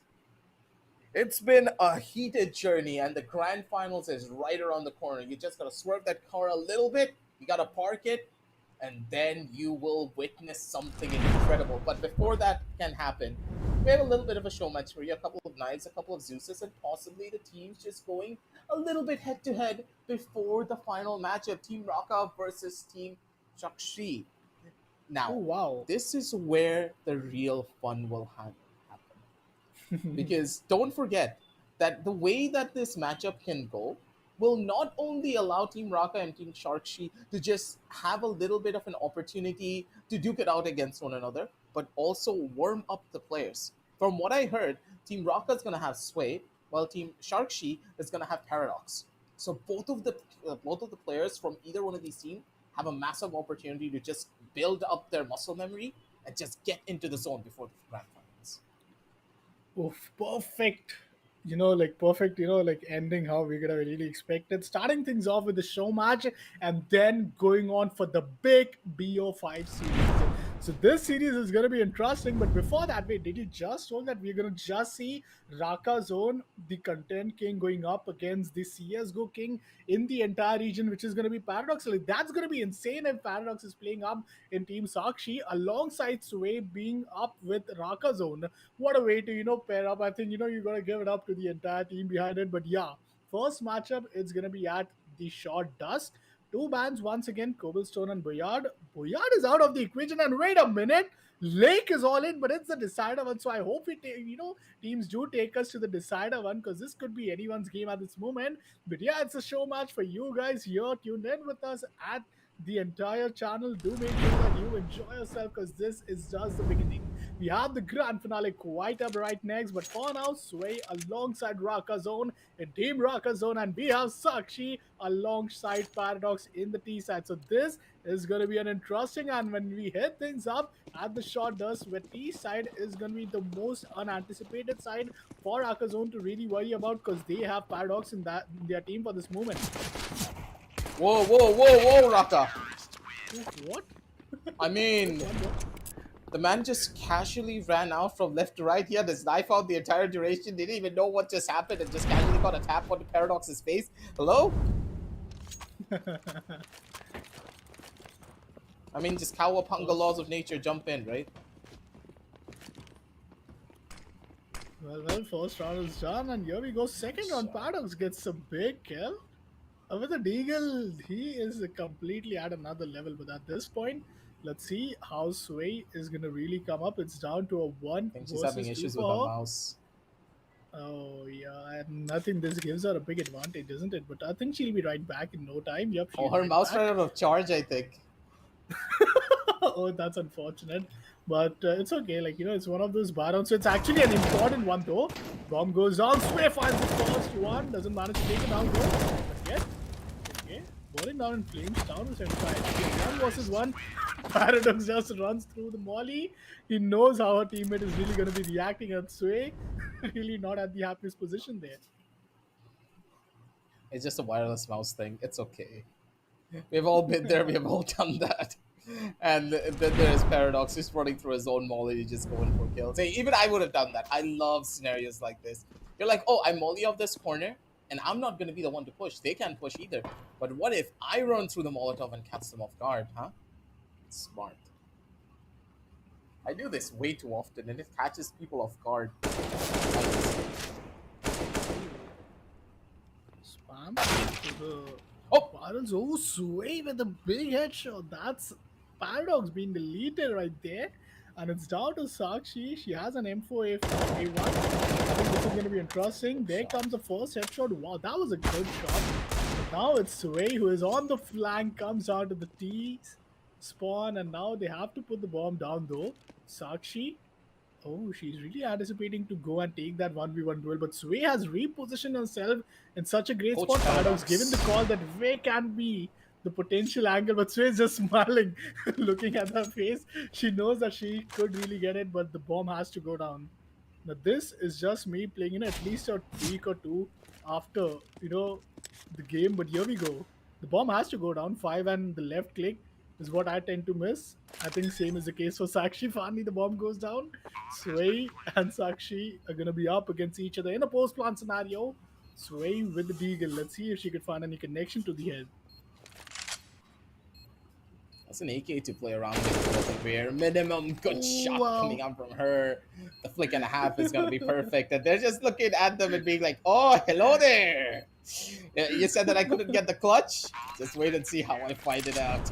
You can see their faces. They both just leaned into the monitor and said, "Like, yes, I got the clutch. How do you feel now, huh?" Big win. I think both of these teams, the past two rounds, have just been like counter ecos. Team Sakshi winning the previous game with a big eco. The Deagle shot this time from Sway and then getting the final one. It was just beautifully done from the side of Team Rockers. But once again, the look for an aggressive peak. Sway is looking in a big confident position, and this confidence is really panning out to be pretty deadly. Sakshi is left alone with 29 HP and an AK and just only 1 minute down the clock. So this is not the ideal place for them. Rakazone wins the third round for themselves, and that's a lead at this moment at their time. But I think the economy is also going to play a big role as Paradox has no economy to work with. Eco's taken such a big hit at this stage that yeah, they can still maybe go in for one small buy, but Paradox, he's trying to force this engagement. We're from the other side of things. He just wants to find that first initial kill to maybe open things out. Good for the first shots where he takes a back seat. And now it's all up to Rakazone to maybe bring something back. Flash up from the top, goes in for the play. Not really getting much done there, as there's no information, and he does still have one more smoke to play around with at the bare minimum. This one smoke could give him the advantage here, but Upcon, I don't think he's aware of the tunnels play that could be coming towards him. And he could Oh, I probably get don't stabbed know. in the back. I Oh, he got don't the know what's timing. going to hit them. Oh, wow. The bomb has to go down. 40 seconds remaining, though. One more still, and there comes a kill. This time it's gonna be Raka zone. But well, he gets traded from the side of Paradox, and that's Wait, is another that a massive shot? one. Yeah, that is. Yeah, that's a shot. Of course, he'd be the one to do it. But a big round though. Paradox getting this first shot, and then Raka zone getting the trade while Paradox takes the final kill. This round is going to be pretty competitive, I believe, because both of these teams, oh man, the matches are going like right and left. They're going toe to toe. Rakazone with a famous headshot to Paradox, and already he's down to 19 HP. But Sakshi, she has a big job to do, and it all starts with C4. Dude, I love the posture that Raka has. Like, look at how straight up he is sitting and still able to shoot. He doesn't have the generic gamer posture where we just lean forward to play. And that kind of posture can really help you out in the long run when it comes to your aim too. You can see it on the scorecards. They know what the hell they're doing to try and hold this one down through. Shots coming in from either side, and Raka once again catches Paradox out with his pants down. And with that, they're looking for one more kill. Raka with the Zeus. He's No. running it down. Get the Zeus kill, buddy. Not gonna happen. Not today. But little memes go pretty far when it comes down to fights like this. Just gotta survive it. Flashbang onto the side. Sway did flash yourself, but that's completely fine and dandy because he got the final kill over from the side. Raka may be trolling, 5-2. but at the bare minimum, Sway is always there to hold down the fort. And Sway is up with a 4 KD ratio. I mean, that's incredible. 8 kills for her. That's more combined of Paradox and Sakshi, together, but still a 5-0 score. And one last round for the first half till the side swap comes in. Paradox already moved his way into the side tunnel. He smokes off to get the bomb down, and here we go. Paradox, first easy kill, and goes for another deagle kill. Oh my god, that is just Paradox in a nutshell. Playing a rat gameplay right there, getting the third round for themselves before the side swap comes in, and at least that's the minimal, like you could have expected game to really turn out, because I think it would have really been difficult for them to play on a 6-2 half. But yeah, now when they are at the CT side, I'd love to see how the comeback looks like. It starts off with a pistol. The pistol round a DK investment for Raka Zone, which is already down there towards the mid catwalk. It's going to be an interesting one, because I do anticipate somehow I'm smelling a comeback here. Looks to be an even more bigger problem here from this side. Sway gets shut down over from the left hand. And Raka is expecting a fight to be taken on from one. Switches on to the burst mode and then goes in for the kill. So man, did he actually switch to the burst mode before opting for Yeah, a he kill? did. The Absolute burst mode, I Chad. don't know. Oh yeah, he did go to the burst mode.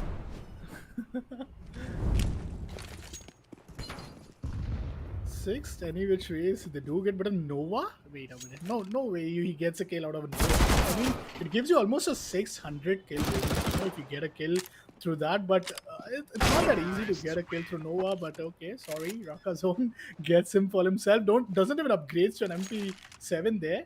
So the investment of Nova brings them the 7th round. And just the moment we did thought that a 5-3 scoreline is all enough for Team Sakshi to give a comeback, well, doesn't seem so, because they are just 2 more rounds away from taking the first map to their own self. And now Paradox really, if you are down to Team Sakshi, really going to be counting on Paradox at this moment. But the nade really hits him quite big on his health bar. Sakshi gets the first kill. Raka Zone being denied, but with the Galil, it's going to be Sway Sway. taking down Paradox.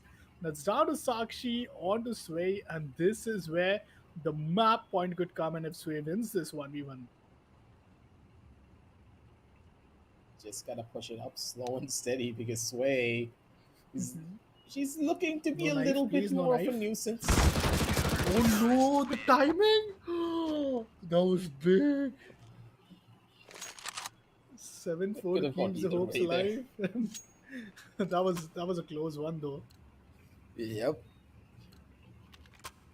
Would have been easily a 1-for-1 if they were not careful there, but at the end of the day, that's completely fine, right? Not much to worry about on either end of this. We do see Raka being a little bit more of a nuisance. As from this point on, it's all about the push-ups. Paradox over in the corner. Raka none the wiser for this fight. It's way all the way in towards the back. Good and often for a knife, but didn't want to risk it to miss it. That's way just way faster on the trigger. Does get the final blow and the headshot on towards the face of Sharksheet. And once That's again, right at the Sway very with end. a It's done. 1v2. Yeah. Big one, I think. A match point for Rakazone. And the economy still looks good, but Paradox this time with the Oh Mark yeah. 7. Oh my This time god, it's these time for a shotguns is Nova. interesting.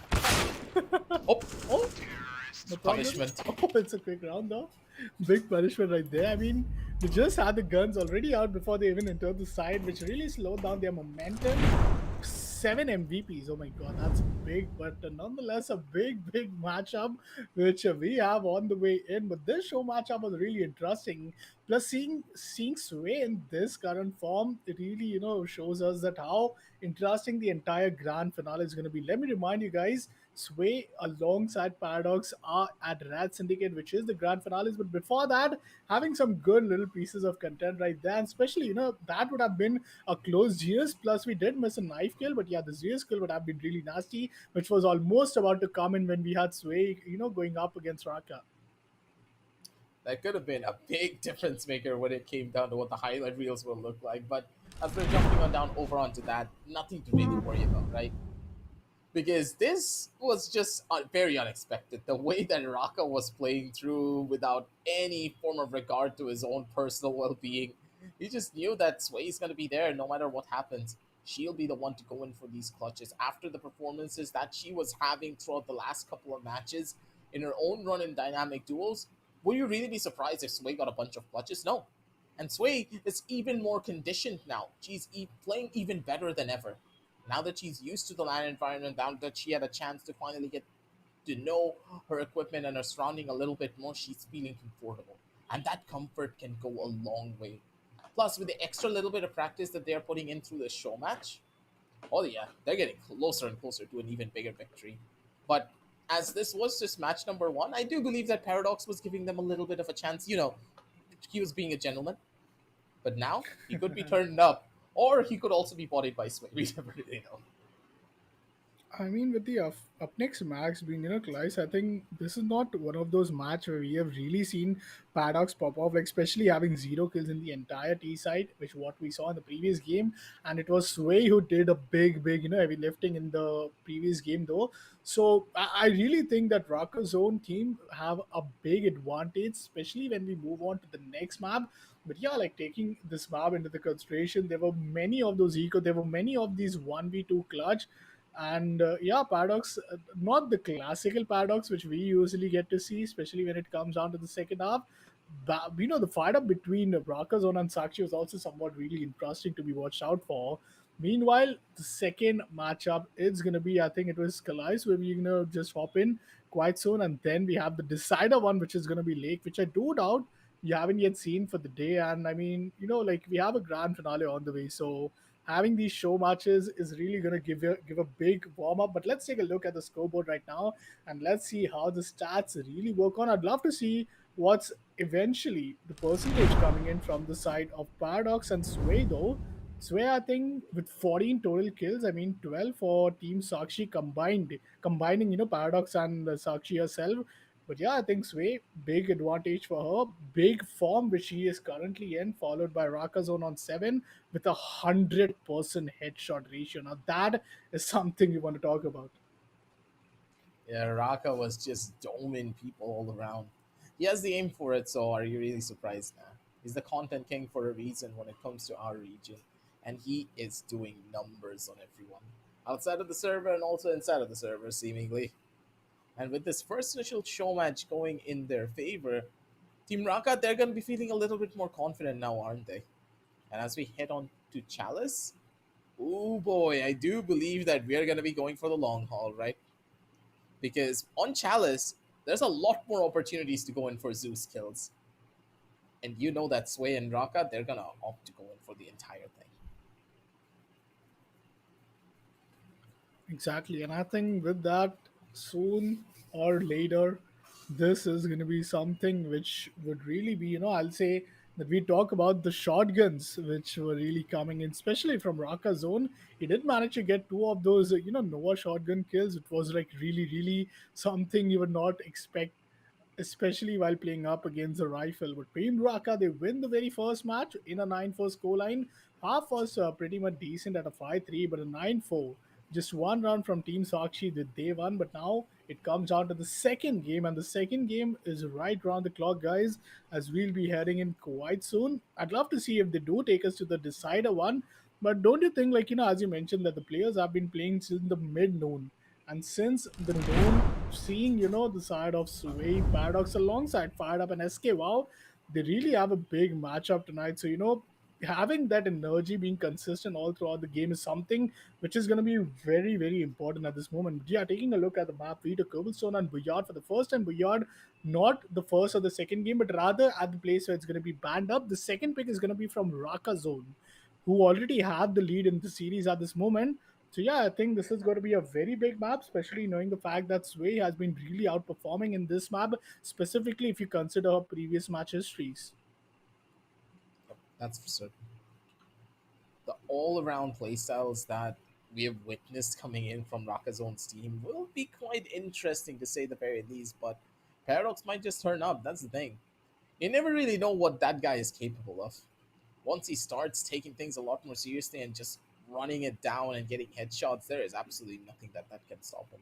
Even if you throw a flash in the man's face, he's just gonna turn around from the flash, or he's gonna take the flash face first and still be able to kill you. That is what he can do. But Sway is just on a completely other level. She has been very quiet for the first initial couple of matches. But now that she has finally picked herself up, she can go toe to toe with Paradox and possibly even take him down a couple of pegs. Hmm.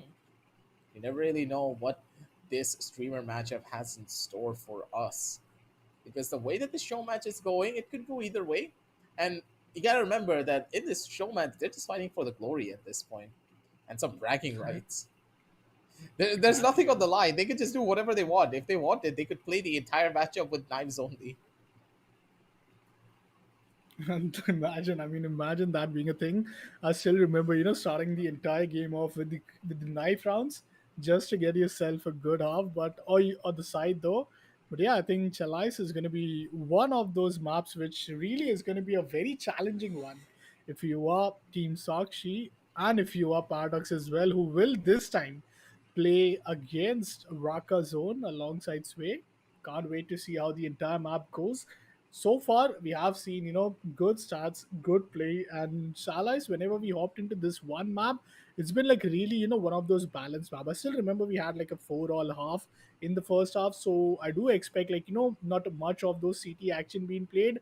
But hey, I'd love to see which team starts off. I think it would be down to Team Sakshi to decide which side they're really going to play at.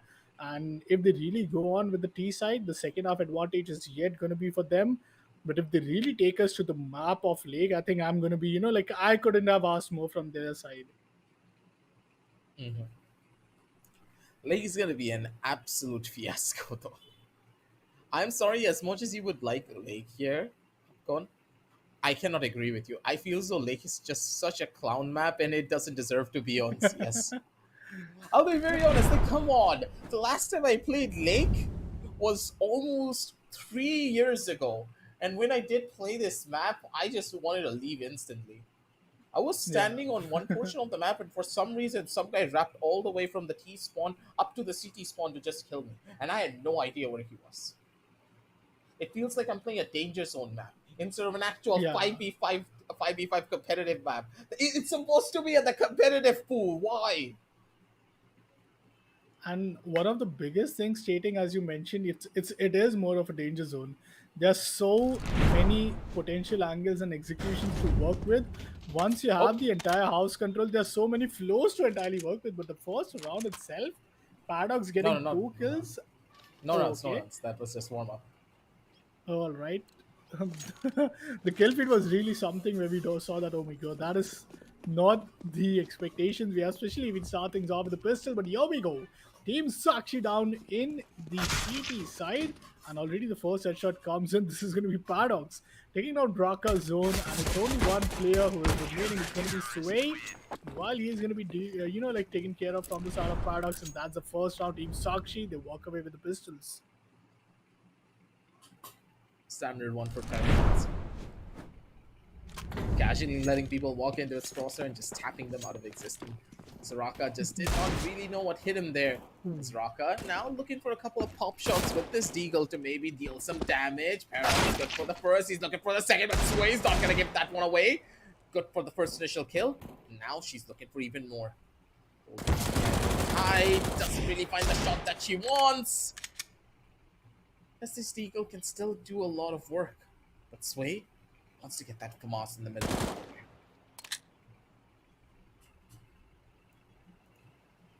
One versus one. Sakshi down to just 65 HP, but she has the weapon advantage. Now she walks in towards the side. No headshot being landed from a Deagle. And Sakshi, she saves herself from getting echoed right there. She saves the team. And that was a big, clutch moment for Sway at the same time. But somehow, Sakshi, she gets the final kill. And with that, we have a Yes, 2-0 Cap. scoreline. Well, hi, Captain, right there. 2-0 scoreline. Oh, the spam is unfortunate. Some team damage, but Paradox still managed to take down Sway. Now it's all down to Raka Zone, the perfect man in a 1v2 clutch scenario. Let's see how this really pans out. He has a flash to fake it out. And the Sara team, Sakshi, they're playing it all together. And when you miss the headshot, you gotta take the bull by the horns now, don't you? Make it work out as Sharkshi still very much alive in these situations against 3-0 for their squad. This Raka zone, their squad's gotta think of something here. Their rundowns are just not working out the way that they wanted. As Paradox, he just has a better read on the map, it seems. He's woken up and he's ready to take everyone down with him. Paradox That was a big chance for Sway. Oh, he even if there was a trigger pushing, he wouldn't anticipate it. But Raka saw the smoke criminal. Trigger discipline was right there, but Paradox manages to take him down, and that's the fourth round. Team Sakshi are on a consecutive victory. Just look at the slow mo. Oh, that head dink, your POV when you get dink, that's like completely, your POV, your entire screen getting shaken. But hey, the deadliest weapon which we have ever seen is out, and that's what gets the first round for Team Rocker Zone with the SG. Sway is just on her way to just win rounds, and that's what she has done. I mean, how does my SG not work that clean? Like, just look at the entire recoil. It was like completely off a Razor's play right there, but now the op for Paradox, and he goes on to take a big aggressive peek. Flashes are good. Rakazone walks away to the connector. Let's see if he could really walk away with the kill. Paradox still finds way, so it's a 1 versus 2 where Rakazone finds himself. He does not have a Zeus yet, and it's for a moment thought it was the case. Sakshi with Nova. Oh, the first damage being done. Now he's down for 53 HP. This is gonna be a very doable time for Rakazone though. Unless Sakshi walks away with the shotgun kill and retrieves an AK. Hey, that's a free upgrade, right? Gotta be taking those points as often as you can. 5-1 on the scorecard, ladies and gentlemen, as things are looking to be a little bit more on the how do we put it, dicier side, with Paradox getting so many frags. But Oh all my right, God, that's Sway sick. just swing up from two sides, just casually picks everything up and cleans them up as well. Rakazone, his squad's gonna be able to find another pretty good round for themselves, as Sway just got 2 very unexpected kills. She's just so quick, and she just reads Paradox like a book day, if you ask me. First, her 2K from SG. Now the 2K from Orb. But oh, the Orb sound is going to be heard. And Rakazun walks through the smokes. Oh my god, what's happening here in these smokes? A no scope. But Paradox trades him. 1 versus 1. It's going to be Sway up against Paradox in the Orb fight. And there we go. Both the teammates missing squad, but now being the rivals. The no scope water coming from this out of Paradox. But Sway just takes him down. And she's really happy about it. Paradox knew for a fact that he would have really gotten a chance if he could have scoped in.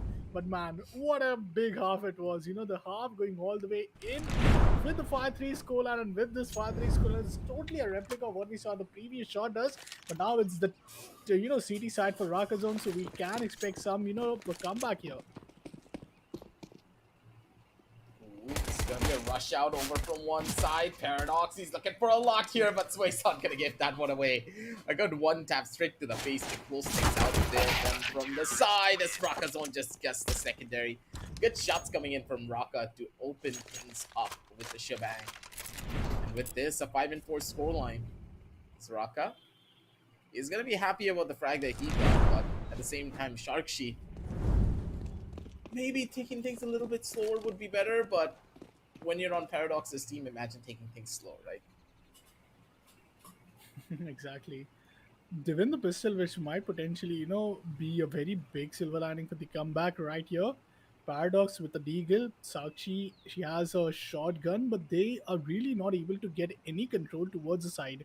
So he has to play this long range anyhow. Yes, that's what she's been doing, but Paradox, he is down to 12 HP yet, finds the head of Sway.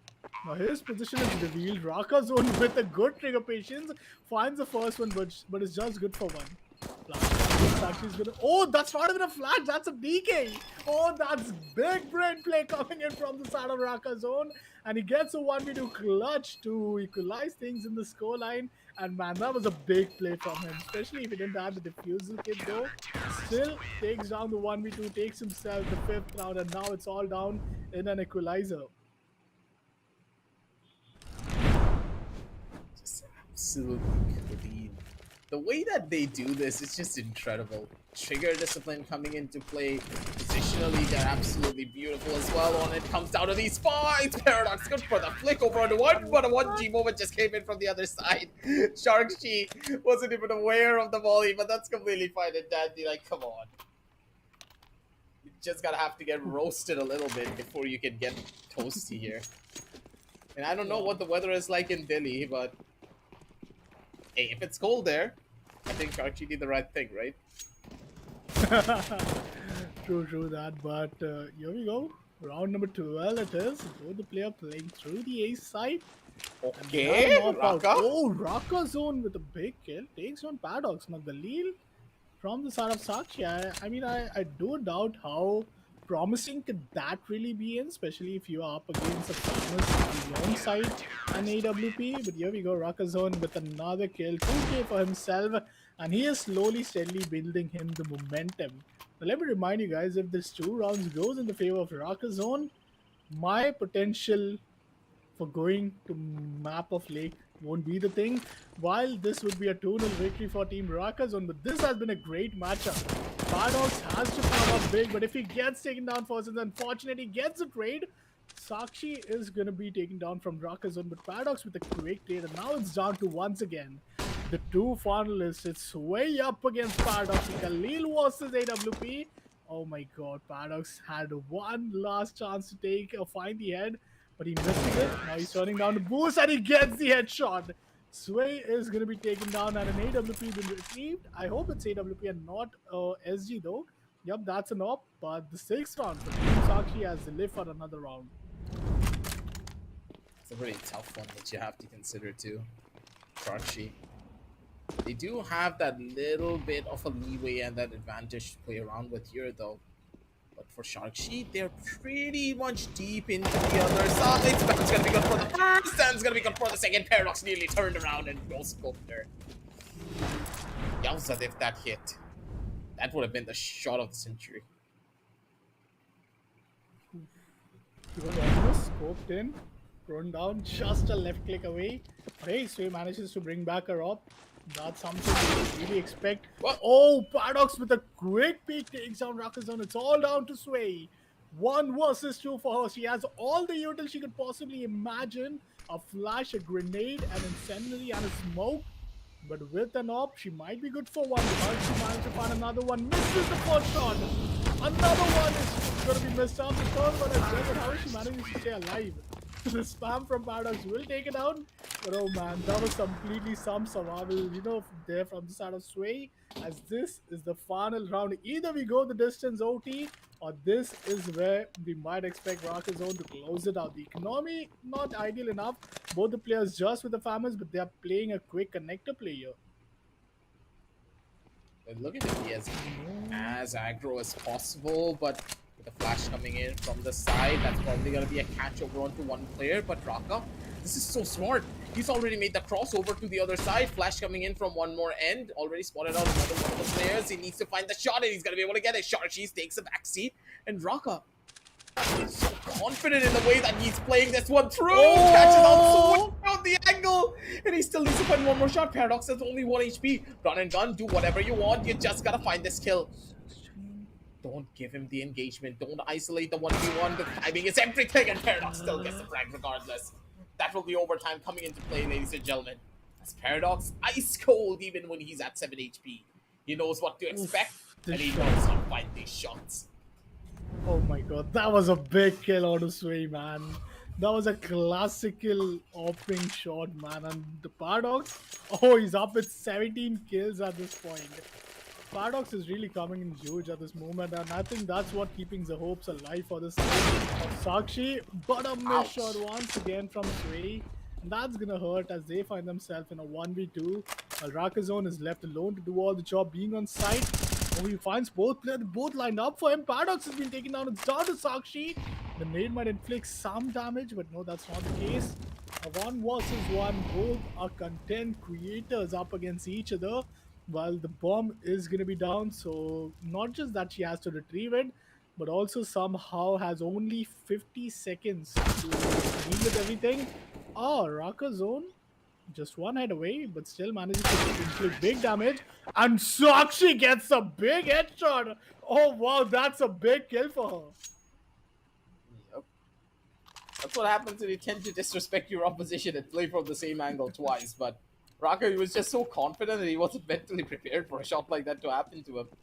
Regardless, maybe with a couple of more frags here over from the side, things could be better. Paradox good for the first and goddamn good for the second. Clean as hell, Paradox. Just sweeping them under the rug. and no one can even find them there. Beautiful. Damn, fingers crossed though. One round away, it's Team Sakshi going the distance to the decider. Paradox, having the smiles, knows he has 20 big kills in this entire game, which is so massive. But Sway does what she's best at. She gets out the SG, but that's not what she's best at. She's best at getting all the aces out of the game. Well, Paradox lucky enough to get find the first play, and Sway gets taken down with no kill. So that's all down to Rocker Zone. A map point for him. And this map point is really going to be something like a decider one. A 1 versus 2 for Team Rocker Zone to make sure that they move on for another round. But Paradox taking the outside pit control and he gets the final kill. That's going to be Team Sakshi winning this map of Shawlice. And we go in the distance to the decider one, which is the lake for the first time, ladies and gentlemen. It is one of those scenarios that you just cannot quantify. Think about it like this: we saw such a dominant lead coming in from Rakazone's team, and we were like, okay, nothing's gonna happen. We are gonna be taking this one away. 2-0 victory over towards Rakazone. Woohoo! Now we're sitting at Lake, and I don't know how I feel about this. This map just has a lot of PTSD that has built up over the years, and I really don't like this map because of how massive it is. It Yeah, doesn't feel actually. like a CS map. It doesn't play like a CS map. And people, for some reason, still like to pick this map quite often whenever you go into a wing match. I don't know why, but they still do it.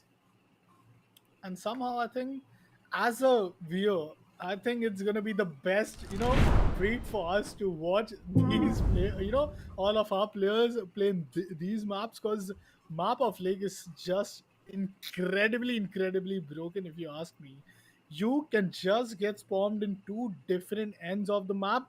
You can just go half swimming up there towards the water, find some kill. You could just go all the way towards guard and find a kill to garage. You can just walk up to the apps and find a kill and the round's over. There's not even an objective needed for you to go play on a post plan. And if by mistake, if you do find yourself in a post plan, oh man, I can't just really consider the number of factors where T side have so many advantages. They could go all the way towards the bedroom, towards the wardrobe, towards the entire top floor where you have so many off angles to work with. And if that's not enough, Lake have at least 4 windows in the mid house. Out of any window, your player could peek in through the kitchens or maybe through the side window. There's a big door itself. So I mean, these are the only reasons why I'm so excited for Lake because Lake is going to be so annoying for these players that it's really going to show up, especially if you are in the decider game. But hey, for us, it's been a great show match for far, isn't it, Progressive? I, I completely agree with you there. Both of these teams, they're just at each other's throats the way that they've been playing. They know the play styles, they know how to open things up, but this play, man, this play from Paradox, if he did not clutch this round, this was over. You know for a fact, if Sway just casually gave that up after getting that first sting, this could have been a completely different story. But she allowed Paradox to walk scotch free. And Raka was just not mentally prepared to take that shot against his buddy Paradox. Tough decisions to take from either side, as now, with the decider coming into play, this could go either way. I have no Yeah. idea in which direction this will be headed. For me, I think more of a fun direction though. But like the only thing which I really am really at this point waiting for is the BO5. To be honest, like you have the warm up right now and Sakshi with 100% headshot ratio. Paradox, I think in the previous game, it was Raka Zone with 8 kills, all headshots. Sway this time not able to just be the Sway which he was in the previous game though. But yeah, I think they have a pretty good strat to be honest. And Paradox up with 22 total kills. Like, he has literally just one more kill if you combine Raka Zone and Sway, which are up with 21 kills. But an 11-8 scoreline and overtime, which we got to it. Like, what more could you ask for? It's a show match, it's an overtime, it's a map 3. What more do you want? And that too, the map 3 being Lake. So that's just a treat for all of us right here. But after that Lake map, is where the real action begins as Team Red Syndicate. will be facing off Team Narcos in a revenge fight back. The upper bracket finals is where these both teams met each other in a 2-1 scoreline. Wasn't even a clean, like a series for the side of Team Red Syndicate. But this is a BO5, so this is where we could really expect some great and some immense action. And man, it's the dynamic duos of CSGO, which is presented by Lenovo Tech World India Edition. So I'm really really excited. But yeah, talking about the veto, we started things off at the short dust.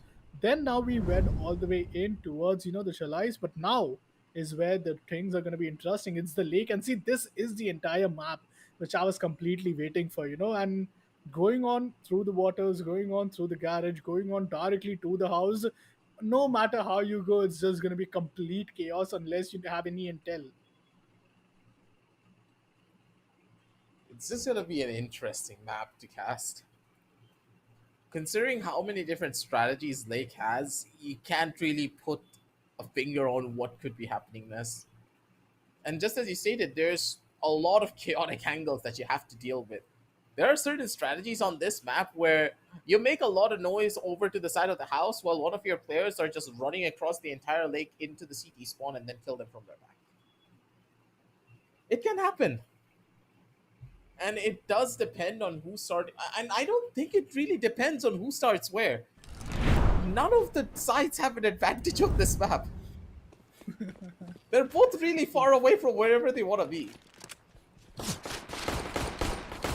First time lake, and here we go. The map begins as Paradox already walks his way into the upstairs. Oh my god, yes, he can so much control. He's all the way up towards the rooftop. This is what you call a perfect map. And well, Paradox still good for no kill. Rakazon finds a kill on the Sakshi. Feel the power of the whiff. Down.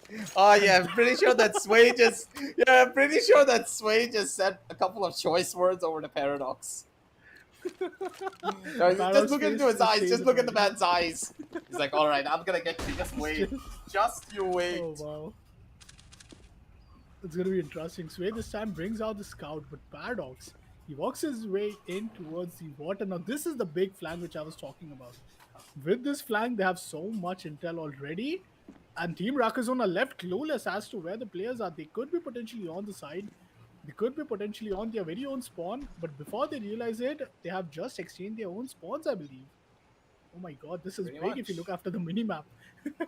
And with a shotgun, Sakshi, not the ideal place you want to be in. They have to consider so many different routes. Paradox wow. working his way up, not really getting the catch that you want here, Sway. What?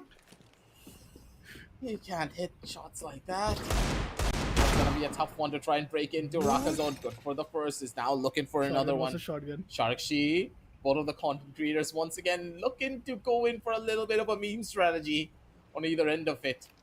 26 seconds left. The bomb has been planted. Positionally, pretty much being given away up to the upstairs. Head has been spotted. Swing out from the side. The legs also been given away, but still, Wow. regardless, Sharkshi way faster on the trigger when it came down to the final shot. The shotgun was a Sent shotgun. back down. Equalizer already a 1-all scoreline, and I mean not the best of the buy, but oh no, Sway just damages Rakazon. That's unfortunate, team. Not knife exactly, but yeah, some damage being dealt. Paradox this time boosted onto the tractor, staying in the dumpster. Oh, finds a big headshot. It's Rakazon taken down, and Sway finds himself in a 1v2 with the Deagle. Let's see if this could be one of those doable ones, because she has the big flank for herself. And Team Shakshi, they're not really counting on this position, which possibly Sway could really find herself in. Looking to be a little bit more over towards the dicier side as well, Upcon. I don't like the odds of this fight. Oh. Yep, that's not gonna happen this way. Paradox already has the read and the position to make this one work out for their squad. The Sharkshi looking to be in a pretty good position, I would say, because of the way that Paradox have been playing. They're in the zone and they are confident in their fights. And that level of confidence alone can just be the game changer. Big kill for Raka. Zone takes down Paradox, and Sakshi finds Sway. That's once again a content creators up against each other. It's Rakazone versus Sakshi. But Rakazone is just in such an ideal spot. How did he not manage to find the kill? He's going on for the flank, but this timing is huge. Sakshi did not really anticipate, but she finds him. Oh, down to 13 HP. He gets the kill and saves himself another round. That's a 2-all scoreline. Man, it's going toe to toe at this moment for either side of the team. But what's the most ideal weapon which you would want at this moment? We did saw a scout which turned out so good, but an op in lake is, I think it's a pretty big gamble if you ask me. $4,750. Paradox have given away so much intel as he is just running down the water, and I'm pretty sure that the player on top, who is gonna be Sway, might realize him. But unfortunate as Rakazone gets taken down, Sway looking at the right direction. One versus two for her, and the bomb still yet has to go down. The bomb finally being planted. It's all up to Sway to Oh maybe no. go in for something big here. Plan's gonna come in, Sway over from the side, trying to maybe find a catch here. Timing is key for this, but Paradox already got the read. Sway could have just ran straight into his face to maybe find something there, but she didn't want to take that risk. Seems like both of them are just going to have a conversation in the server. You can tell, we can hear the message pigs. They're just having a Yeah. friendly banter, battling it out on the server while taking fights against one another, while still typing to each other as well. You gotta make sure the competition is on both ends, right? Exactly. The bomb is going to be planted. Oh, Paradox, he had a big chance to take down Sway. But now Sway in a very doable clutch scenario is breaking on all the windows to just get some clear vision. But wait a minute. Just right up, it's going to be Sakshi is holding on to this big position. And see, this is the post-plan advantage which I was talking about. There's no way Sakshi loses it, isn't it? But Sway, she needs the Nope. timing at this moment. She's walking up the stairs, and she does. The damage is still being inflicted in. No defusal kill, so the round might already have been won from the side of Team Sakshi though. And she does manage to get away with the kill, but does she has enough time? I do doubt it. That was really, really close though. But great damage done to the economy though from the side of Sway. And now once again, Team Sakshi. Let's see if we could potentially see an AWP coming out or no.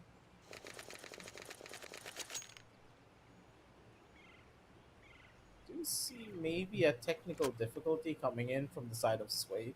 They're trying to fix everything out on the meantime, but regardless, 2 and 4 on the scorecards as Team Sharksheet, with Paradox leading the charge, is just completely rolling down everyone. 6 and 1 and 4 for him. Sway trying to keep up with the 3 1 and 4, while Rakazone does have 3 kills to his name as well. Nova in his hand, while Sway buys an M4. Things look to be a little bit more different for each side of things here. And this could just get really interesting really quickly here, Upcon. Because now that Paradox has pretty much exhausted his strat book, it's time for something new. And if Sway's the one who jumps onto the roof this time around, that's a high ground that could just turn the tides of this battle. Potentially. I think the first round was a big, big treat, if you especially ask me. That first round went all the way in through these close fights, and Paradox still coming out on top. But yeah, I think a 2-4 scoreline. We still have two more rounds remaining for the first half to get us done, and then I think would be the side swap, and that then I think is where the real side and the final half of the entire show match begins, only to be followed with the BO5, a big BO5 which we have on the way in between Team Red Syndicate and Team Narcos. It's fired up alongside SK Wow, two of the most, I'll say, a skillful player in the scenario for now, and they have really proven themselves in so many times, especially if you have been tuning in the CSGO actions lately, and they'll be playing up with the skills which is going to be Paradox alongside Sway. So this is going to be interesting BO5, but yep, I think the pauses are all going to be sorted out, the technical difficulties are all sorted out, and we will get the game started quite soon. Meanwhile, any one of you guys new to this entire stream, this is a big, big chance for each and all of these players, as 50,000 prize pool is on the line in this tournament between Red Syndicate and Narcos. Meanwhile, it is the Lenovo Tech World Indian Edition presenting the dynamic duo CSGO. And before the action in the grand finals, it's definitely the show match, which is now at the decider map, which I was personally being, really anticipated for the map of Lake. But here we go, round number 7 it is. And this round 7 has to be a Raka zone round, or else the lead would just be too good. But Sway already is up all the way towards the rooftop. Oh, this is my favorite angle to hold off. Yeah, remember what I said about Sway now taking the roof control? I changed my mind for it, but Paradox, Oh, way better on the engagement, just casually goes in for no. the flick up and a tap to the face. He can't survive on that one. Paradox just has that aim to make things work, and now he's looking for another one tap to go down in style. The man is now hunting down Raka, one tap coming in, and Paradox is just absolutely useless. When he is prepped, ready, and he will take you out, he has that phone number, and he's gonna make sure to call you. 3-5. One final round for the first half to end. And Paradox with a quick molly to deny any sort of house control being given away. While Sway is again playing with smart route giving. There's a thing, and this is Sakshi who gets the thing. Oh, Rakazone is down to very low HP and Sakshi denies him. But Sway already has the flank by her side. She must potentially take down the bomb planter, but doesn't manage to do so. Yet it's a pretty doable retake because Sakshi is down to only one hit. Paradox is up with a big flank, but Sway hasn't yet revealed a position. So both of these players, they have multiple angles to worry about. Let's look after Sway's how she manages to get any kill. Well, Sakshi just takes her away.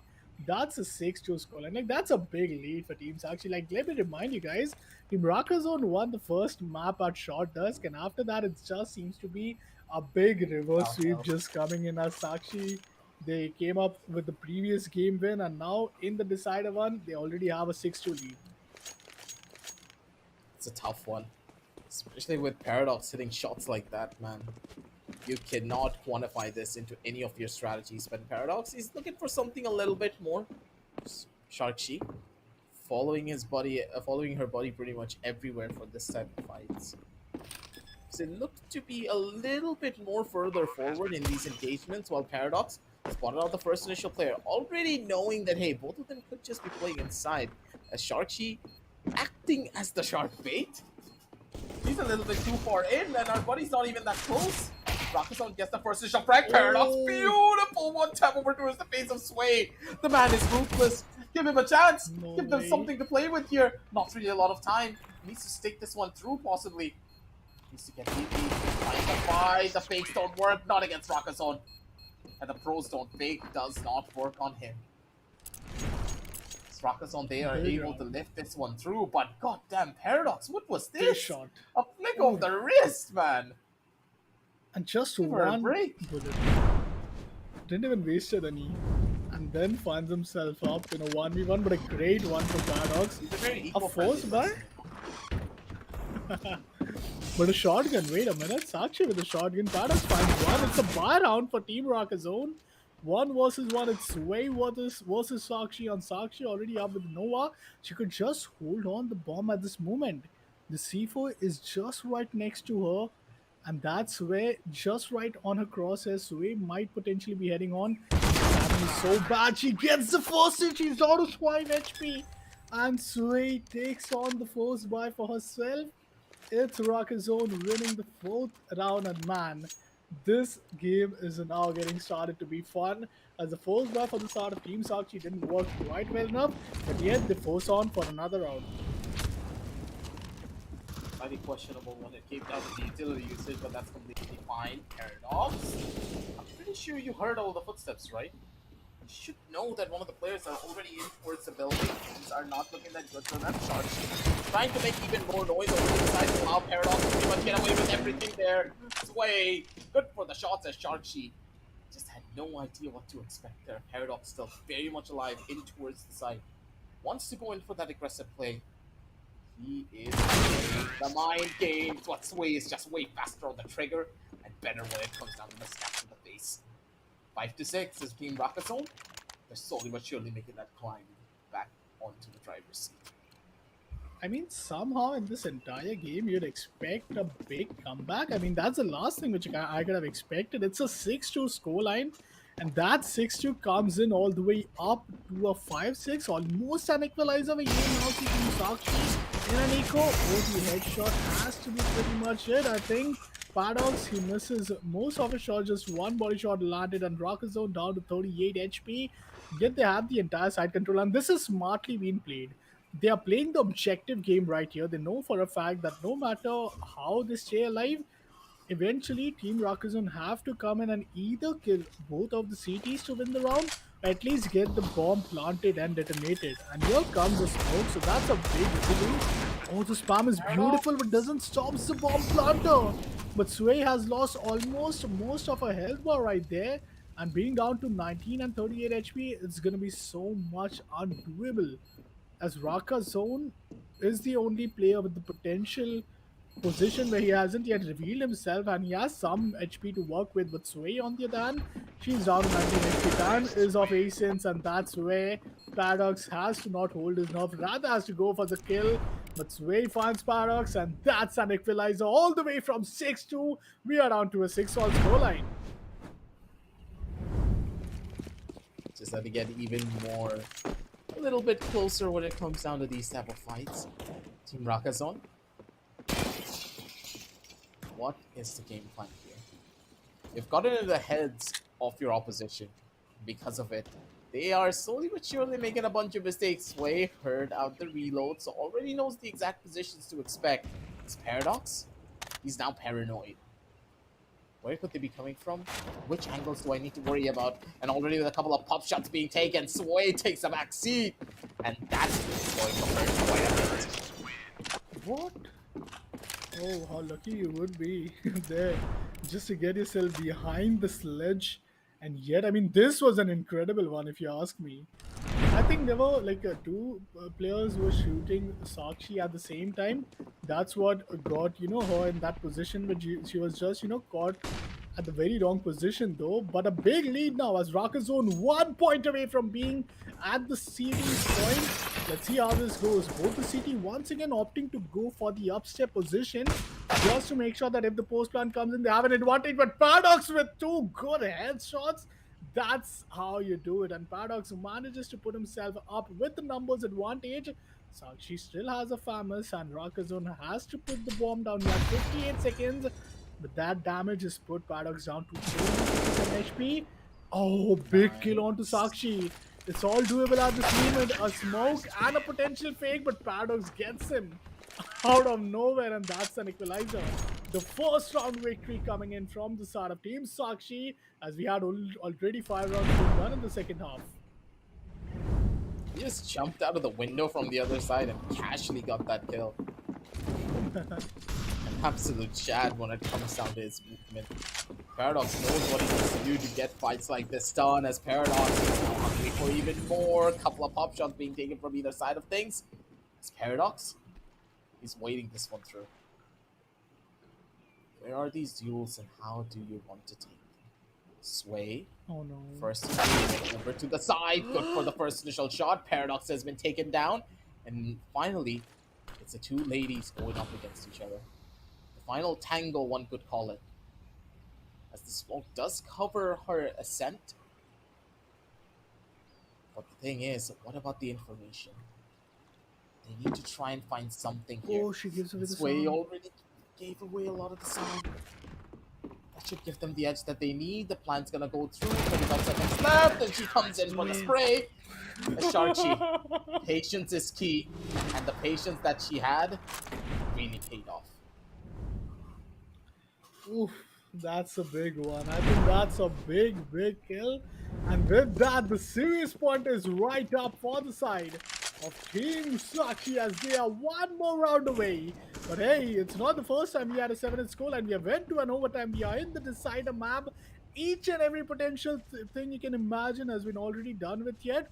Just one thing that we did not yet see the op actually, but oh no, he's playing these angles from so long, eventually knowing that there is an AK, so one headshot is all they need, but Rakazone is down to 20 HP at this moment.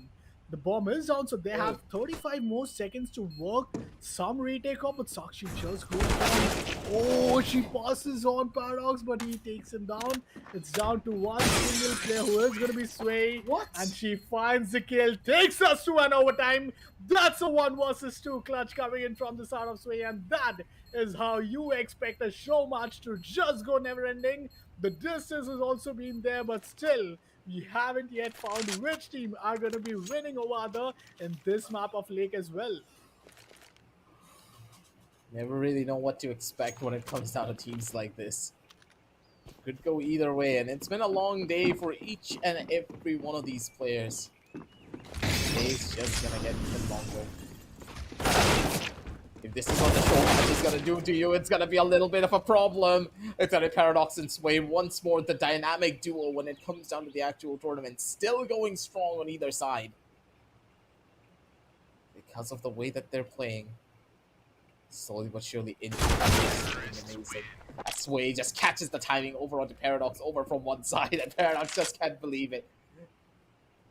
The way that this thing works out, man, it's always the timing. And because Sway knows Paradox inside and out, she knows how to catch him off guard. She knows the timings that you can never expect. And Paradox, he at certain situations is just being read like an open book. Oh, Remember? nice skill from the Yeah, side of Sway, that's though. exactly what I said. Being read like an open book. Sway just knows what Paradox would be thinking. That's Sakshi down in a 1v2, and I think this is a pretty good one if you ask me, but not when Rakazone comes in with such a good spot. Oh my god, Team Rakazone are on the series point at this moment. Rakazone just too early, there's one more round remaining for you. No, that's what you call a winning moment, isn't it? But now, with two more victories, I think Sakshi really needs to get herself up. Team Sakshi, let's see if they could really claw their way back in, as they are now at the T side, and this T side could be really promising. And I do count us to go all the way towards the Terran. Oh man, this is going on to be the long competitive map though. She just walks in as if there's nothing to worry about, and she's all the way up to the upstairs. I think this is really going to be anticipated. But Team Rockers, and if they really want to win here, they let them, they let them go on a post plan and then potentially win it. But Paradox already finds Rocker Zone. That is the entry that they wanted, but you still have to worry about Sway. And if Paradox here has been taken down, Sway, she is going to be so much in a great spot. But Paradox chooses to back out, and now Sway in a 1v2. Sway stuck in close to an impossible situation because of what really happened to her, and Paradox just gets the opening read and instantly catches her out. Absolute demon, Paradox. And the thing is, Paradox is one of those players that as soon as he finds a single sound cue, he's not afraid. He's gonna swing out and he will go out running to take that fight. And there are very few players who can do that with confidence, and Paradox is exactly one of them.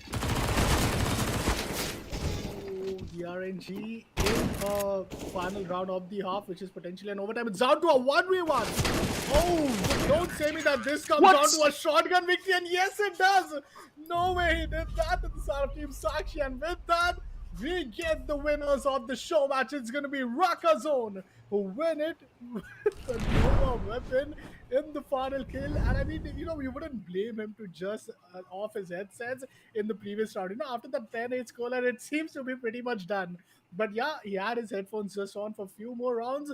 And in the end, it's Team Rakazone winning the show match alongside Sway. So that's a big W for both of them here. But now is where the real challenge begins. The BO5 is about to begin. The grand finale, which we were waiting for the entire day, is right up the corner, which is the final match. It's Team Red Syndicate and Team, Narcos and B have been waiting for this moment, as this is going to be one final play. But aggressive, I think the show match couldn't have been better, right? We got to see two Yep. overtimes. We got to see the decider map and finally the map of Lake as well. We also get to witness how powerful these laptops really are. These particular laptops have been running the entire day. The entire day, mind you, and they're still performing enough to be at such a high level that none of the players are complaining about it. Can you imagine? That is how good Lenovo are at making their laptops. And the Lenovo i5 Pro is just chef's kiss. One of the best laptops that you could get. Make sure to check out all the links down below in the description, ladies and gentlemen, if you want to get yourself a laptop that can perform at this level, be very good and very exceptional for work environments. Plus, you can game on it at such a high FPS and still be able to run long hours without it overheating. Come on, you won't get a better deal than that. All the links down below in the description. And while we look at all the highlights here, for Team Rocket Zone, they deserve this victory. The way that they played it through together as a unit up till the very end, they deserved it. But god damn, Paradox with his raw mechanical skill is just something different. When he And is hits it? a shot, he hits something incredible. And aggressive, is it just me or is it a comeback of a 6-2 scoreline? Like we had a It 6-2 is. half, and Team Rakazon were down to only 2 rounds. They came up with a big T side victory. They took us to an overtime. Then it was almost them winning each and every CT side and also final T side to end things up. But a great matchup and a great lake action. And with that, let's take a quick look at the scoreboard because this was a big match. This was a long one, if to be honest. And with that, 17 kills for Sway, 18 for Paradox. Now that's what you say that the players are warmed up. They are all set for the grand finals as Paradox and Sway will be playing together in the team of Red Syndicate. Well, Narcos, you have one of the most, like I'll say, experienced player whom you would have seen in the scene for a while, which is going to be team, Narcos with Fired Up and SK. Wow, but Rakazone with 50% headshot ratio, 10 kills for him, while Sakshi with 6. Interesting one, just a big treat for all of us. We are seeing these content creators doing so well, but now it comes down to this final play an 11-9 scoreline. Almost it potentially went into a 20 round. Like normally, what we have seen, it comes down to an 8 round victory. You can potentially see a best of 14 or best of 15 rounds, but it went the distance to all the way towards round number 20, and that's where an 11-9 score, and it was almost up for the second overtime. But oh, even if that would have been the case, it would have been really, really entertaining though. Yep, that's for certain. The way that each and every one of these engagements were done, you would know for a fact that both of these teams, they were at pretty much peak performance. And because we have seen such performances coming in from Paradox and Sway already, you know that their grand finals matchup will be high. They're warmed up, they're ready, and they're just going to take a small little break before we jump on down over to the grand finals. Every one of their setups are already done. Sway just needs to move her keyboard and mouse, or Paradox probably needs to move her keyboard and mouse, and just sit next to each other, and they're done. Grand finals is right around the corner, ladies and gentlemen. So make sure to hit the like, hit the subscribe, and also hit that notification bell to never miss any of our live sessions because we got a lot of tournaments coming around the corner. And you don't want to miss out on any of that. But if you don't want to miss out on the grand finals, don't go anywhere because we're going to be heading on down over into a short little break. And we'll be right back with all of the action and all of the moolah. See you in a bit.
And welcome back, ladies and gentlemen, to the Lenovo Tech World India Edition presents Dynamic Duos Counter-Strike Global Offensive.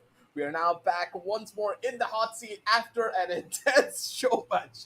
Like, goddamn, I was not expecting a show match to go to 3 maps and also go into overtime to right up till the very end where Rakazone came in strong with a clutch up against Paradox. But now, back towards the main show because here is what you've all been waiting for. Grand Finals matchup with Rat Syndicate going up against Team Narcos.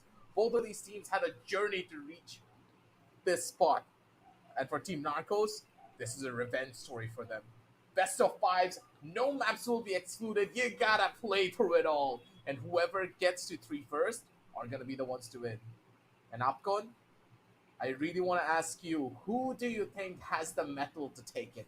Because for Narcos, they played a bunch of games. But for Rat Syndicate, they have tasted victory. Oh yeah, they have, and I think Team Knockers they have played three. Red Syndicate have played four. Just the matter that the fourth one was all the way in with two different teams for Sway and Paradox. Though first matchup it's going to be Cobblestone, which we'll be heading forward for the First first cobblestone time. of the day. We'll see it. So that's epic. Then we have none other than Shalais. Then we have Short Dust. Then we have Lake. And to end things up with the decider, it's going to be Boyard. Narcos picks the first map of Cobblestone. So Narcos, it was their pick. They really made it count. And they really want to make sure that they get the head start in the series because it's not just a series at this moment. It's going to be more of a marathon these players have been playing on since the noon. And man, it's been so long hours for these players, yet they are able to put up such a great performance just the way the Lenovo laptops have been doing all day long. Oh man, aggressive. I'm in love with this laptop at the same time as I'm in love with this game and all of the teams as well. You're loving the laptop a lot more. Don't lie to the audience here. Because when you have a laptop this good, why wouldn't you have be able to, right? You gotta consider all the links down below in the description, ladies and gentlemen. Get the Legion 5i right here and right now. You don't want to miss out on any of the offers that Lenovo have for you. I'm pretty sure these offers won't even be here after this tournament has expired. Links down below in the description. Check it all out. You need to get this laptop because imagine these players have been playing on 4 laptops for the entire day and they're still able to give this good performance. So that is saying something. Laptops that I used to use can never give this level of performance and have this good of food. So moving on down from that, ladies and gentlemen, Rat Syndicate versus Team Narcos. Game number 1 is now underway with Cobblestone being played for the first time. And which team will be able to take it? We're going to be able to find that out soon enough. Oh, it's the first pistol round of the grand finale. It's Team Red Syndicate on the CT and a good one tap to start things off.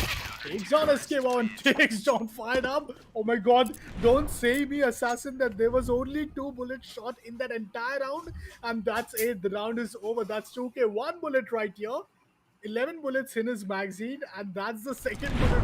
Oh my god, that is the biggest, nastiest stuff I've ever seen. That too coming in from Paradox, who is now up with a goodbye Sway on the scout, while we have Paradox with the farmers. But towards the LT, towards the Narcos have already worked their way in, but Sway not good for any damage. It's down to Paradox in a 1v2. Paradox dealing a good chunk of damage there, but still, regardless, he's not able to find a confirming kill. These Mac 10s can be such a nuisance to deal with, even on these longer range fights, because of the magazine capacity that they have. And for Paradox, he is a rock in a hard place. Position is already given away. He knows exactly where one of the players are, but trying to find a frag onto either one of them, it's not even close to impossible. Low versus low. Both players down to 7 HP. This is going to be so difficult at this moment. He knows he's just one shot away, but does he have enough time? He has a kid though. Oh, he jumps at the wrong moment. He might go for the defusal. Goes off with the flash. The spam is good, but the flash is better. That's a ninja defuse. Paradox wins the second round. Wait, yourself cannot believe it. Oh my god, that's a really movement at this moment. Oh my god, I might have really, missed myself there. But Paradox was as confident as ever with 7 HP and a 1v2 clutch for him. An absolute godsend when it comes down to plays like this. Paradox is just that good, and Sway looking for the closing blow here. Fired Up gets away with it with his own life, but still regardless, he's gotta worry about Paradox over from the top side. Gets the read and gets the catch. Paradox's shotgun does not find the closing blow there. That's something they do lose the round, but it's not really the end of the world because they still have enough to maybe go in for some form of a buy. But nope, I was wrong. Economy-wise, they need to opt for that save. That last round was crucial for them when it came down to the economy. I mean, they went and investing all the way in towards the last even, $100. Like they invested each and every one of them. And XM is one of the most powerful shotgun in CSGO. And nothing beats it. It's one of the most expensive and the most reliable, if you ask me. Especially if you are away with 15 meters of distance. Fired up manages to get the first one, but a teaser and being out in the hands of Paradox. Oh my god. still the bomb goes down. Let's see if it actually does, because Paradox is just trying to be a big barrier right there. But not a problem for Team Narcos as they win back-to-back 2 rounds and equalize in the starting 4 rounds itself. 4 more rounds remaining for the first half to end. And the CT side, they finally have a bye yet again. Gonna make this one work a little bit better for your side. Fast rush now coming in. Possibly spotted out Paradox as well over to the bottom side. Paradox working his way up towards the top end. Sway's gonna be good for the first, and Paradox is gonna be able to get that backstab on the second. Nicely done. All around good fight coming in from the members of the Rat Syndicate as they're able to equalize and stabilize themselves just a little bit here. But not by a large margin, not just yet. They need one more round to finalize everything and put that nail on that coffin and stabilize in such a way that they'll be able to buy for the following, at the bare minimum, 3 rounds before they need another refill. This is a good util, I think.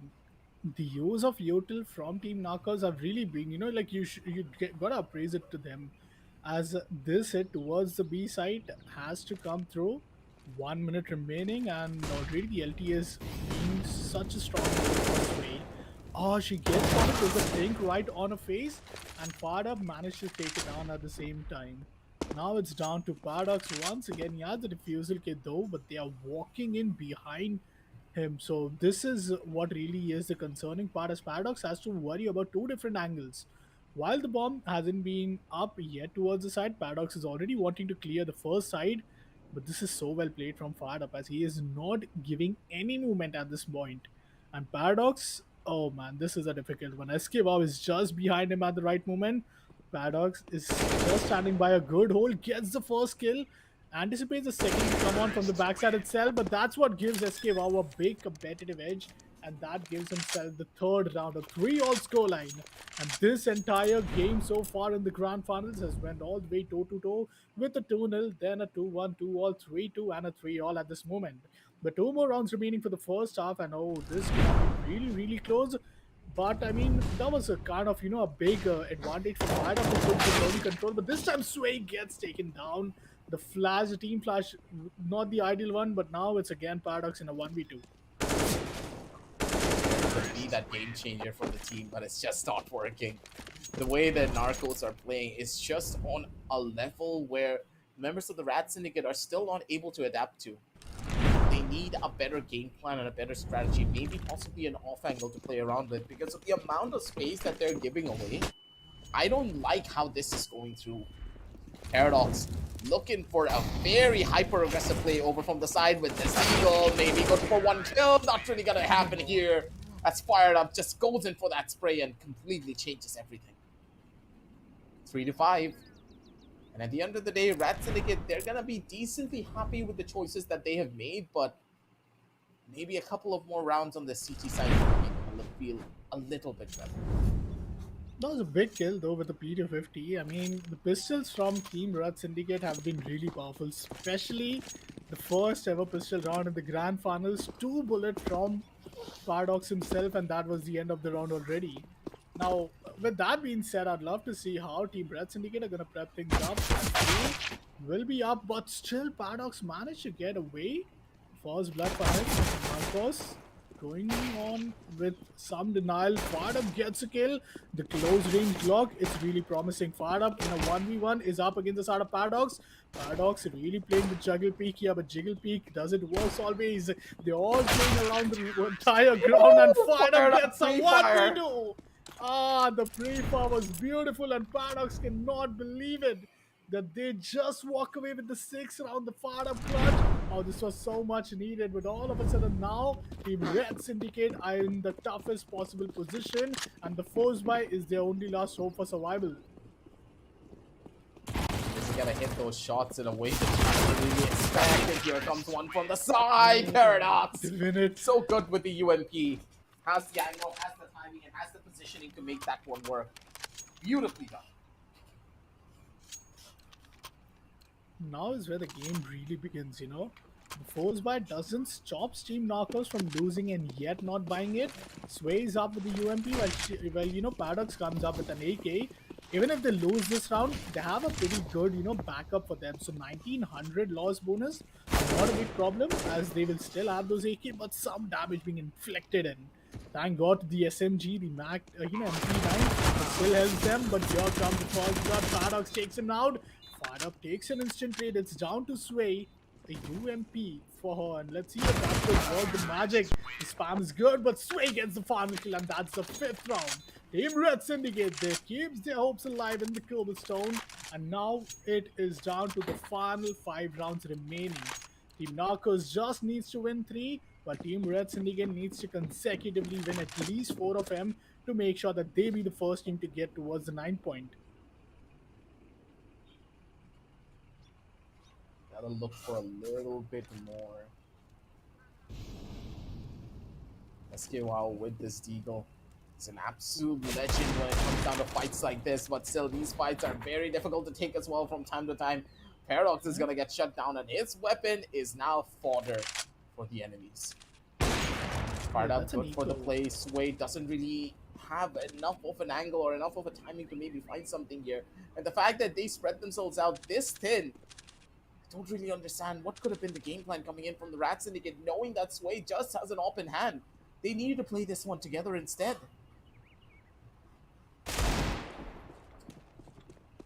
Just running around and Sway. Both run out of ammo. But the Deagle fight is on. Esquiva takes on Sway and retrieves an orb. One of the most expensive rounds for Team Red Syndicate. And one of the best positions for Team Narcos to be in, as they were down to only these pistols. And they win the eco round. That's the big way to start things off. As now Team Narcos are just 1 point away from being at the map point and fired up. Gold Red position is off at the right moment, but just the moment they walk through the connectors, it's Esquiva who comes down to do some damage. Yet Paradox trades him. He retrieves an AK. It's an AWP versus AK. It's fired up versus Paradox in this round 13, and only one team could get this win. Which team is it going to be? Fired up with these availabilities of all the util would be a big advantage. But mind you, Paradox do have a nade. There comes the first peak. He misses his shot. Goes for Quick it, then shot. that's a leg shot. The nade could do the job. He has the util for himself, but does he realize that it's a leg shot? This is where things go tricky. A wide swing has to come through from the side of Paradox, but the timing is so good. Oh my god, Team Narcos do not expect this. They're moving in the right direction, and what? Paradox still gets the kill, and that's Team Red Syndicate, who denies the map point, and they live for another round just to make sure that the map point is not yet being given away, because the economical situations for Team Narcos are really going to hamper if they lose another round, as they did add an eco in the previous one. So that's something which will back them up the buy of this round. But after this, it's kind of tight. Fired up, good for the first kill already. Sway not really being able to find an engagement that she would have wanted there. Not again. Paradox, good for one, but he's not going to be good for the secondary. Map point already being given away, and that was a little bit too much of an over-aggressive play coming in from Sway. They need to slow things down there before taking that first initial engagement, and Team Narcos, they're able to walk away with it. Tough spot to be in when it comes down to situations like this. And on a 6 and 8, you really don't want to take these fights anymore. And with that first kill over onto the face of Paradox, and Sway with only a scout in her hand, I think she's done for here. Upcon, it'll be a miracle if she's able to pull this one off. Oh, mind you, that would really be so good, but not with the nade. It's down to 47 HP. Still manages to survive. But with a scout, like we have seen Sway's action in SG, but with a scout, it's really kind of, a difficult one, especially if you're on an AK and your opponent team is almost on the verge of getting the map point. And here we go. The 9th round is secure. Team Narcos, they get a head start in this entire, I'll say BO5 series. And, here's the thing. We were talking about Cobblestone being the first time we are seeing Cobblestone at this moment, and Team Narcos, they choose to play it in the very first map. Let me remind you that this was a pick from Narcos, and they were so set for it. They looked all ready for this entire map. Their strats were so good. They knew, the margin of error from the side of team Narcos was this small, so that team, Red Syndicate would even capitalize on it. There was not even any mistake, if I really point out. Like, they even won some of those two pistol round, which was like, not just the pistol round. I mean, it's one of those eco round where they capitalized on an AK and an AWP, and that's where the entire situation for Team Red Syndicate, it Yep. just, like blew away. But with that, Cobblestone is up from the start of Narcos and they be victorious in it with a big scoreline. Now it comes down to the remaining four maps. As now, if Team Red Syndicate really want to make some, like I'll say a statement right here, they have to win the very next map. And this isn't going to be that easy because Team Narcos, they are True. all set and their strat really looks so beautiful at this moment. It's gonna be a tough one to try and break into. Team Narcos, they've come towards this grand finals with a plan. And yeah, the members of Rat Syndicate, they're warmed up and they're ready, but when you think about it, they haven't really gotten a chance to rest now, have they? Team Narcos on the other side, they've gotten an even bigger opportunity to just take a little bit of a chill pill, just gain their energy back, maybe get a snack or two and just refresh themselves. But for the Rat Syndicate, both of these players, they've played through another best of three on their show match and then came here to play again. No breaks, no nothing. So you know that the teams, they have to be feeling the fatigue here. For Team Narcos, maybe it's a bit less, but hopefully the Rat Syndicate are going to be able to just reconcile with each other and just talk it through. They need to have that team spirit up and running if they want to win this one. Because for Team Narcos, victory, it's right around the corner. And they're within sniffing distance. I think, that's where that eco really turned them so bad. And with that, they after that eco round, they only managed to win one of those round, which was once again Paradox, with the UMP, and that was a big win. And 9-6, not the worst, but yeah, fired up with 15 total kills. Paradox with 12, Sway with 4, and SK Wow with 8. The headshot percentage almost down to 0 for Sway though. But this was just the first round, the first map of the entire series. We have four more maps remaining, and with up next map being Chalice, I think this is one of the most amazing map where the previous time when we saw these two teams competing up against, it was almost a decider map, and in that decider map, it was in team head to head, it was Team Red Syndicate who won it, and that what it was down to Sway who did most of the heavy lifting in that map. So I'm really counting on Team Red Syndicate at this moment. But if you are Team Narcos and if there's ever a chance for you to become the champions tonight from taking this title home for yourself in the Lenovo Tech World India Edition, this is the chance for them to make sure that they completely take their 3-0 series right here, right now. Because even if Team Red Syndicate get one single chance, oh man, that's going to be so difficult for them then to stop the momentum. As we mentioned, Talice is going to be the second matchup, which is a pick from the side of Red Syndicate. They know that they have really been good in head to head when it comes, and not only just good, but also they have been like it's one of the only map where we saw a very competitive, equal side. It's a kind of a balanced map, if you ask me. Either side you start things off, it does come down to your performance in the second half and what scoreline really leaves you behind with the score series. But with that dust, short dust is also going to be something where we could really head on if it's a tunnel. Yes, it do be as such. The way that Chalice is now playing out, I really want to know what could be the game plan for them here. You just stated it as well. Sway needs to just step up. There's no other way to put it. Whenever Sway is performing, you know that the members of Rat Syndicate are gonna have a good time. It doesn't matter what Paradox does. If Sway is able to go in and just shut down her opposition, there is nothing that can stop this team. And at the end of the day, this is how it's gonna pan out.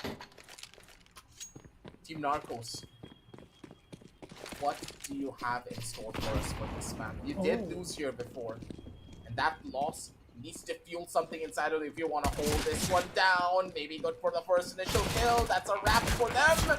And they need to find the skill quickly. That's going to be one. That's going to be the second. Oh, Fired up with the dual Berettas. Just absolutely blast him down over into the ground. And Paradox can't believe it either. They're able to go in for this hold. And poor Paradox, he just doesn't know. What can he do? Not much.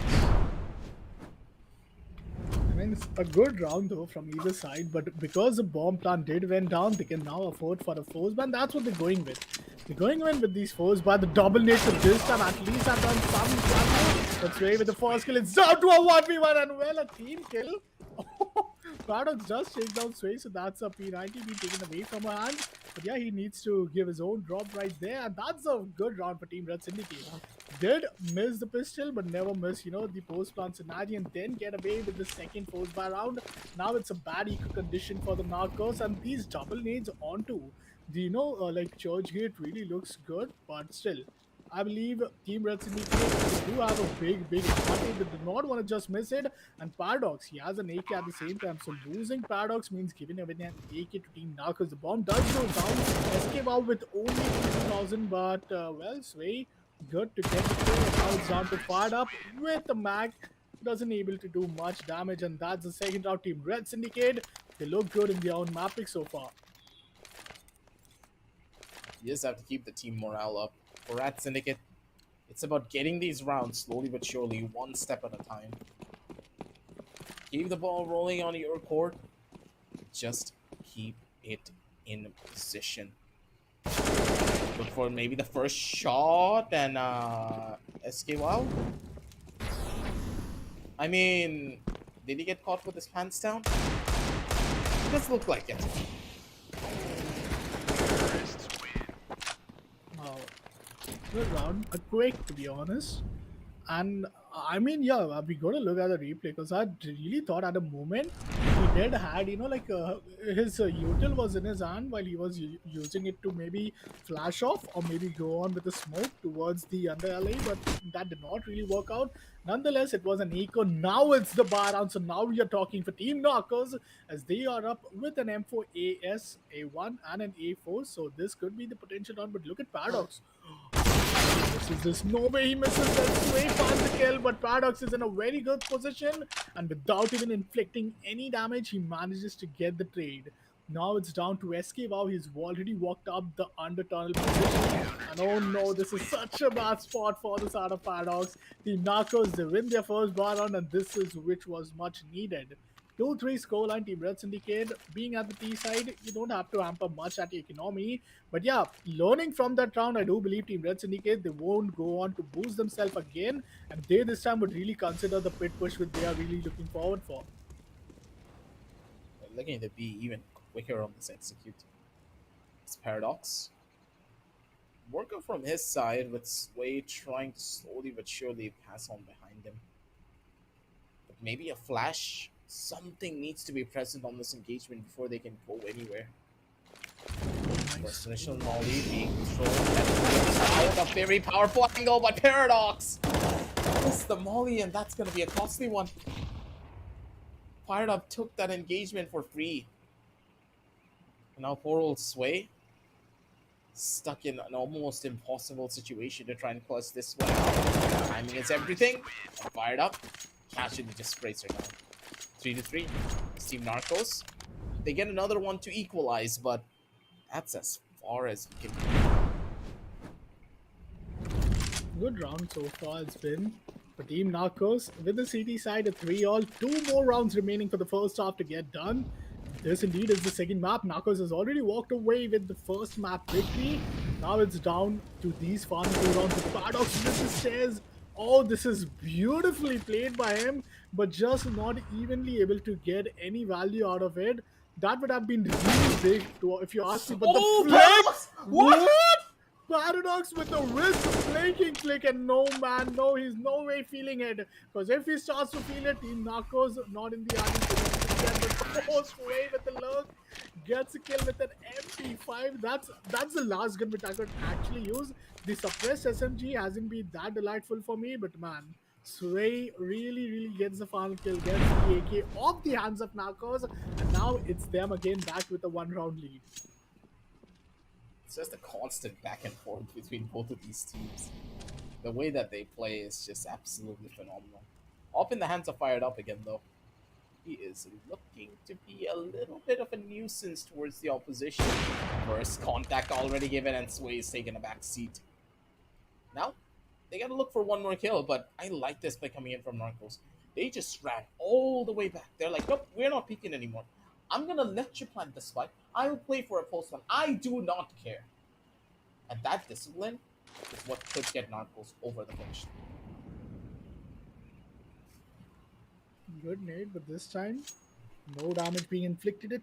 It's fired up with an op. So I think taking the bomb all the way towards the side, it's gonna be a big challenge, especially when Paradox is all by himself. And fired up getting the first kill really gives Paradox a big hint as where the upper mid position himself. But the timing Timing! is so good. Oh, Paradox. He really have to worry about two different angles. But this op is what is really, really bothering him at this moment. Smoke's good. No spam kill. The bomb would potentially go down, giving them an extra edge. Oh, but the spam is beautiful. And SK, wow, he takes the final kill. That's a 4-all half, just the way it was earlier. But in the previous time, we had Team Red Syndicate at the CT. And this time, it's going to be the second half where we have Team Red Syndicate in the CT side. So this is interesting. And as we can see, players like Farab and SK are really having a conversation that they did manage to pull it out after being worse to bad.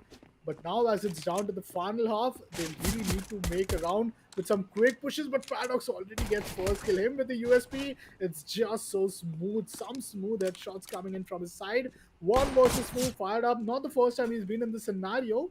Was similar the case in the previous Global Storms. They did come up with the clutch, but this time Sway denies him. It's the fifth round, the second pistol for Team Red Syndicate. Absolutely perfect. Rat Syndicate are just one of those teams that when it comes to the pistols, they do not skip a beat. How many times have we seen them just one tap people out of existence when it comes up to the pistol round? They do it all the time. And they do it in such a way that it's going out of style. Back tens in hand, and that's the spray. Catches out Sway. And that's a free upgrade. That's an M4 in hand. Good for the first. Paradox could be good for the second. The shots are clean. And now he just has to hold and wait. Oh my god, that 1v2 from Scout. Paradox is at another level today, man. He is feeling it at this point. Look at this clutch. He gets the first one, wait for a dink, and then the second one was so well timed. Oh man, it was so beautiful from him. And Paradox, man, he's really, really doing it for his team at this moment. Paradox gets another one. This is what happens, once you give the momentum to this guy, he's just unstoppable. A monster is not ready to die at this moment. And Farah finds himself again in a 1v2 while Paradox goes just back up to the very right moment. And here we go. Gets the headshot, gets the 7th round, and that is just 1 point which is Team Red Syndicate away from getting themselves in the map point. It's a lot. 47 here already, the members of the Rat Syndicate just being an absolute unit when it comes to holding down the lines. But for Team Narcos, what's the answer? What's the game plan? What's the strategy? Because you are losing players like out of style, and they have lost so many rounds that you now are stuck at match point. How do you bring this one back? It's 4-8 already here, Upcon. How? And the economy, still something which could really help them make sure that they play up against these AK and an AWP. But Sway, just trying to look at the two different direction. A miss shot would really give up so much advantage and so much space. And here we go, the miss shot is right there. Sway this time. Oh, the timing is good. And she misses another shot, this time towards the right of the shoulder. But Farab still gets taken care of from Paradox. It's down to SK Wow to somehow save map number 2, which is the pick of Red Syndicate. And their CT side just looks as strong as ever. Let it be the the upper bracket finals or the grand finals. SK Wow puts himself up in a 1v2. Oh, this would have been a close one, but it's down to 58 HP. Can get himself boosted so far. Only 3 kills for him in the entire game. That's gonna hurt. That's not the SK bar which we really saw. Like, he is one of the amazing consistent player. Oh, the kill to Paradox is huge. Sways down to only 34 HP. 27 damage with 1 AK bullet. So he'd still need 2 bullets. That's what I mean. But how would he manage to find himself in a post plant? Because only 18 seconds remaining. And Sway with the op, not the ideal weapon for her to be at. The bomb has to go down. Only 10 seconds remaining. Oh, so he's going in for the long run. First, he fakes out. Only 4 seconds. You have to stick it. No way! He gets it in time. He does get it in time, I believe. And yes, he does. Sway with the miss shot, and Sway! that's SK. Wow. With the clutch. Oh my god, that was on the nerves right there. And SK, wow. Just the moment we thought that it's very undoable, as he is down to only 3 kills in, I think, almost like what, 14 rounds. He comes up huge for his team, and they live for one more round remaining in this half. You can't miss shots like that. Those are the easiest ones to hit.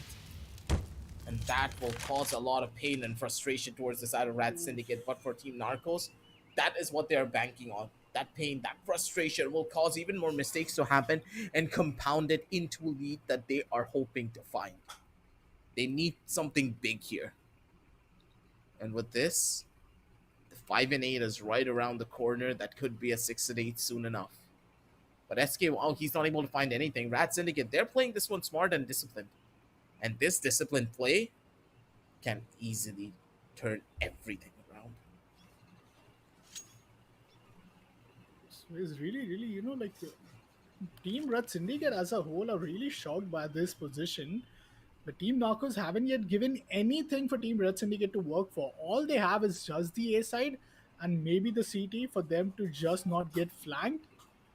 And there's not yet been any connection. But it's Paradox with an M4, M4, so that's the only thing that they could really have. But that too gets taken down to SK Wow's AK. Oh, that's Ray who gets taken down. Paradox with the trade. Now this is interesting. The flash, the smoke, one versus one, fired up with that AWP. He gets heard off. It's a difficult one. Paradox just 1 kill away from getting the map point. And there's another miss shot. The spam is good, but the time runs out. And that's Team Red Syndicate winning round number 15.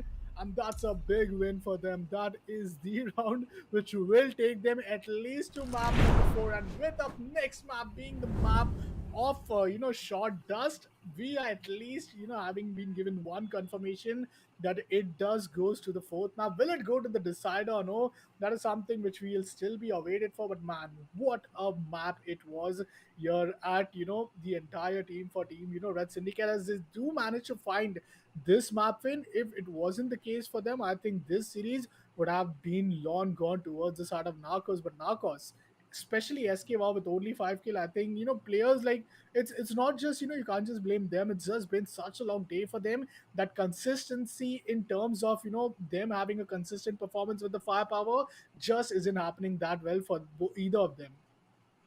Yeah, it's a very difficult one when you consider consistency because one game is going to be perfect for you. The next game, you're just going to have a lot of technical problems from your own team play and coordination. Your communication wasn't that clear, and you start to second guess yourself. And that's the thing. Team Narcos just was not in tune. They had no idea what kind of a game plan they wanted to settle for. And because of that, they were in such a tough spot. While on the other side, Rat Syndicate, they had a plan and they were playing together with the buddy system. They didn't have an overarching macro strategy that they wanted to employ. No, they just had one plan being like, okay, let's take church together. Maybe let's take catwalk together. Maybe let's run into tunnels. And they did it together as a team. And that's the main reason why they won on the map of Chalice. Chalice doesn't need any form of rocket science for you to play properly. It just requires the bare bone basics. And Team Narcos, they just failed at that. 6 kill for three of the four players, so very fast and SK. Wow, while Paradox just up a classic. It's just an average Paradox performance in this one with the top frag, no doubt, with a good ADR, an average damage of 111 and almost an 80% headshot ratio.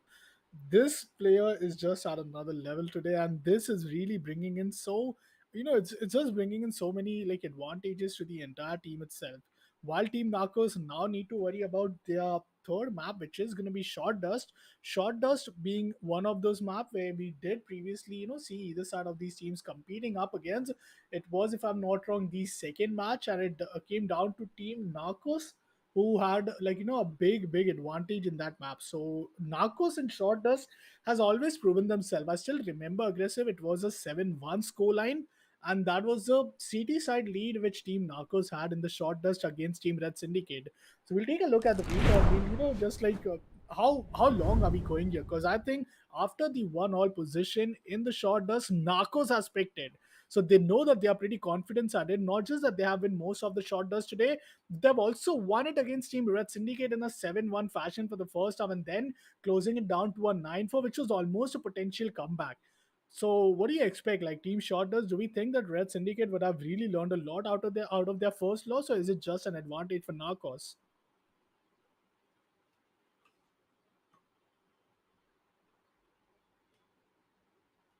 Okay, Exactly, and for I me think with that personally, late, yeah, yep. sorry. I had my mic muted for a second. I was sneezing a little bit too much. But moving on back from that, when you asked me that question about short dust, I personally believe that Team Narcos would have a massive advantage here. They have a form of a chemistry on this map. They've written down an equation and they know all the solutions for it before it even pops up in front of their screen. And that's the thing. When you have a certain strategy and a certain play in mind on this map, you can utilize it pretty much Oh, everywhere. Sway far away from any likes of a trade, does get caught out, and Paradox giving away his position, looking for that first initial frag. Swing out from the side, good for the first, and goddamn Paradox. You gotta chill there, no buddy. way. Good for the first, Just a and now he's little. looking for even more. Wrap around, over from one side, swing in from one, and Paradox! Oh! How does a jump No shot way. work? How He's does left us how all. would a Hamina? There are at least 5 people stunned at this moment. It's the entire team of Narcos. It's me. I think it's potentially you as well. And the fifth person has to be Sway. Just look after Sway's reaction. How is that even a thing? She would be like, teach me this. Like, how is that not supposed Precise to be known gunplay. with a big round, man? A precision level was at another level. He was down to an entire HP with the Kevlar West and yet gets sent. All this time takes Paradox. It's down to Sway, who has been taken care of. Team Narcos, they win the force by. Explain to me, have you ever seen precise gunplay like that? Never when you're in air though, or in aerial. My god. Team Narcos, they're able to retaliate with the buys that they got because of the bomb plant going in, but that round is still etched into my brain, man. That is one thing you can never forget. And now, with time dwindling out slowly but surely, there's even more to worry about.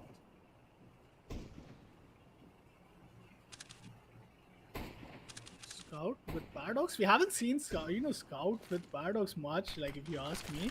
And I think that is that one weapon where I haven't seen, Paradox actually outperform. Like he has just blown our minds with each and everything. But here we go. Here he has a one shot. The bomb goes down. Sway with the backstab from the elbow gets a kill, but it's only good for one. Gets traded instantaneously. And with Esquive out on to only 27 HP. It's just one bullet of oh no no no not with a pistol, and SK wow gets a like headshot right there. The damage on the Paradox was so massive that the wall bang was quite enough, and the second round from Narcos is just too good. Not much value is what Team Red Syndicate could move out of it. But see, Team Narcos have been really like we're talking about them having a pretty big CT. Once again, the move up towards Ram, they get the first one, gets another, and that's the third quick round. So, not see this was an eco round, so it's still doable. But with the first round being one of these important bar round, I think Team Red Syndicate they really need to worry about that. They have to take some advantage out of their CTs.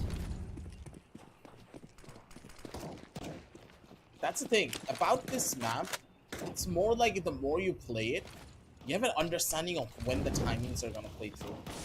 And because of how good the timings are coming in from the members of the Narcos, they're just falling a little bit flat on towards the side. Good for the first kill, and Paradox.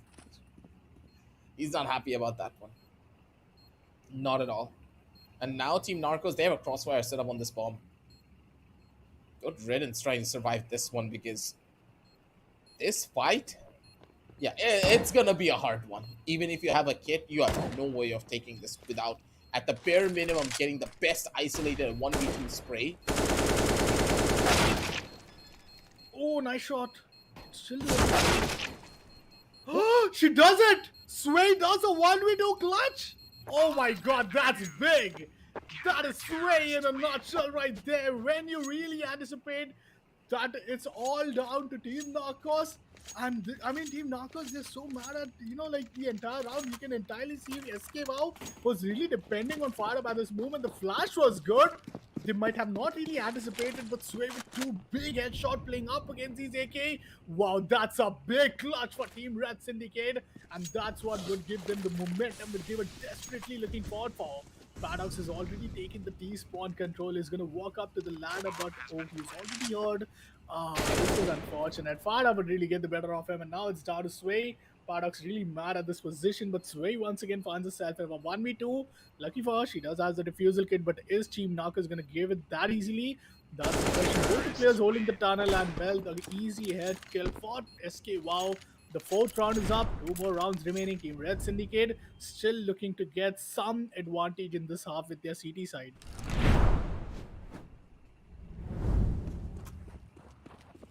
Looking to get as many advantages as they possibly can here. These advantages come at a price. Narcos, once more with their very aggressive push over from the bottom side. Sway, good for the first. Now looking for the secondary. Isolated angles all around. Sway needs to find one more kill here, but the movement is just substantially better. They still haven't been able to pick up this gun, but Fired Up, he needs to contest this. If he gives this one up, and if they're able to pick up this weapon, he's absolutely done for. Oh, Molly being missed out. Unfortunate. These 1v1 duels are kind of risky though, but Paradox is confident enough to go for it. Only one AK being retrieved, but not a problem. It was one of those half by, and this flank was good. This was a pretty good catwalk play coming in from Sway, and she did manage to farm the first one and put them in a very difficult position. Paradox still with the calls. If we got this 3-4 scoreline, worst case is still, a 5-3, but that's still doable. But once again, they move on through the Rams, and it's an AWP play from Sway.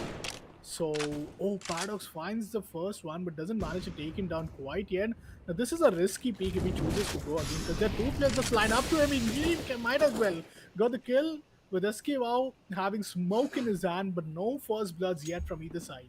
It's a pretty massive distance that you need to go for the Red Syndicate. It's all about the timings. Fired up. Good for that first initial kill over under the face of Sway. Now Paradox could have been good for the double. Ooh, Paradox. That was so close. But Fired Up with the reaction time, man. He was able to hit that swing like it was absolutely nothing. Now is the advantage, if you ask me. They are up with the lead. They are up with the CT side.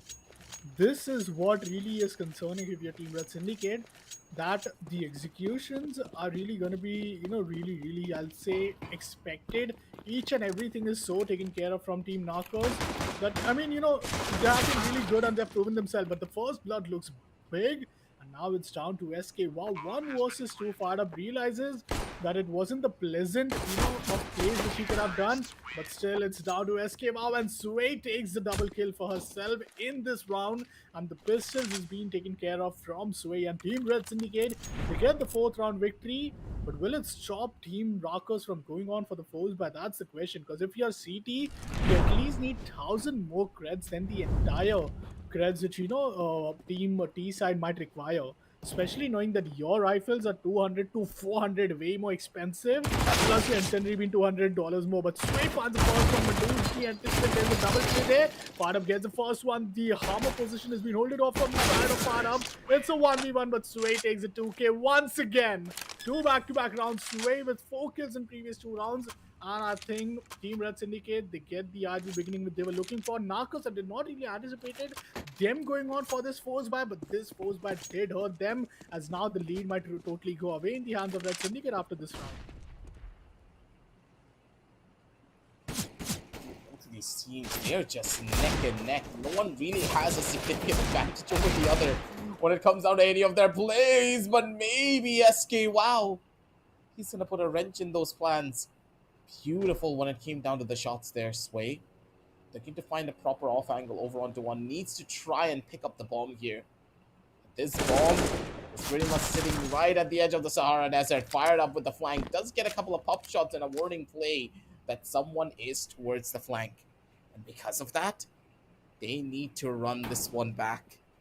Timing is key as SK Wow already hears the footsteps, knows the position, goes in for the shots, and SK Wow with the headshot takes everything down. 5 to 6 is Team Narcos. They are putting up a very good fight. But for Rat Syndicate, they are answering back in tow. And I think Paradox is down with 3 kill. In this entire map, we have never seen him, at this position. Like he has completely, started to like just drain away his entirely. Like, to remain consistent with that precision, it's not that easy. But Hit the Sway with the Tootsies! SD is out and she's Shoot the hitting the toes back to Tootsies! back. And she gets the kill. Oh, before she would get another one, it's SK Wow to close things up. And man, that was big, man. That was such a big play. That was such a sneaky play at the same time. Hitting the toes back to back, getting the spams and getting the kill itself.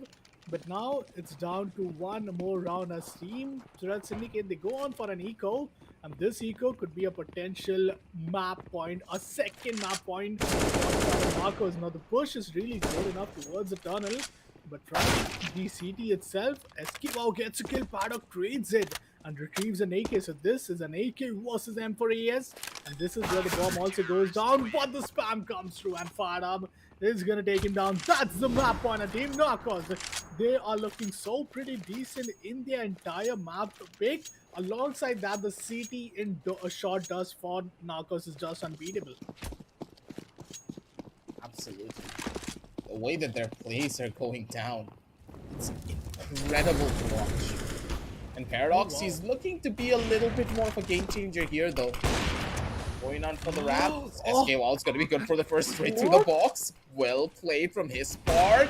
And he's already spotted out the last player. Knows exactly where she is. Have to find the skill. It's gonna be massive. SK Wild good for a couple of flicks, maybe on two from the side. Knows the exact position and is just gonna be able to hold it through. Because he was jiggling the corner when he was trying to run across, he knows one of the more optimum spots. Missed shot's gonna be a costly one. And SK Wow needs to hold this one through. Low on time, low on money, low on pretty much everything. He needs to swing to try and get this kill. He does find it. And ample amounts of time with a defuse kick to boot. They take map number 2, sorry, map number 3 in style. 5 to 9 is the scorecard, and Team Narcos, they repeat history. Previous time when these players went up against each other, it was a 9-4 scoreline, and this time taking it up to 9-5, the shot does still remain strong as ever for Team Knockers, as now we will soon head over to the map of Lake, and the only team with Lake experience today, it's been the side of Red Syndicate, while playing up against each other, not together though. But I think Lake is going to be pretty interesting one. And oh man, Team Narcos, they have the lead. If there's ever a time to close it down, it's right now, right here. But looking over the highlights, some good play, especially this one. Like paradox of what we saw in the previous map and this map. Wait a minute. He had the 3 kills in the entire half. 2 of them was just from his pistol. So this game wasn't a great game to be honest for Paradox himself. Sway had many of her moments, her clutch moments where she just kept the hopes alive. But yeah, this also one of those, unfortunate timing plays happening with him, giving away the sound, and then, it all the way going down to a pretty 3-4 half. This was one of the massive ones, this 1 kill and then getting a 1v2 clutch. I think pretty much of some big plays right there. But I think the comeback was almost here until they got echoed at this moment.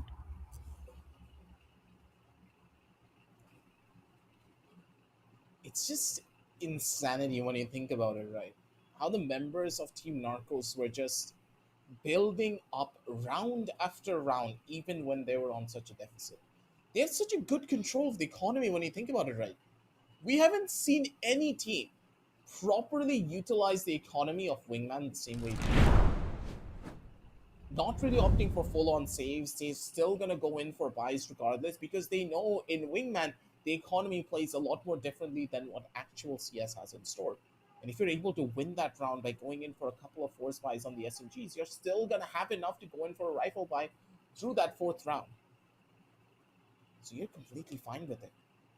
The way they control the economy, the way they control the positioning, it is phenomenal to watch. And as you can see from the scorecards here already, ladies and gentlemen, 14-6 going in the favor of SK, while 7-8 for Fired Up. Sway and Paradox, they were trying their hardest, but it just was not working. This map is not theirs to control, and Team Narcos, they have full monopoly over Short Dust. Ninth, I think that's a big scoreline and that's a big lead. But with that, now we have Lake being the map pick. So far, the story is as such that whichever team had their respective map picks, they have been like really great at it. And that what puts me in the position that is it gonna all go all the way into the decider map? Let's take a look here at the map veto. Cobblestone being the map pick of Narcos, they took the lead. Now we just witnessed Short Dust, which was again the map pick of Narcos, and they took it for themselves. The Red Syndicate only managed to pull off one map, which was their own map pick, but now heading over to Lake, the first time where we did saw them competing up against each other aggressive, these two teams, it was the map of Boyard, and in Boyard we did see how good like the entire team of Red Syndicate were. Yet having Boyard in option, they went on for Lake. So I'd really love to know your thoughts on this, because Boyard has been some like I'll say map that they have been really good at, but maybe they would have thought that it's one of the most common pick, and Narcos have been really played so much that they could entirely bring so many strategies. So why not bring a Lake which they have really played and now they're familiar with it? I do believe that Lake is a much more of a comfort pick for the members of Rat Syndicate because they have certain strategies on the map of Lake, and because they have played this map so often, they know that Narcos don't like it. This is not one of their best maps for a reason because Team Narcos, they prefer the much more generic playstyle of maps. I'm expecting the members of the Rat Syndicate to win. And the fifth map could be a big possibility here up front. Indeed, and I think with that, we are in for the pistols as now. Team Knockers is up at the CT side. The bomb goes down instantly, just 15 seconds in the round. We already, like Team Knockers find themselves in a post plan scenario. Now, behind you, Team Red Syndicate with this post plan, they have been really beautiful. So, to retake a post plan isn't going to be easy, but I'd love to see how Team Knockers are eventually going to do it. They have no defusal quick, they have to do it a little quick, but they find the first player though. Oh, the Dink is there, but still Paradox gets a kill. What? How does he find the second one? Oh, it's Sway finding it from another hand, but that's a big round. Oh man, these like Lake plays are really incredible. But you have to, okay, Sway was just on top of this chair fence and she gets the second kill. But with that, Team Red Syndicate, they know that this is one of the like point. This a map where Narcos could really turn them down. But just to keep things alive with 1 second movement, and within only 10 seconds of planning to the post plan, but the bomb is not yet down, and Fada How comes they up can with these control the eco, extra man? plays. And wow, they just always are so good in winning after losing the pistols. Yeah, they know how to control their economy well. And thing is, even if they lost, right, in this previous round, it was fine. They would just go for one more save after this, and they would still have enough money to go in for decently powerful guns on that save and be able to take things a little bit forward. It's insanity how good they are at controlling their economy. And Fired Up, good for the shots with the Galil, man. Long-range Galil shots are not easy to hit. And this guy is making something big out of it. Big round, and once again, I think Team Knockers. I think the CT side, they have really got one thing to know, and that's the flank won't really work on for them. As Team Red Syndicate, they are just heading over to the side and playing in a post plan, and that's what the objective is really happening. Now this time they play a bit slow. Oh, there's a bomb drop from Paradox, which leaves Sway alone with the SG. And let's hope that these long range could really be some advantage of, but Fired Up just doesn't accepts any damage incoming, takes Way down as well. Third round for Team Narcos, and now Team Red Syndicate has to go on a desperate eco. Gotta go big or you gotta go home here, Rat Syndicate. You need to get yourself on top of the board right here and right now. The rounds are slipping away in between your fingers, and a couple of missed bullets here is gonna cause even more damage. Over from the side, the Galil still doing so much work out here and Fired Up. He's taking everything inside. Woo. Okay. Good for one though, but I mean, see, here's what I was saying. Like Paradox since two past entire map has just been able to get 6 total kill. 1 at this moment, 5 in the previous one.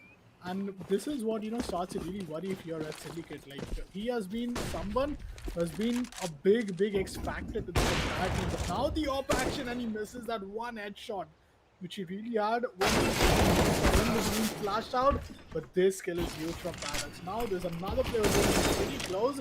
It's down to these 1v1 rotations which are going to come through. But the disadvantage for Fired Up is that he needs to scope on and hit while Paradox will be just one left click away. Let's see if this goes well, because the disadvantage for Paradox at the same time is that the bomb has to go down. Imagine this to be a kill. Ooh, No way Paradox gets the shots. kill. Indeed, and that was a crispy headshot. Paradox saves the day for Team Red Syndicate, as if they would have lost another round, it would have been another one of those economical crises for them and their team. That was an absolutely gorgeous play coming out from the side of Paradox. The man just knows how to get those type of clutches under control, and no matter what happens, he's got to be able to get through that. They have it down to a system, but the system needs to be a little bit more perfect. A couple of pop shots on from the side. Let's fire it up. But for the first, spawn it out exactly where Paradox is. A couple of missed shots, a couple of bad sprays, but regardless of it, they're able to live through this one. 5-2. And I don't know Team about you Narcos. here, Upcon. They're getting closer and closer towards map point and series point. This map pick is really not going that delightful. I think, especially in the pistols, and after going on for these objective plays, it just turns on so bad. But Escobar this time chooses to go and play Waters, and that gives the entire space for Team Red Syndicate to move on to the side. But the flank is something that will be unexpected, though. Rom hasn't yet got down. They'll be pushing in from the backside, but oh, the timing is perfect, and they get Paradox down. The flank was beautiful, and he himself can't believe it that Sway finds herself in a 1v2. Galil in her hands, and she could just reverse back them at this moment.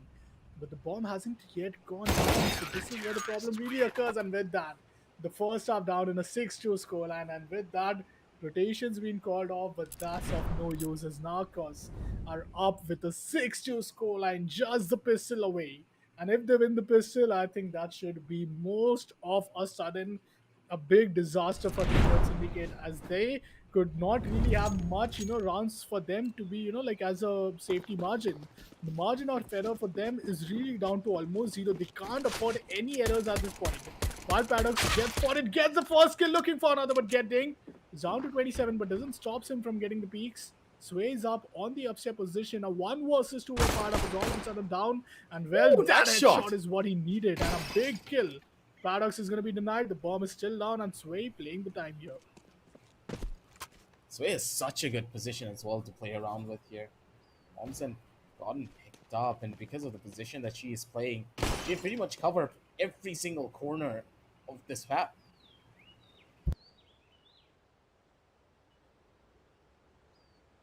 He's expecting Sway to do at least some flank, but Sway is really playing the patience game here. But yeah, there's the one concerning point. If just beneath her, there's a rotation being coming in. But I think that's a very the biggest brain play Fad could ever do. And actually, he's going for that play. I think this is big. But another situation, he goes on for the peak. He finds Sway. But this is a difficult position. The door is the only cover, the medium of cover for her. Yet she goes in, she goes down. Oh, the door opens at the right moment. Just one more damage away. And she finally gets it. Oh my god, that was as close as ever. And Sway still keeps the hopes alive for Team Red Syndicate to give any sort of comeback. Let me remind you, this is the CD side. This could be a potential advantage for them. And the previous show match as well, it was one of the greatest comeback we saw them when she alongside Raka Zone came in towards the CD side. So, it was more of, a Sway's map right there alongside Raka Zone. So you could really count in and not be surprised. And here we go, Sway again, proving herself, getting 2 massive kill in the CD side. And Team Red Syndicate, they are just 2 more rounds down to bring it to an equalizer and then potentially take their run in to take this map victory. They just require the smallest details to just try and turn things around. Kill is all that they need to turn out the tides of this battle. But a couple of missed shots from that M4, yeah, that's gonna hurt quite a bit. The Rat Syndicate now down one man already. Paradox is up against the world to try and get this clutch for his team.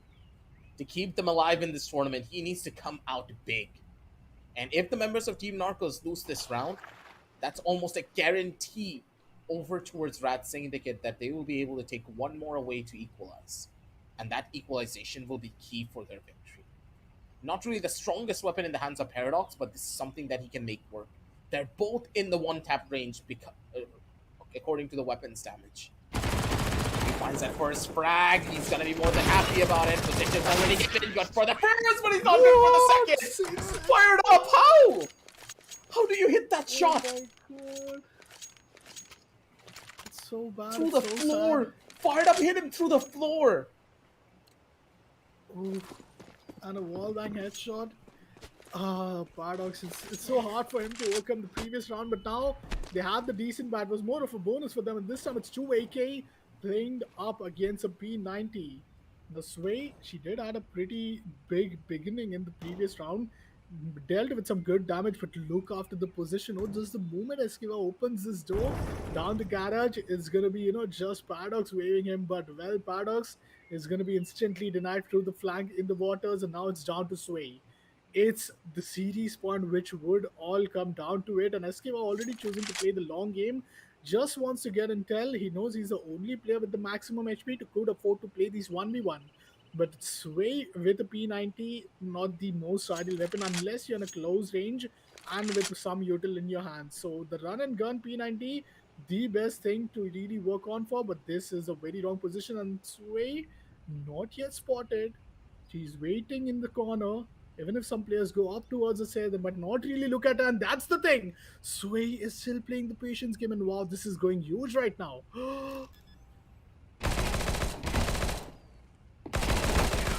Finds the first, finds another, that's a Sway clutch! For the third time, a 2K Sway clutch in this entire round.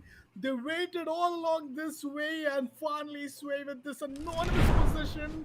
She finds the clutch, and she remains unbeatable so far. Ever you put this player down in a 1v2 clutch, how she delivers as good as all of them. Once again, the P90 run and gun right there. Sway with the 5th 2K of the entire day in this map itself. I think Sway is just keeping the hopes alive for Team Red Syndicate, as once again is back to a 7-6 scoreline. And man, I think we are going the distance here. We are at least going to an overtime, or potentially maybe a heartbreaking 9-7 scoreline. Supposed to be boosted on these one taps. Could be really disastrous for him if he gets an headshot. But somehow Sway once again is holding on to that P90, even though she could afford a rifle. This is just not looking that good for them whatsoever. Paradox also playing with fire over from the other side of the map. Good for the first kill. That's going to be a 1-for-1 trade from either side. And now fired up. Easily low on the HP. Doesn't have the timing for it. And Paradox just has the better movement and more angles to play for. 7-7. And it just... The requirement to get to this scoreline was just a clutch from Sway. The P90 just doing so much work, and even at the longest of ranges, Sway acted as a distraction so that Paradox could have gotten an isolated 1v1. She's playing for the team, she's getting the clutches, she's doing everything for the squad. But now, it's Paradox's turn to step up to the table. He's gonna be good for the headshot first. Kill. Galil versus AK though. SK wow. Down to 80 HP, and Paradox is choosing to go on for a rotation here. This is gonna put SK wow in a very tough spot. And not just that, Paradox can now wait for SK wow to go on a post-plant scenario, but could even move in anyway to this entire house side. He could also climb up the rock and go in from the kitchen area, while SK wow is really looking after all the 4 windows. But the timing is gonna be so big. And that's going to be against SK wow if you ask me. Because Paradox is just going to be looking at one angle, but unless SK wow chooses to flank the flanker, oh, this is huge. Now this is when we are talking. And he's gonna What? take down Esk. Wow, Paradox just gets outplayed right there. And what a big brain play coming in from SK. Wow, either one of these two teams winning this round meant that it was almost a big victory. But Paradox, that was the least expected thing which you could have really anticipated. And SK, wow, the call was so beautiful from him. He gets himself in the series point, in the grand finale point. There's just one more round away. They get the first blood. But Paradox is being taken care of. It's down to Sway. The savior for Red Syndicate has to come up big for one more time. But now she has a big advantage. She doesn't have to worry about any bomb. She just has to take down the planter, who's already down to 51 HP, and there's no flank happening through her into what position. But the What? flank What? comes through. She comes No! down, Did you just. and they get the kill. What? Not like this. Dude, dude, that was a 180 headshot. You what? Oof. I think it was a jump down from Sway. She was almost up. No. I She don't know. jumped down, right? She jumped Yeah. down, she landed. Fired Up was looking in the opposite direction. He was looking in front of him. He just 180 and one tapped her instantly. You don't account for Oh, this. Sway made the right oh play. shit. You just That cannot make that this up. Narcos having the perfect moment for them to get themselves the grand finale victory, and 3-1 scoreline it is. That's the two possibility which we are talking about, I guess. It either an overtime or a heart-breaking 9-7 scoreline. And well, indeed, if you're Team Narcos, it was such a big play, a 6-2 comeback potentially being written, and it was all down to Sway. These 1v2 was just so beautiful, which, Fired Up and Sway were really bringing up to. But I mean, SK Wow really stepped up when his team needed the most. Like that 1v1 win against Paradox, that was a big win. But all of a sudden, Team Narcos, they are the one who get the revenge match in their own side, and they win the entire grand finals in a 3-1 scoreline.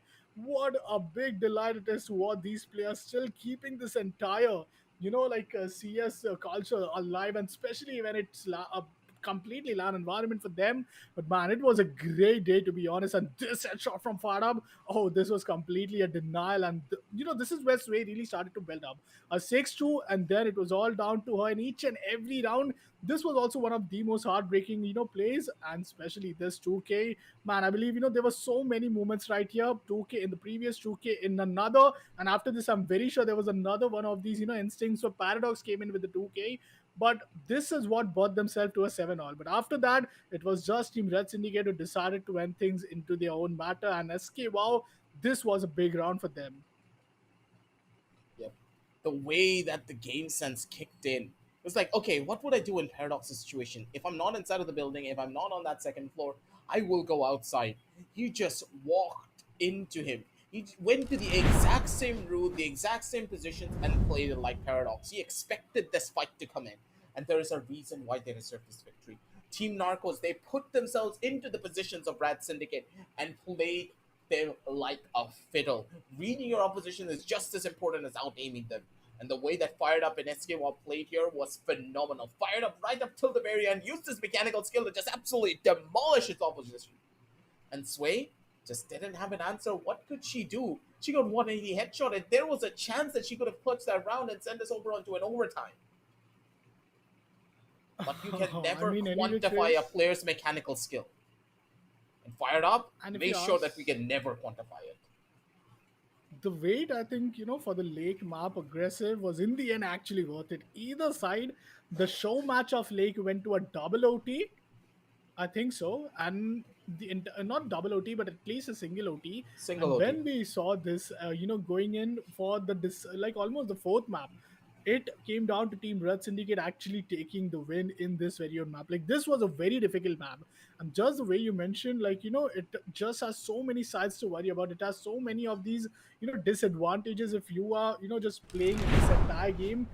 Being at the T side is completely just you getting end up putting you in a paranoid position. And once you have the post plan, it's that paranoia to your CT's team. CT team just have to worry about so many angles, and that's one of the reasons where after first two rounds Team Narcos was so against putting Team Narcos on a post plan. They never give them any chance.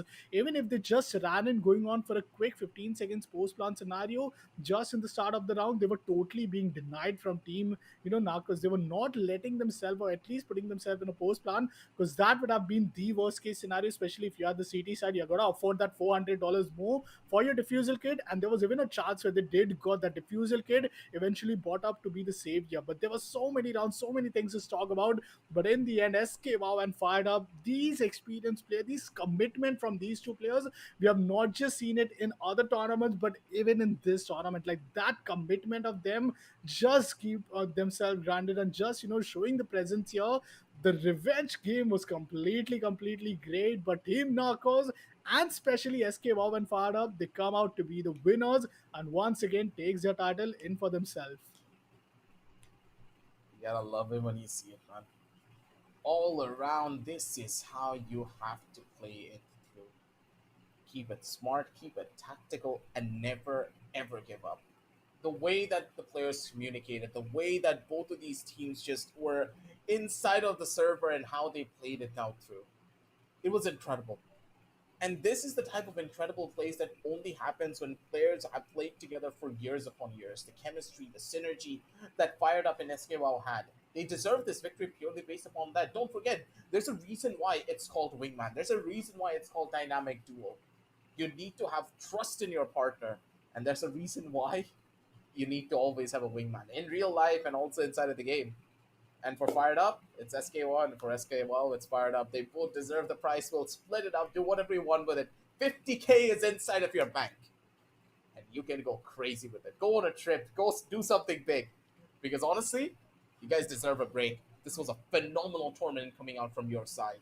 And you guys deserved to get this one.